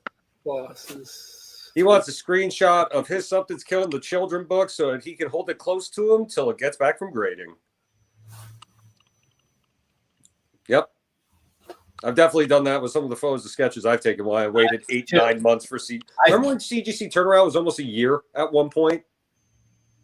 That was like 4 or 5 years ago. That was horrendous. Thank God it ain't that no more. So in 2018, I broke up with my girlfriend and gave my art germ sketch that side of my bed.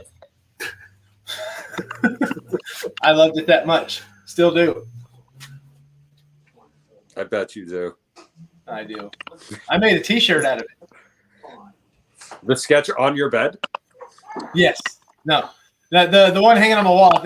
Whenever I'm at home doing our Zoom meetings and stuff, I have it. It's just like I've worn the shirt a couple times on video, but it's the side-facing cable that he did, like the second time in his life he's ever drawn cable. Oh yeah. And I think they can hear you sometimes. like I walked in and he like it was just sitting on the desk when I walked into the hotel in Orlando. Wait he a minute. like Hold on. Let me shut up. Let's talk about Something's Killing the Children Jay Lee stuff right here. Josh, Oh, did you find 4 additional of those? He just You pooped sure pulled it up did. in there. That's impressive. We got 4 of them. Just know that we had 4 claimed already. There's another 4 waiting in the wings now. Yeah, baby. So we had a total of 8, I guess. So worth noting that those are Oasis's New York Comic-Con exclusive books. Like, you're not going to find those going to your run-of-the-mill comic book store.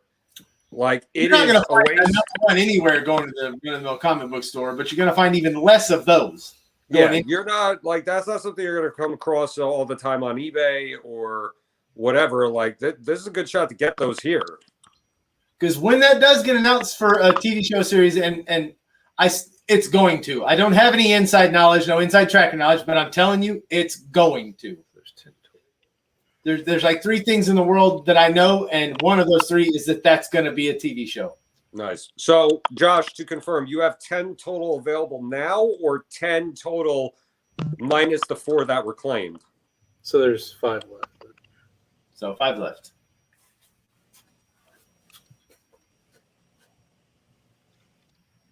Ooh, and that's it. The rest is TMNT and Bloodshot. Where did the other claim come from? I don't see it. Oh, no more to show. TMNT Bloodshot. Okay, that's what's left. That's what he meant. Okay, my bad. Ooh, I look forward to this X-Men sketch being done, and I just want Josh to get on the camera and just be like, Corey, for you, 800. You don't get a Fred Price, you get a Fred Tax. Yeah. Like, you made me set up 3 cameras and I didn't get to use them. Yep. There All we right, go. that's one. Italian fans. Bloodshot book. Yeah, man. Very cool. New York Comic-Con exclusives. That's right. Got remarks. There are Oasis books. Oh, one's an LA Comic-Con book. All right, so the white is the New York Comic-Con. The red is the LA Comic-Con. Are they both signed by Frank? Yeah, those are from Frank? Bat in the Sun or whatever it is. Little mini that they did, the web series. Yep. Very cool. Which I'm gonna be honest, I thought was better than the movie. I still have not seen the Vin Diesel movie. Me neither. I don't have to. I was in quarantine for a year and I still didn't watch it. Me neither. Not that I don't have anything against Vin Diesel. I just knew that wasn't gonna be something I wanted. That particular one. The Jason David Frank, and then the guy that played XO, but then turned out to play Iron Fist. Sure. And then I don't know, all the rest of them. I thought that was a good concept. I thought that was the way they should have went the whole time. Joe Hill did talk about the Sandman book. Yep. He was very excited to know that Jay is doing a variant cover of that. You should go back and watch that. His face lit up for real. Yeah, he was very excited. Yes, we know Jay's doing the cover. That's why we mentioned it. Yes, we want to see the OA. The obvious questions. Does Rich like Cyborg Superman? Does Corey like Cable? Does Greg like Nightwing? Ooh. Damn, son. Nice. Is that for sale? Josh, are you keeping that? Yeah, he is. Very cool. We like that. That's gonna be a good cover. Oh, Annika's sitting there. She wanted to buy it. Would quite possibly be my cover of choice for this book coming out. I dig it. I like it. I like it a lot. Whoa, magic trick. He brought up the OA and then Jay was gone. That's impressive. Oh, he took it out of the plastic. Now you get a nice good look at it. Did you tear that thing open? Oh, that's very cool. That's beautiful. Yeah, that's no joke. That's nice. Very, very nice. So, That was worth waiting for. When does that book go on sale, Josh? When are you taking the cover? 4/22. You're 4/22 in the morning, or April 22nd. So April 22nd, I go, oh, well, you know what that means? We should probably extend our deadlines for Joe Hill and Jay Lee so that people could get double signed books. We should. I think we will. Yeah. So that you heard it. It's official, guys. The Joe Hill and Jay Lee signing have been extended to at least 4/22.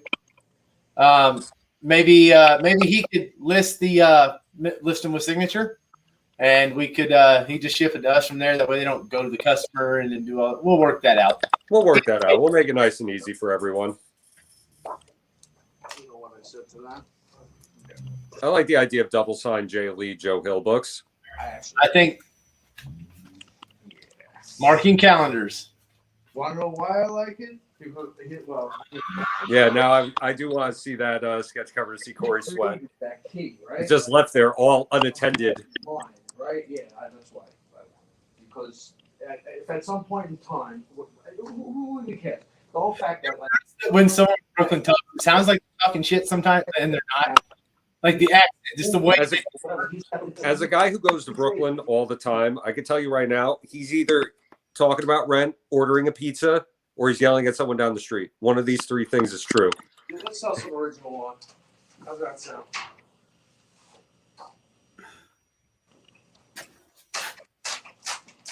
I'd like to hear from some people watching it what they thought about the event today, though. Bah! What is that?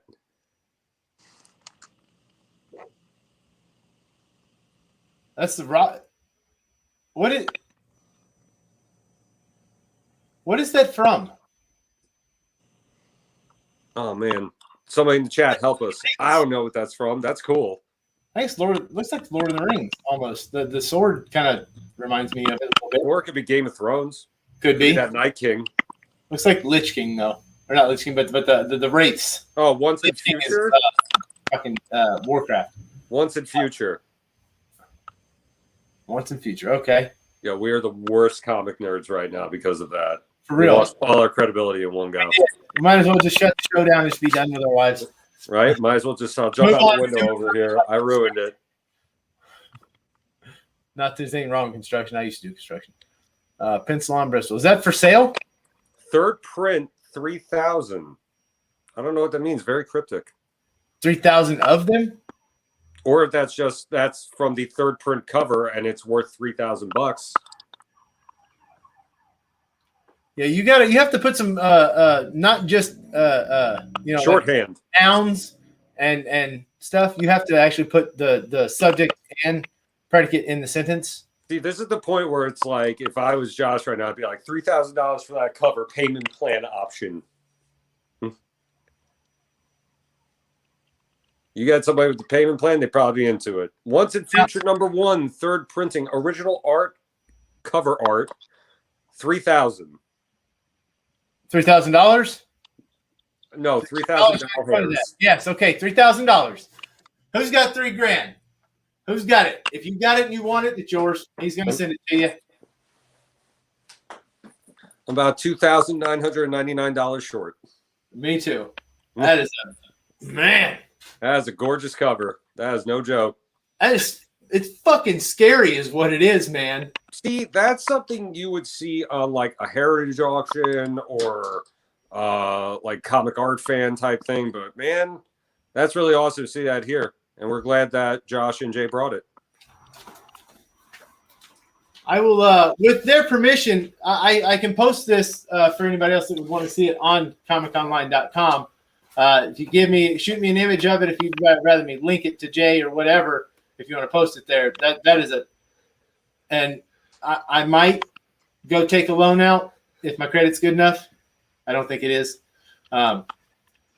I won't co-sign anything with you because I know my credit's not that good enough for that either. The other way I can get a $3,000 loan is if I put $3,000 down. What the shit? That's very cool. I like that. I'm looking for the chat to tell me what this one is too.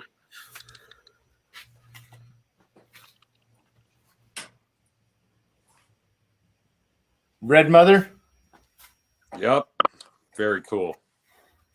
I cheated and look what the Paul knows what's up. Paul is definitely, he's a fan. He's here for it. He is. Cover B, issue 1, 2,500. Now I might want to tag your original art fans in there, guys. Oasis is killing my wallet. Yeah, they are. If option to buy Netflix. I mean, it's kind of awesome, this Netflix thing. Anybody could get a show. I mean, in the time we've been talking, me and Corey got option for Netflix too. Yeah. Everybody gets a Netflix show. The chat got option for Netflix also. Yeah. Did you hear that, you guys? You have your own show coming. You got your own shows coming, especially Paul and Kimberly and Ben. Yeah. Yep.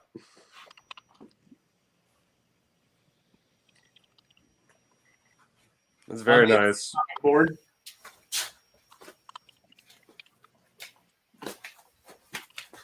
Beautiful.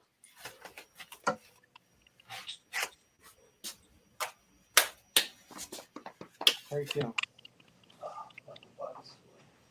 are you feeling? Did Jay pull a hammy? Ben Chase, I'd watch me. Ben, I'd watch you on a Netflix show.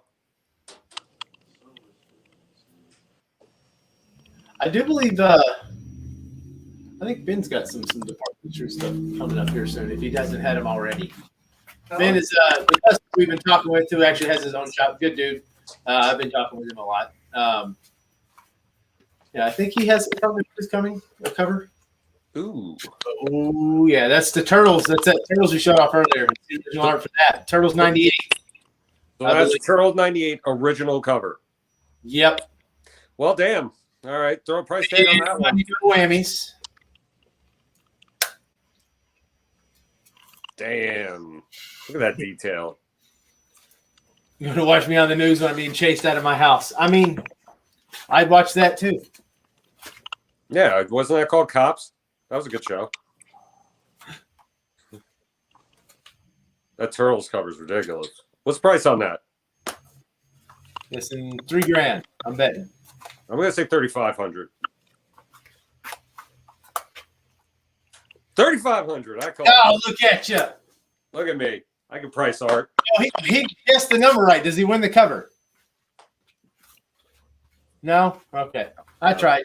Nope. Nope. Jay's only TMNT cover. First and only. He's never going to do another one. Is that what you're saying? If he ever goes to do another one, Josh is going to cut off his finger. Yep. That's it. That's how much he's not getting to do another one.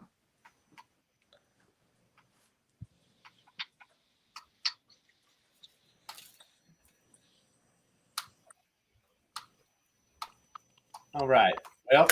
Well, where is Jay? Jay vanished. Jay was working on this X-Men book, and Jay just was like, nah. We see the original art for that, and then Jay's like,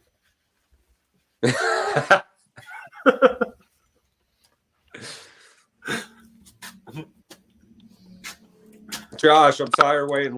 Hold up that X-Men blank. I want to see what's up. There it is. oh, Ooh, that's nice. Colossus. That is a Colossus, and it is pretty stellar. That is sick.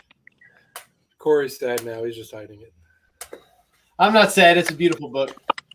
It is beautiful. Colossus That's real nice.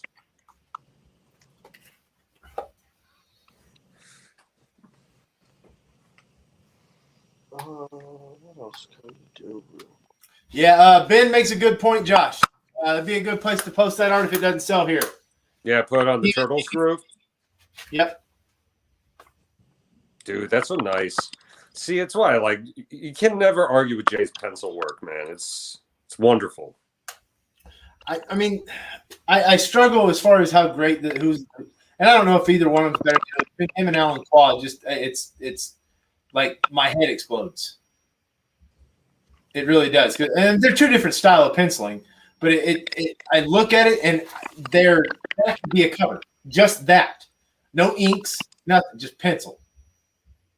Paul wrote "add pockets" and a lit up eye boom cable. I'm assuming that's the Colossus sketch, and I'm assuming he is damn wrong. right. You're wrong. No, Cable has half a metal face. When he has the full metal face, he's lost control of the TO virus and he's gonna die. That's a fact. Thank you for coming to Corey's TED Talk. Oh, I could have one on Cable. I'm telling Mm-hmm. you, days. I can go on and on and on.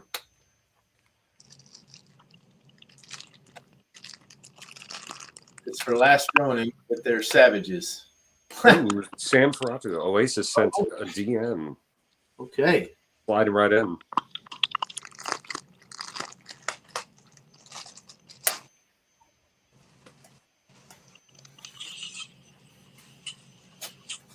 We're all the same card, though, right? Yeah.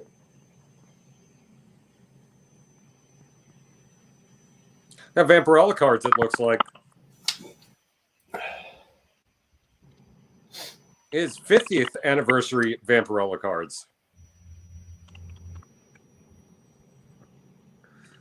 Jay Lee, fan favorite and Eisner award-winning artist creator. His striking artwork for Dynamite includes covers for De-Evolution, Red Sonja, Tarzan, Turok, Dinosaur, The Shadow, and Vampirella. Signed 8 of 12 set. That's very cool. I didn't need to read it. I just wanted to prove that I could read. Look at you. Look at me. He's a reader. Yep. Very cool. That's some nice art. All right, what's the price on the cards? Everybody's trading card happy now. Oh, Paul Alexander, that's easy. My favorite Cable art runs from Messiah Complex. Paul, what did you do? Just started a whole problem. Yeah, see, actually, it starts at Cable and Deadpool. Yes. Then goes or how does that work? Yeah, Cable and Deadpool, and then goes into Messiah Complex, and then goes into Cable Volume 2, then Messiah War, which is part of Cable Volume 2, then into Second Coming, and then that a little while later transitions to Avengers Extinction, and all of cable history. So if it's cable, Corey likes it. All right, $15 a card on the Vampirellas. Right there. It was the best 4 years of comics, in my opinion. You might not be wrong. Red Sonja's. Nice little stack of cards. Now, for the 15 signed, are they signed or not signed? Oh, they are signed. $15 signed a card. Ben says, Paul, what have you done? Yeah, exactly, Ben. I'm with you, man. I think I'm going to start a cable podcast, and I'm going to talk with myself. I'm going to start the anti-cable podcast. That's very cool. I'm not going to read that one. That's a lot more words than the last one.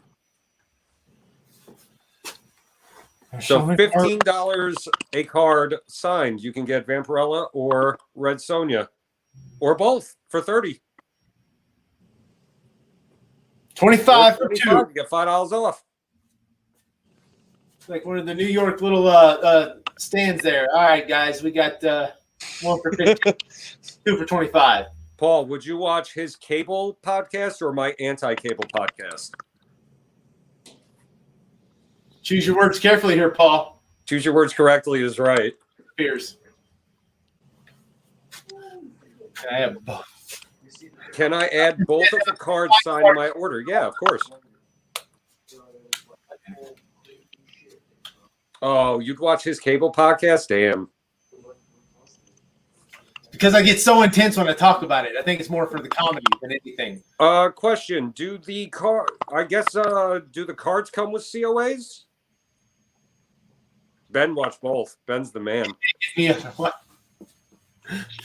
was that? The hand came flying up. The cards are 15. The COAs are $250 each. There's that New York mentality. There you go. Yeah. Yeah, because we got somebody who wants to add Anika. I guess I might have messed up your name and I apologize for that. She wants to get 2 of the cards.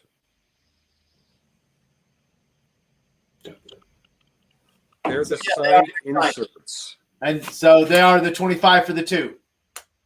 25 for the 2. With COAs, yes or no? Thumbs up for yes, thumbs down for no. Where is the signature? Speaking of a COA. Oh. RC Cola will take a set of cards. Greg, you keeping track of this man behind the chair? Yep. My man. I'll give a round of applause for Greg.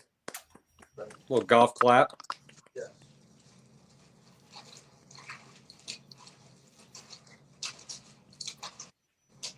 Let's see, what do we got? That is a sick looking Colossus. I'm guessing that thing's going to be easy. Probably 400, 500, somewhere in there. That's a lot of black ink on that thing. Sure is. I kind of want to buy it. But see if that works. I kind of want to go on my trip in the morning too. Test them. Oh yeah, where are you going in the morning? I'm going to drive to Pensacola to see one of the, the Collectors Corner, which is one of the groups. They got me started into comics. One of the admins, friend of mine that I used to hang out with when I went to Memphis Comic Con, or the Memphis Comic Expo. I apologize. Him and his wife are going to be in Pensacola, and I'm going to go. Wait, hold on. See them. Josh is playing on. Let's see this. He's pointing cards at books, books at cards. Signing said cards. Oh, he's signing the cards. Okay, cool. See, it said signed, but they weren't signed. There it is. That's a nice metallic Sharpie right there.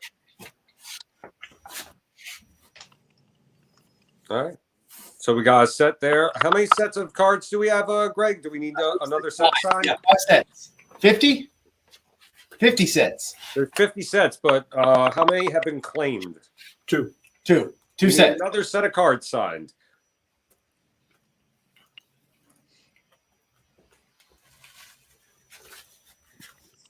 Yeah, that metallic shine's nice. Yeah, man. So yeah, just going down for a day just for something to do. Cool. It's like a 5-hour drive that I'm going to go say hi to my friend, turn around, and come home. Not as cool. I know, right? Well, that's the vacation you get when you like own two businesses. Oh man, those look Drive good. there, look at it, and then drive home. Those look great with that shine. Can And- those and be park top the car right loaded? How are you gonna pack those cards, Josh? You got top loaders? You gonna put them in a bag and a board? How we doing this? Throw them in an envelope, put a stamp on it. Ooh. Yeah, look at it. Get those He's got the premium old sleeves. truck. What's up?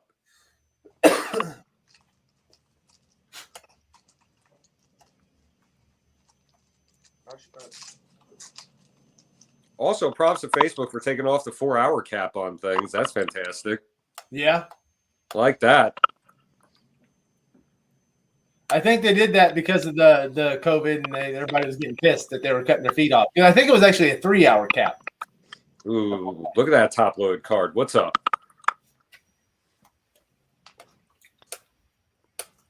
Throw a thumbs up in the chat if you're happy that he had sleeves for those cards.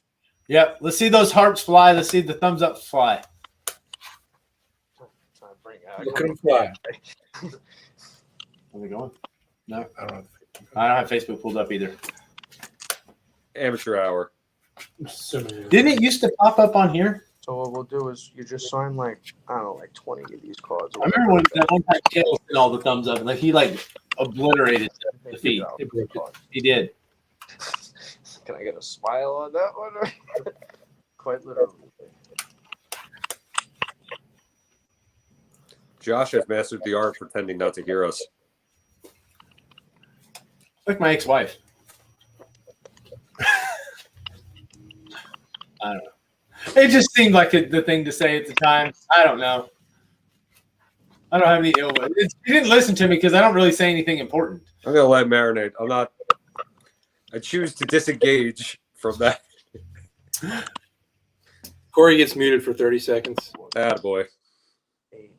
I'm kidding. He really muted me. Oh, we're getting all the cards signed in that nice red All right, metallic. look at that. So for anyone else who claims something's killing the children and all that stuff, and your Department of Truths and whatever, you can add these onto your order if you want the set for 25, or if you want one of each, a one for 15, whether it be the Red Sonja or the Vampirella. I'm a Vampirella guy. See, I like the concept of the comic Vampirella, but I like to look at the covers of Red Sonja a little bit more. Really? I don't something about the chainmail bikini. I don't know. Which one? So you like redheads is what you're saying. I did like the thing with the blood. That's the, This one right here? Yeah, that was a nice one. It's absorbing Yeah. that. Like, there's some awesome Vampirella covers over the years. You know, I kind of the cosplay covers for Vampirella Red Sonja are okay, just in general. Again, I have no idea how much money we made yet. Cards are flying now. Personally, made over $2,000. That went from a sketch table to a card table real quick. Yes, for certain. Did you want me to remark more of this? Not yet.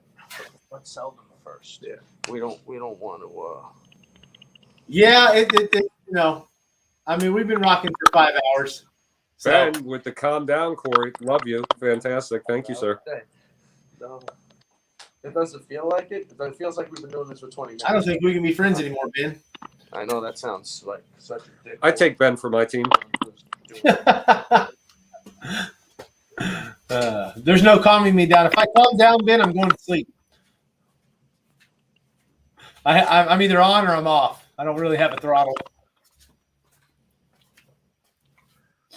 Oh, I think it's been fantastic. I don't know. I mean,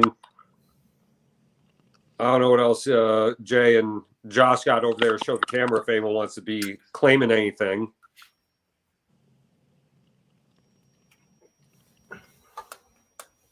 Trying.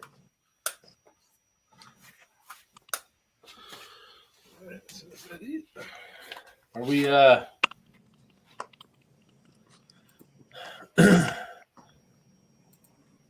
I just want to know what's happening to the left.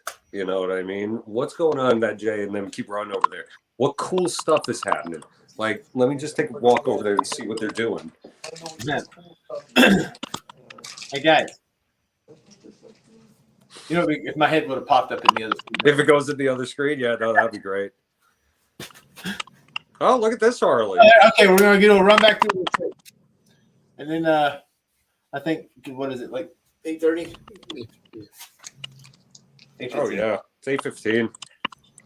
I just got shit everywhere. I don't know what they want from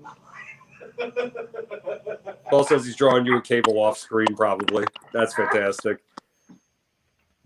This shit was crazy. I do apologize. Is that the heat? Is the heat on in this? You know what I like? Ben sent me a message why he told me. I got scared. I thought somebody like. He, rather than just putting it here, you could have called me out, man. It would have been fine. You know, I like it. But because I got excited about Red Sonja, makes he wanted me to simmer down before I got too excited. Something about redheads. I don't know. Same.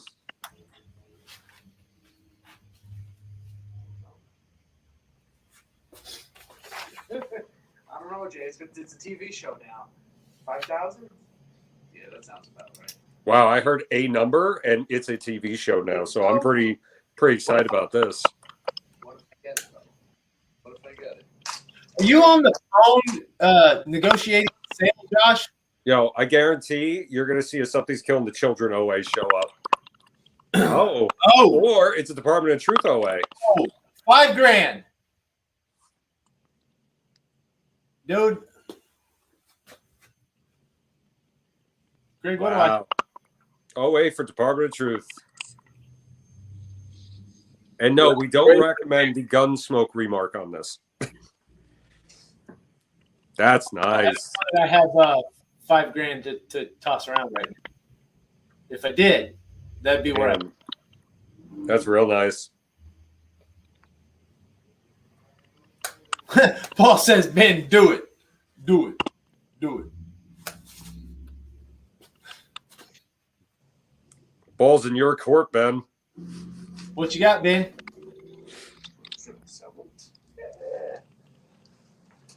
That cover's great. I like it. I really want to keep it, but, you know, fuck it.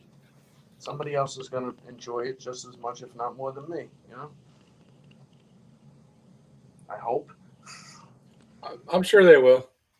No, Right? so if everything doesn't sell here, I'll lead you in the right place to sell it, Josh.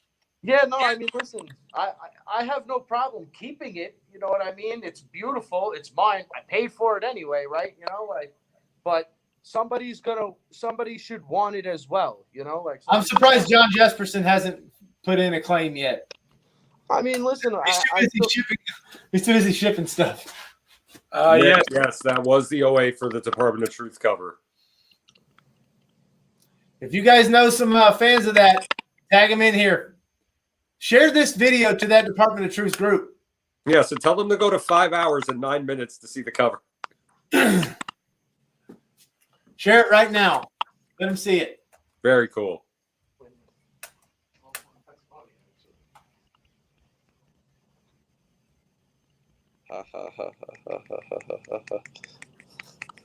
Yep. Yep. You can read it. Tell them to come in. Nick, that is $5,000. Yeah, $5,000 for the Department of Truth OA. That was dope. Oh man. I don't know. Do we have more stuff? I think it's close. I think we're close on it. I think that was a good amount of stuff. Yeah. I think it's about the time to start wrapping her up here, Josh. I have had a blast today. Can you show it again, Nick? Nick asked to show that art again. Ooh.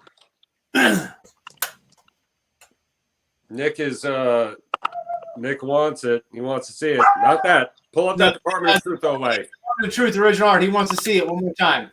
But that is a good looking Wonder Woman. Big Barda. Big Barda. Never mind. I'm sorry. My apologies. Look at me. There it is. There it is. I know that. Nick, you paying attention? I know that's worth every penny. An original cover to a show, to a book that just already got picked up for a show. If that ain't a good investment, I don't know what is. Yeah, really. There's your big Barda. Very cool. We like it. I like it.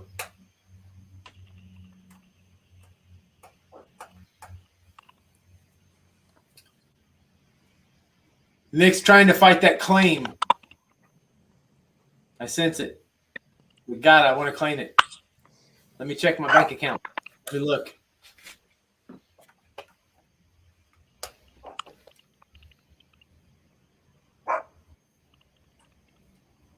All right. Let's see. That's all we got here except Prince. All right. Well, then I guess it's a wrap for the day. So what you got on Prince? Let's go ahead and show the Prince off.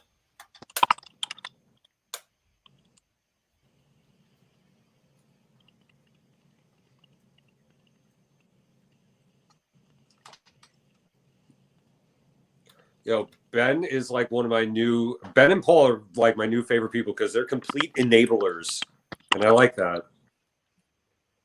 I do. Oh, it's sold. Oh, sold through a PM. Ah! There it is. It's gone. Good job, Nick. Good job. Yep. Attaboy. Proud of you.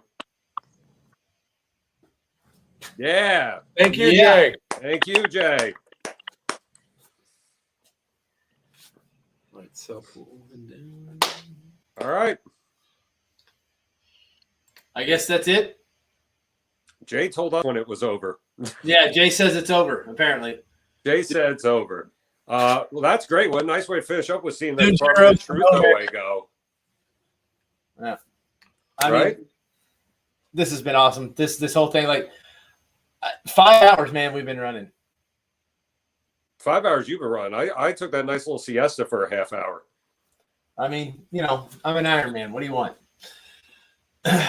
Good point. Well, saw a lot of cool stuff, a lot of cool info.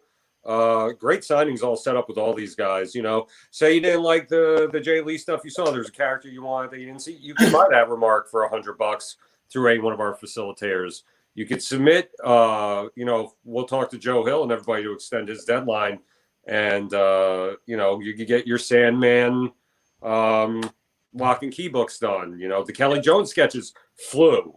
I gotta talk to Kelly, see if we can get him to open up more sketch spots. Yeah, Oasis, we love you, bud. We love you, Josh. We love you, Jay. You guys are great. No, you can't spell my name right. Thank you for. Love you even more for that. Yeah, no, this was a lot of fun. You know, very cool, very unique horror themed show in the middle of February during the dead of winter. So, All right, guys, we do have signings still. We have the Spider-Man signing, just a few days left on that. We have the Jonathan Hickman with just a few days left on that. Art Germ, you have till a few days. We have till the 20th ish. I took my glasses off, so I can't read the cutoffs. Yeah. all right. So this signing, the cutoff is going to be March 27th, but we're going to see if we can extend Joe and Jay to maybe mid-April. We stand over here. Yeah, the guys at the far end over there, way far, like The guys on my end. I don't even know where to point. I don't even know where to point. I'm not even going to do it. But yeah, we'll have Jay and Joe probably extended for about another month. Philip K. Johnson, you know, he's going to be big working on Alien. He's working on Action Comics. He's done tons of great stuff already. And Kelly Jones, I mean, Mount Rushmore of Batman right there.